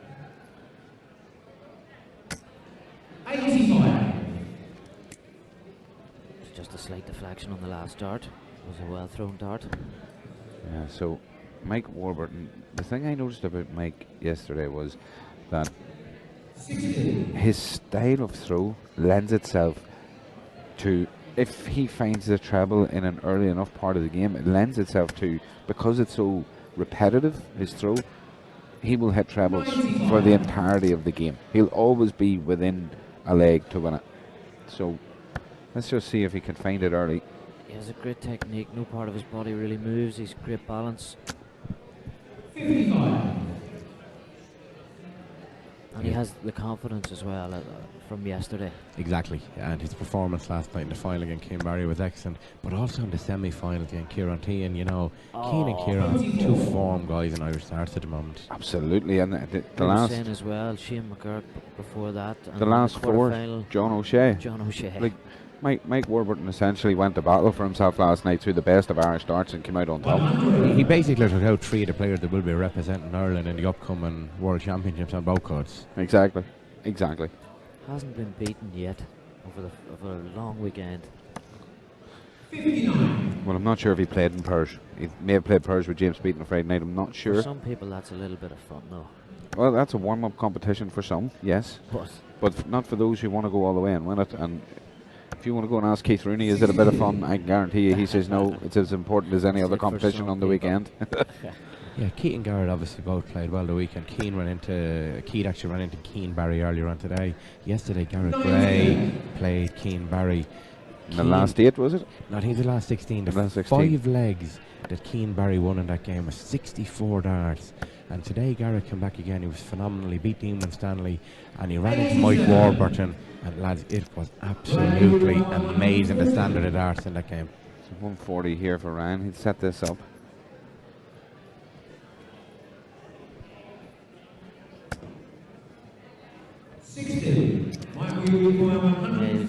Referring to his semi-final yesterday against Kieran Tehan, was an absolute joy to watch. It was power scoring. Terrific. So, just want to give a quick shout out there to Kyle Curran, who's watching, 6 years of age, watching his dad and glued to the darts. Brilliant. Go get your dart shirt ready and get throwing. One of our sponsors, Mr. Darts, may be able to help you. Or personalised shirts, of course. Early break for Mike. First blood to Mike. Well, this is exactly what Mike Warburton did yesterday. Mike Warburton didn't look like the favourite for that leg. He just didn't look like the favourite at any point in that leg. But he's 1-0 up and he's finding his treble. Numerous times again, Kieran T and the crowd were getting excited. It looked like Kieran was going to break him, but Mike found a way to win each leg. Every time. And his setup play is phenomenal.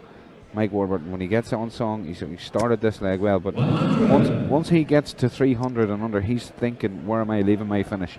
And he's really, well, at least yesterday, he was really, really good at it. Sport FC, it is BDO based, and the format of this is best of 13 final.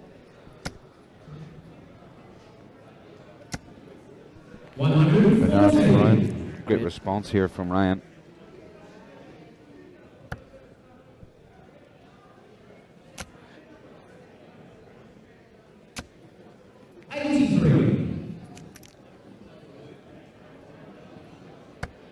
Tristan, does Mike Warburton have all the adrenaline still pumping from yesterday to carry him through this final, or do you think he gets tired? Because 2 massively long days when you reach the final of these tournaments. Nothing matters now. No, he's the adrenaline alone will keep him going. He's been playing darts a long time. Yes, he did kick back and enjoyed his victory last night, and why wouldn't you? But he, obviously the professional that he is, he got up this morning. Oh wow! Great 180. Maximum believe 24. What a visit there! Right. These are the kind of shots you just mentioned, Michael. He's finishing. 16. That's unlucky. So the door's open here for Ryan, but he has to walk through it. And with a clenched fist, he does. It's like the old cliche, it's never a break unless you hold. Ain't that the truth? We've used that actually. Multiple times. I think Ollie Monaghan was sick of listening to me say it.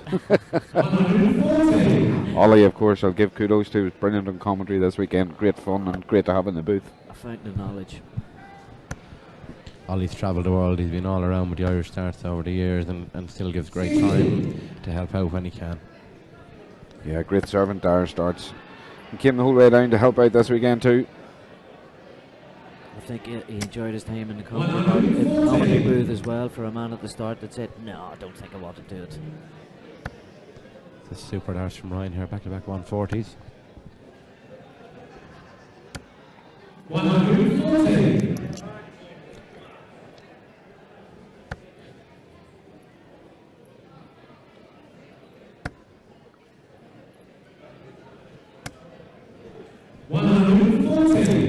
stuff, guys. So I'm feeling this is going to be a great final. yeah, so Ryan's power scoring is coming into play. 81 after 9. 97. So we're 3 finalists in the men's competitions this year. It sounds like a joke, doesn't it? Welshman, Scotsman, and Irishman. But I can tell you, That's great finishing from Ryan. that's no joke. Four-legged, 5 minutes for first.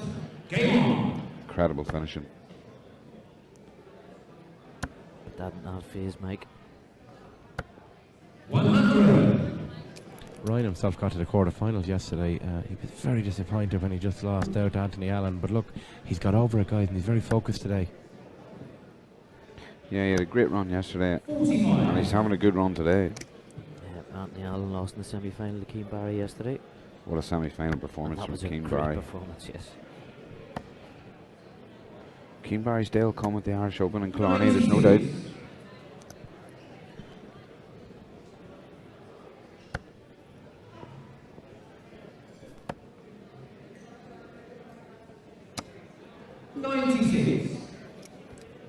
So Mike with a slight advantage in this leg. Wants to pressure this.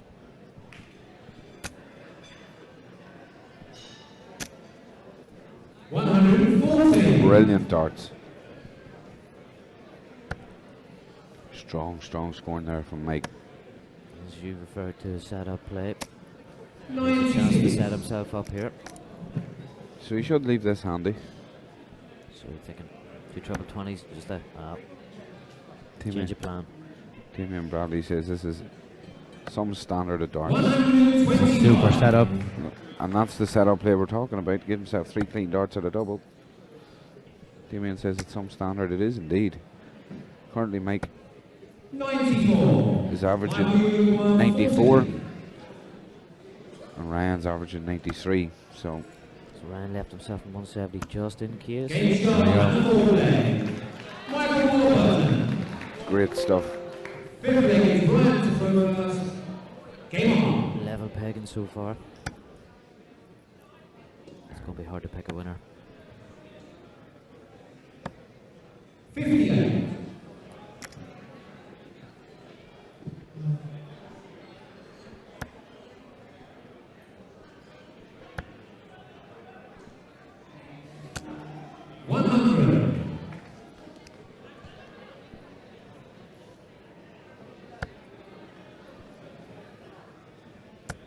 Throws quite hard, Ryan, guys, doesn't he? It does. It looks like just a wee bit of a push or a flick towards the end of the throw. Sometimes just wonder, is Ryan maybe pushing his dart too hard, and because of that he's releasing it slightly late there and just leaving it under the treble rather than just just that follow through. Just shoot. That's better. Super cover There you shot. go. That's superb.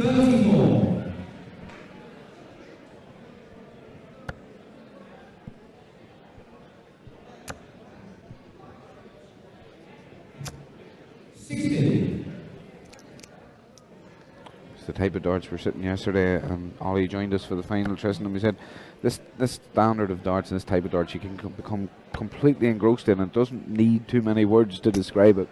Well, that's true. It's very true. Mike needs to put a hole in this though. Engrossing.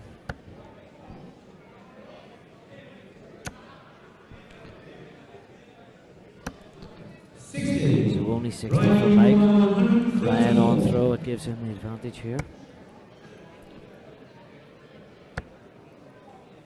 16 left tops. Beautiful setup. 94. So Michael needs something a bit special here. If he could find 2 trebles, it would help. If he could find one. Yes. It's a bit of a forced dart there. 40. But again, 6 darts for Ryan. I don't think he's going to need them though. Paddy O'Donoghue says, standard of darts this weekend's been outstanding. Brilliant crowds every day, and we need more of these events. Well, Paddy, you check out the INDO Facebook page. There are hundreds of events all year round. It's an amazing setup, and you're very welcome to come to any of them. Just to mention Paddy, guys, Paddy runs a club in Gleneagle of a Tuesday night, known as Tuesday Night Darts Club. Best players in the country go there. It's a fantastic setup. Paddy puts a lot of time and effort into Irish darts, and he's a huge supporter of many, many players. Absolutely. We've seen plenty of TND tops about this weekend as well. We've noticed them. Tuesday Night Darts is very, very popular in Irish darts, of course. Myself and Paddy have actually met as managers in the last 2 pubs and clubs final, and the score is currently 1 apiece. So we're looking forward to the rematch next May. But win, lose or draw, we have a great chat and a lot of respect afterwards. Grudge match coming up soon then. Yeah, like we were saying, we haven't seen any negativity about the weekend. There's been no fallouts, no arguments, nobody. There's rivalry to a certain extent, but at the end of the day, everybody's enjoyed themselves. Well, the beauty of the game is that you're a one lone man, you're not a team. You can't follow your teammates in darts. At the end of the day, nobody can throw the darts for you. You know, you've got 501 and 3 darts in your hand, and do them as you can. It's probably one of the beautiful parts about the sport, isn't it? It's a great. There's 2 in. Darts. Okay. 141. That's okay. 140.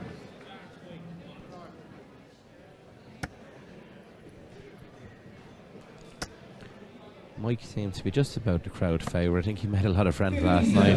No disrespect meant to Ryan, of course, but as I said, everyone wanted to have a chat and a word with the champ last night.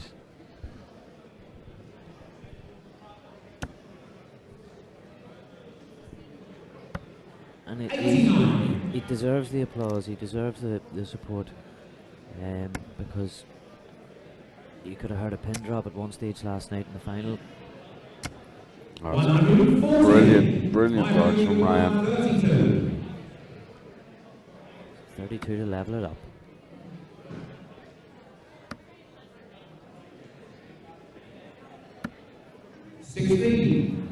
Ryan 144. Paddy says he can't wait to catch you again, Mick. The rivalry lives on. See, he's just started it up again. Everybody was getting on so well. You want to hear what he's saying about you with a mic away from him. And here we go, 4-4. He'll use that as a guide, surely. Yeah. Super finish. But again, you know, Paddy's actually a prime example of how good the service is. I believe Paddy was over at the Tottenham game yesterday. I think I'm right in saying the Tottenham game. Yep. Couldn't be here. But he can sit here now in his hotel and watch you guys all weekend and keep up to date with the darts. That's it. You can watch us from anywhere. Once we're on YouTube, you can be sitting at the Tottenham Hotspur Stadium, use their Wi-Fi, don't use your data, and watch us all day long. Because let's be very clear, folks, watching us is better than watching Tottenham. My thoughts exactly, Michal. It's bad times for them at the minute. And they also put me out of last man standing yesterday, so I was very upset.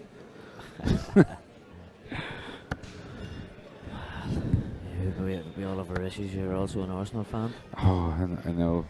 I do have many crosses to bear. Meanwhile, back at the darts. Oh yes. Mike, 3 each here in the final. Mike Warburton is starting to. That's a great last start, Ryan Hogarth. Mike Warburton's starting now in this leg to do what he did to Keane yesterday, which was he was hitting a treble every time he came in and immediately putting his opponent under pressure on his own throw. 140. And when he's hanging on to his coattails, as you can see now, he's on a finish before Ryan. Ryan's thrown that slightly low. Okay, he might have to go back here to leave a finish. Yeah. Well spotted. Oh, good thinking. Leaves a big fish. Left a big fish. The problem is now that Mike, well, he can set this up. Needs a treble, or Already he might scored, even so look at the bullseye route here. Possibly. Triple 17, either or. Yeah, he's Yeah, gone the ball 96 left, a nice 2-darter. If he gets a shot, guys. If he gets a shot.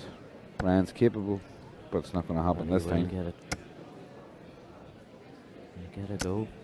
100. Ryan in with 100 just in case, though. This could be a game changer.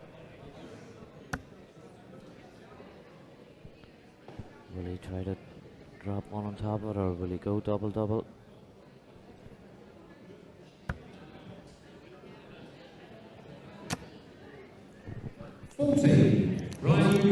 So Ryan with a Missed big chance to opportunity take there. the lead. Missed opportunity. 2 darts at double Two 8. eight.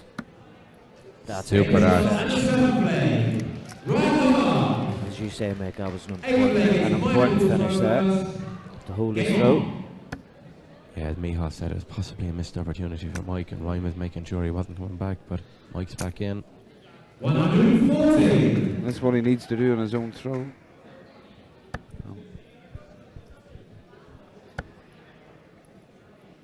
I'm just up and looking over the crowd because James Beaton, who travels the world with Mike throwing darts and who has won the competition this evening for himself, I can hear his voice cheering Mike on. We can't see him. But I know he's there, and Mike knows he's there. He's tall enough, he should be able to see it. He could be kicking his leg at somebody, practicing or something. Oh, this is good darts here from Ryan. 140. Incredibly, to date, there's only been one 180 in this game. Multiple 140s. As many as you like. There's been eight 140s and 7 140s, respectively, for Mike and Ryan.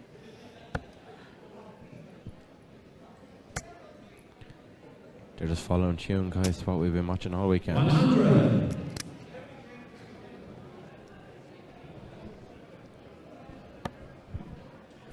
So, Mike's he's had a trouble there, but he's kind of lost his way a bit on his own throw here. 70, so. They lead like a treble here. Yeah. Well, Mike has a slight chance to put the pressure on, right? Yeah, but a 140 here would really do that. Great start. That's the way to start it. Nice and Slip aggressive. one in between. That's goal post. That's beautiful. That's excellent. That is it from Mike. So 18 tops for a break and throw. It's there. That's incredible. That's incredible. Wow. What a finish, Tristan. I think this could be the turning point, all right. Massive steal there from Ryan with a great finish. Showed a bit of emotion there. He did give a fist pump in the second leg when he broke back, but that was the first sign of real emotion. Yeah, but it's also the real sign of adrenaline, and that's adrenaline will breed confidence, and confidence will breed relaxation. Relaxation breeds better darts. You can see that tiny bit more aggression as well with Ryan there. Mike Warburton does not change. He doesn't flinch. And he did this last night, even when he went behind. He went 4-2 down. He didn't flinch. Didn't show his hand. Oh, Slight loose on there. that would be like one of my darts. There's Mike straight back in. 100. You can see again grooved points for both players. Tristan, we're talking about how popular a grooved point to just give that additional grip the whole way down the barrel and the point. There's a 140 again. Man, Hogarth is really kicking off here.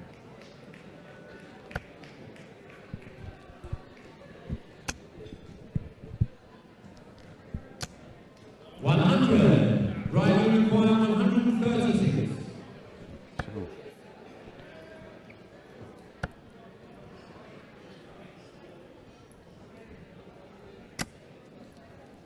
So slack by Ryan standards. This is incredible. This is two players at the peak of their powers here. So 96 left. He's just making sure another will leave double 18. Beautiful setup. That's amazing darts. Again, in reference to Mike Warburton, his setup play is amazing. Yeah, 76 though, very doable if you're Ryan. For the tops. Just below. He's been hitting tops as well. You can hear the Irish crowd getting behind Warbeck. He sang them a lullaby last night. Here we go. Yeah. As we've mentioned, the setup play incredible for Mike. How crucial guys will that be in about 15-20 minutes time? Again, he went down by 2 legs there and he didn't flinch, and this is the confidence that exudes from Michael Warburton. However, on his throw, he really needs to make this count. Really Correct. needs to make it count.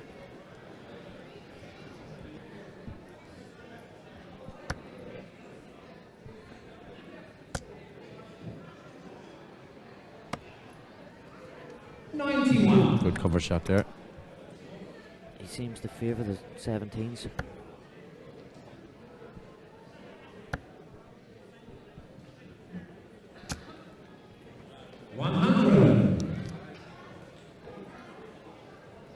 Steady 100 for Mike.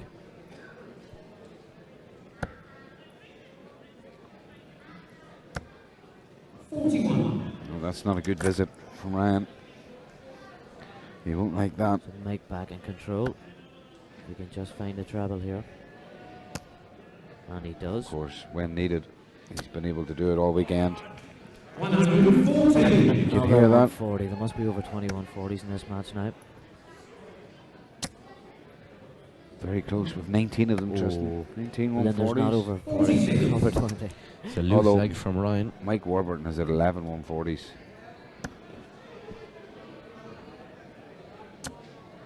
Eleven 140s and a 180. Beautiful dart from Mike Warburton. Well called, me all. Tristan was hoping for that 20 at 140. Can't win them all. So that's incredibly, that's Mike's first 180 of the match, and hard to believe. But 16. Multiple 180s against Kieran Tehan last night, and obviously Keane in the final, but again Kieran in particular. Beautiful. Oh, that's an incredible dart. And there you can hear the Irish crowd really behind Michael. I did say that I wasn't 100% sure on Michael Warburton, but he's won the crowd over here. Completely, yes. 121. Good darts. Helen, you enjoy your work, and thanks for coming on the stream. Of course, you can watch the end of it when you return home on McAvoy Darts YouTube channel.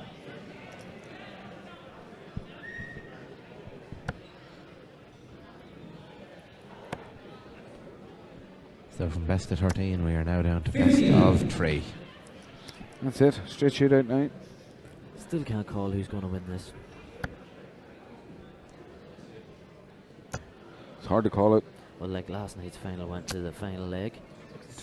Final dart of the final leg. Both players sitting That's at 40. right.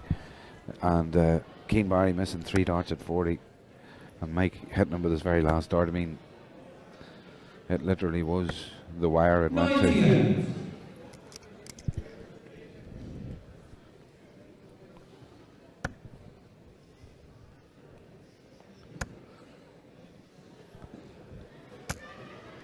A good last dart, but Ryan looks an advantage here, Tristan. He does indeed. He has the throw. He's got almost 100 ahead, and he's hit the treble with his first. So he's definitely going to get a chance to finish it. We did say the all-important bull shot at the start. Exactly. It's been important in so many matches over the weekend. 45. Ryan 124. Incredibly, if you look down the hall, there's almost more people here tonight than there was last night, and I don't know how we could actually do that, but I think you're right. It's an incredible crowd out there. Especially with no Irish representative in either men or ladies final. It just shows the support and love of darts that the crowd has. Correct. 100. Ryan 132.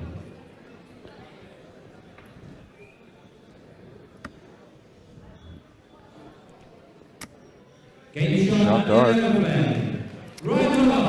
Ryan edging it. He'll make a big effort in this leg, I think. Try and take this out 7-5. But Mike's not going to let him. That's a great start. Certainly Fill it won't. up. Fill it up. Give us your second, Mike. Come on. 140. Sure. I think that's the 2140s now, is it? That's it. That's the 2140s. Yes. You were looking forward to that, Tristan. Look at this. They could be like What a buses. response. He's going down. Nope. Like a bus with a flat wheel. Disappointed in your hand. I don't think anyone's disappointed in either of these two throwers. It's kind of a free leg for Ryan against the throw. Of course, Exactly. he knows he has the last leg on throw. 100. Yeah, it's pressure darts here. He's trying to make a mistake. Correct. And that was more difficult to say than I thought it would be. To make Mike make a mistake. 100. Ryan just following Mike. Just in case Mike slips up.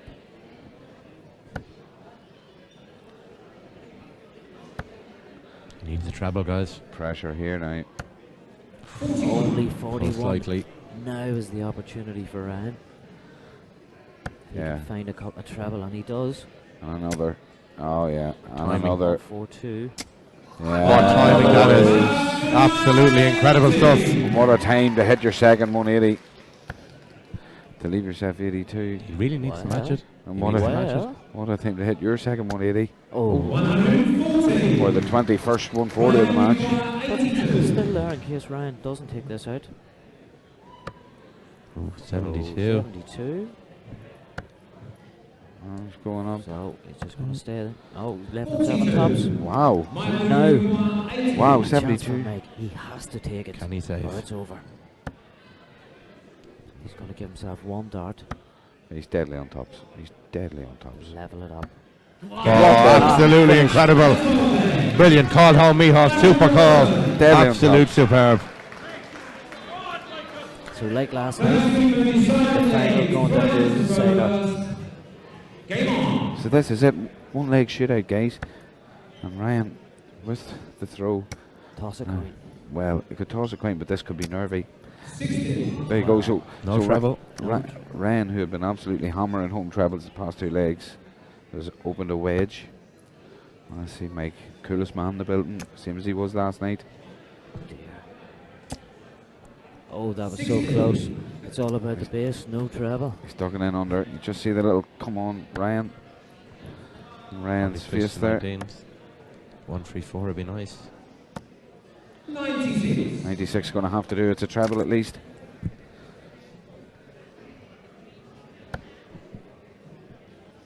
Oh, Mike's found it. Let's see if we can find another one. 100. Well, it's just dart for dart at the minute, guys. Still slight advantage, Ryan, obviously having the darts. It's almost like nobody wants to make the mistake here. Safe so, darts. so like if Ryan hits a 60, it seems like Mike's like, right, stay with him. Don't make a mistake. Don't do anything silly. But there's a 60 there. Let's see if Mike can punish that. Oh, ho, ho, He ho. already has. Is he going to open up here? Is he going to open up here? Just at the right time. 140. Super visit. It's all about who can hold their nerve and take out this final double. Both players averaging in the 90s here, guys. This is an incredible standard of darts. Both on the top wire. Ooh. Okay, the door's open, Mike. The door is definitely open. It's wedged. He stole the throw, so Let's this see. is like a free hit here. Oh, yes. This Good is a players setup play. always punish. He's staying there. Okay. 100. He's happy enough under that pressure. The Irish Open singles champion is going to get first blood here. And 140 puts it back in the court of Ryan, though. Puts pressure back on Mike. That's the switch. Needs a treble. 58. Might we require 101. Big outshot. What a way to do it, guys. So, room 101 for Mike Warburton. Still on. Treble 20 still gives him a chance. 78, he's going to go to 18 18s I here. think you're right. Beautiful And he setup. does. 77. Right, we require 167. So, It's now or never. oh, It's unlucky, Ryan. it's a We'll go collective treble gasp. 17 now. Leave Oh, double 18. oh, wow, Brilliant pressure, pressure. lads. Brilliant pressure. Pressure, pressure, pressure. Nailed the wire. So, for the HP roof and Irish Open, here's a chance. And he There it gets is. Unbelievable performance. Mike Warburton. double champion over this weekend. Fantastic performance, guys. Unbelievable. Double champion, back-to-back titles this weekend. Here Mike, thanking the crowd. Mike Warburton, he knew, look, you can see the adulation of the crowd. They're on their feet for him here. It's incredible. It's incredible. Two fingers are up. The Warburtons are watching online. They're loving this. Ryan Hoggard, just to be fair, lad, he lost nothing in the feet there. Terrific performance. He averaged over 90, I think. And it's it. Mike Warburton is one to watch, guys. What a champion. Someone said on the stream yesterday he's a dark horse for the BDO World title. On this weekend's performance, nobody can disagree. I think you're right, Miho. Yeah, definitely. Nobody can disagree. Great respect from the two players as well, guys. Oh yeah, a great embrace from them there at the far end of the stage. Mike Warburton's a warrior up there. He's a killer. He wants to just move everyone out of his way, but he's got great respect. There he is. High fives to James Beaton. Travels the world with him. They've got a great group together there. What a performance from Mike. Warby does it again. He's coming back again to the crowd. Applauding the crowd. Fantastic to see. He's made a lot of friends here this weekend. He really has, yeah. He's an honorary Irishman at the minute, there's no doubt about it. Once you have the Irish crowd behind you, you're an honorary Irishman. And what a wonderful place to be, being an honorary Irishman, Tristan. He'll have great memories of Killarney. I wonder how many songs will be sang tonight.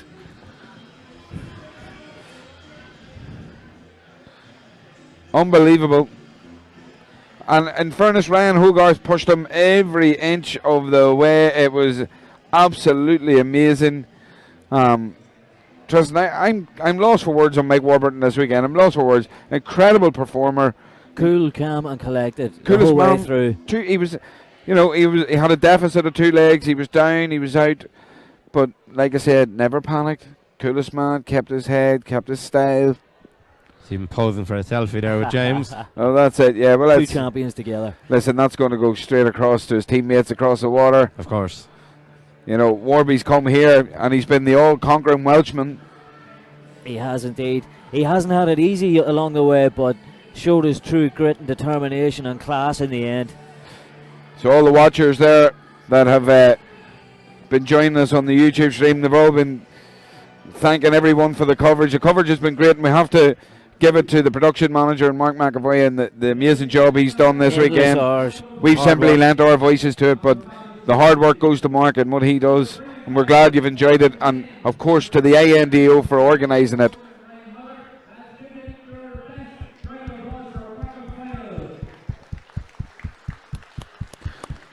So the presentation's being made here now, guys.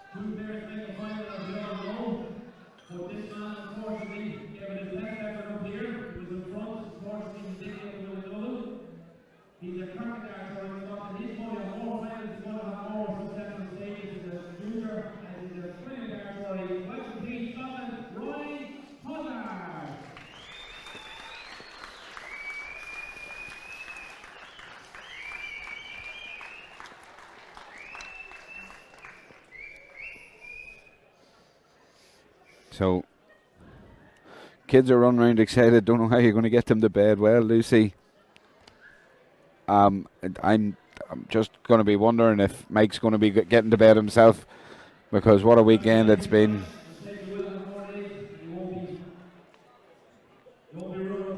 Heather, we'll see you next year.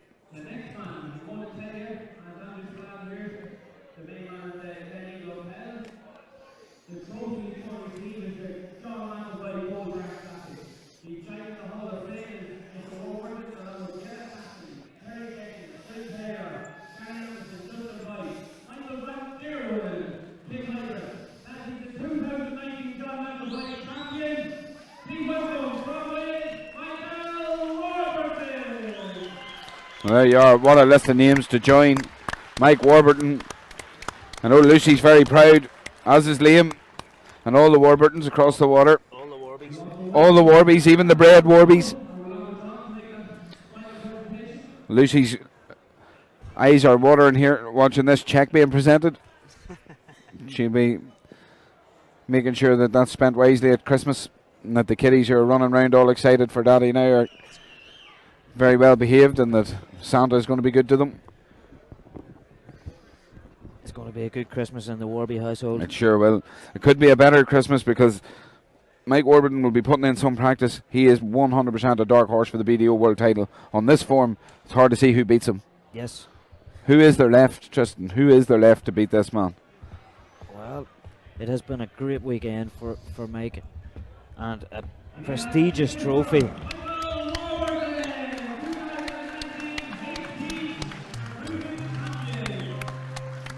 There you are.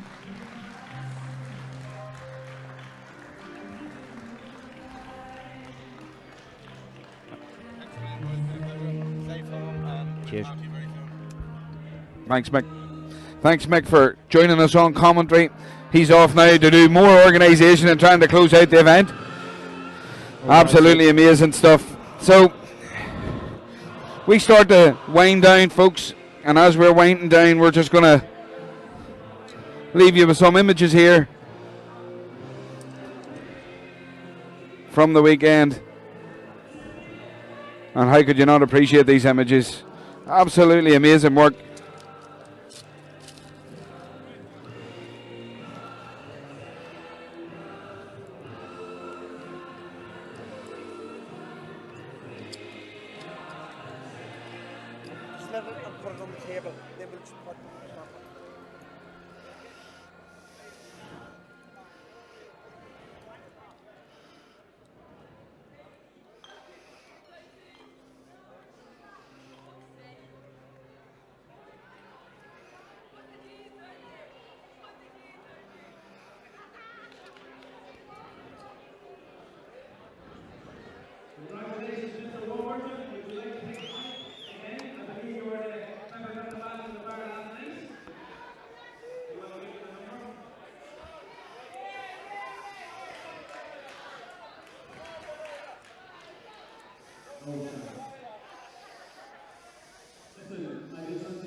So there you have it, folks.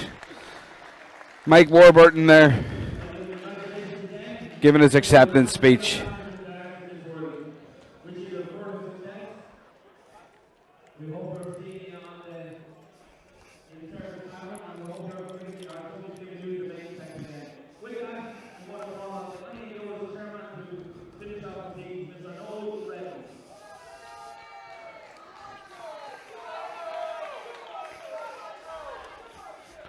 Great to see Noel there.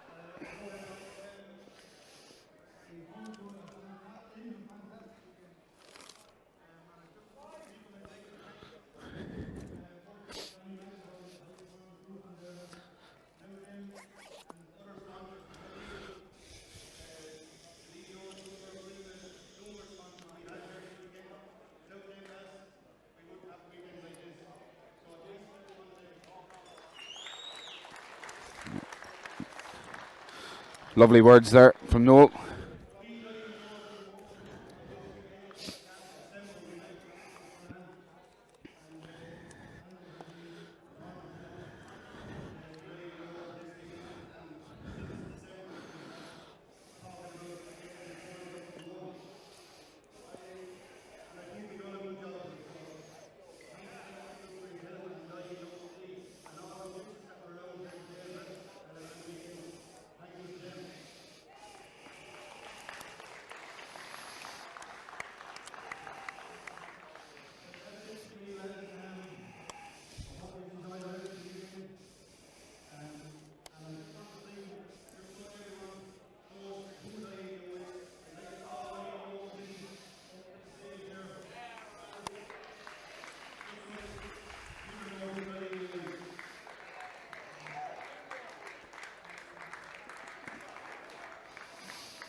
So, folks, as the speeches continue, we're going to sign off. Let you just sit with the committee here of the INDO to close off for the evening. I'd like to thank you all for your company on the stream all weekend. Hope you have enjoyed it as much as we have. What a weekend it's been. Really appreciate everybody who's chirped in with a few comments, kept the crack going for myself, Tristan, and the commentary team here, and for Mark. From us and McAvoy Darts streaming again one last time. It's been amazing. We've had such a great weekend, and we really appreciate it. So thank you so much. From us and from all of McAvoy Darts streaming, good night. God bless. Safe home, everybody.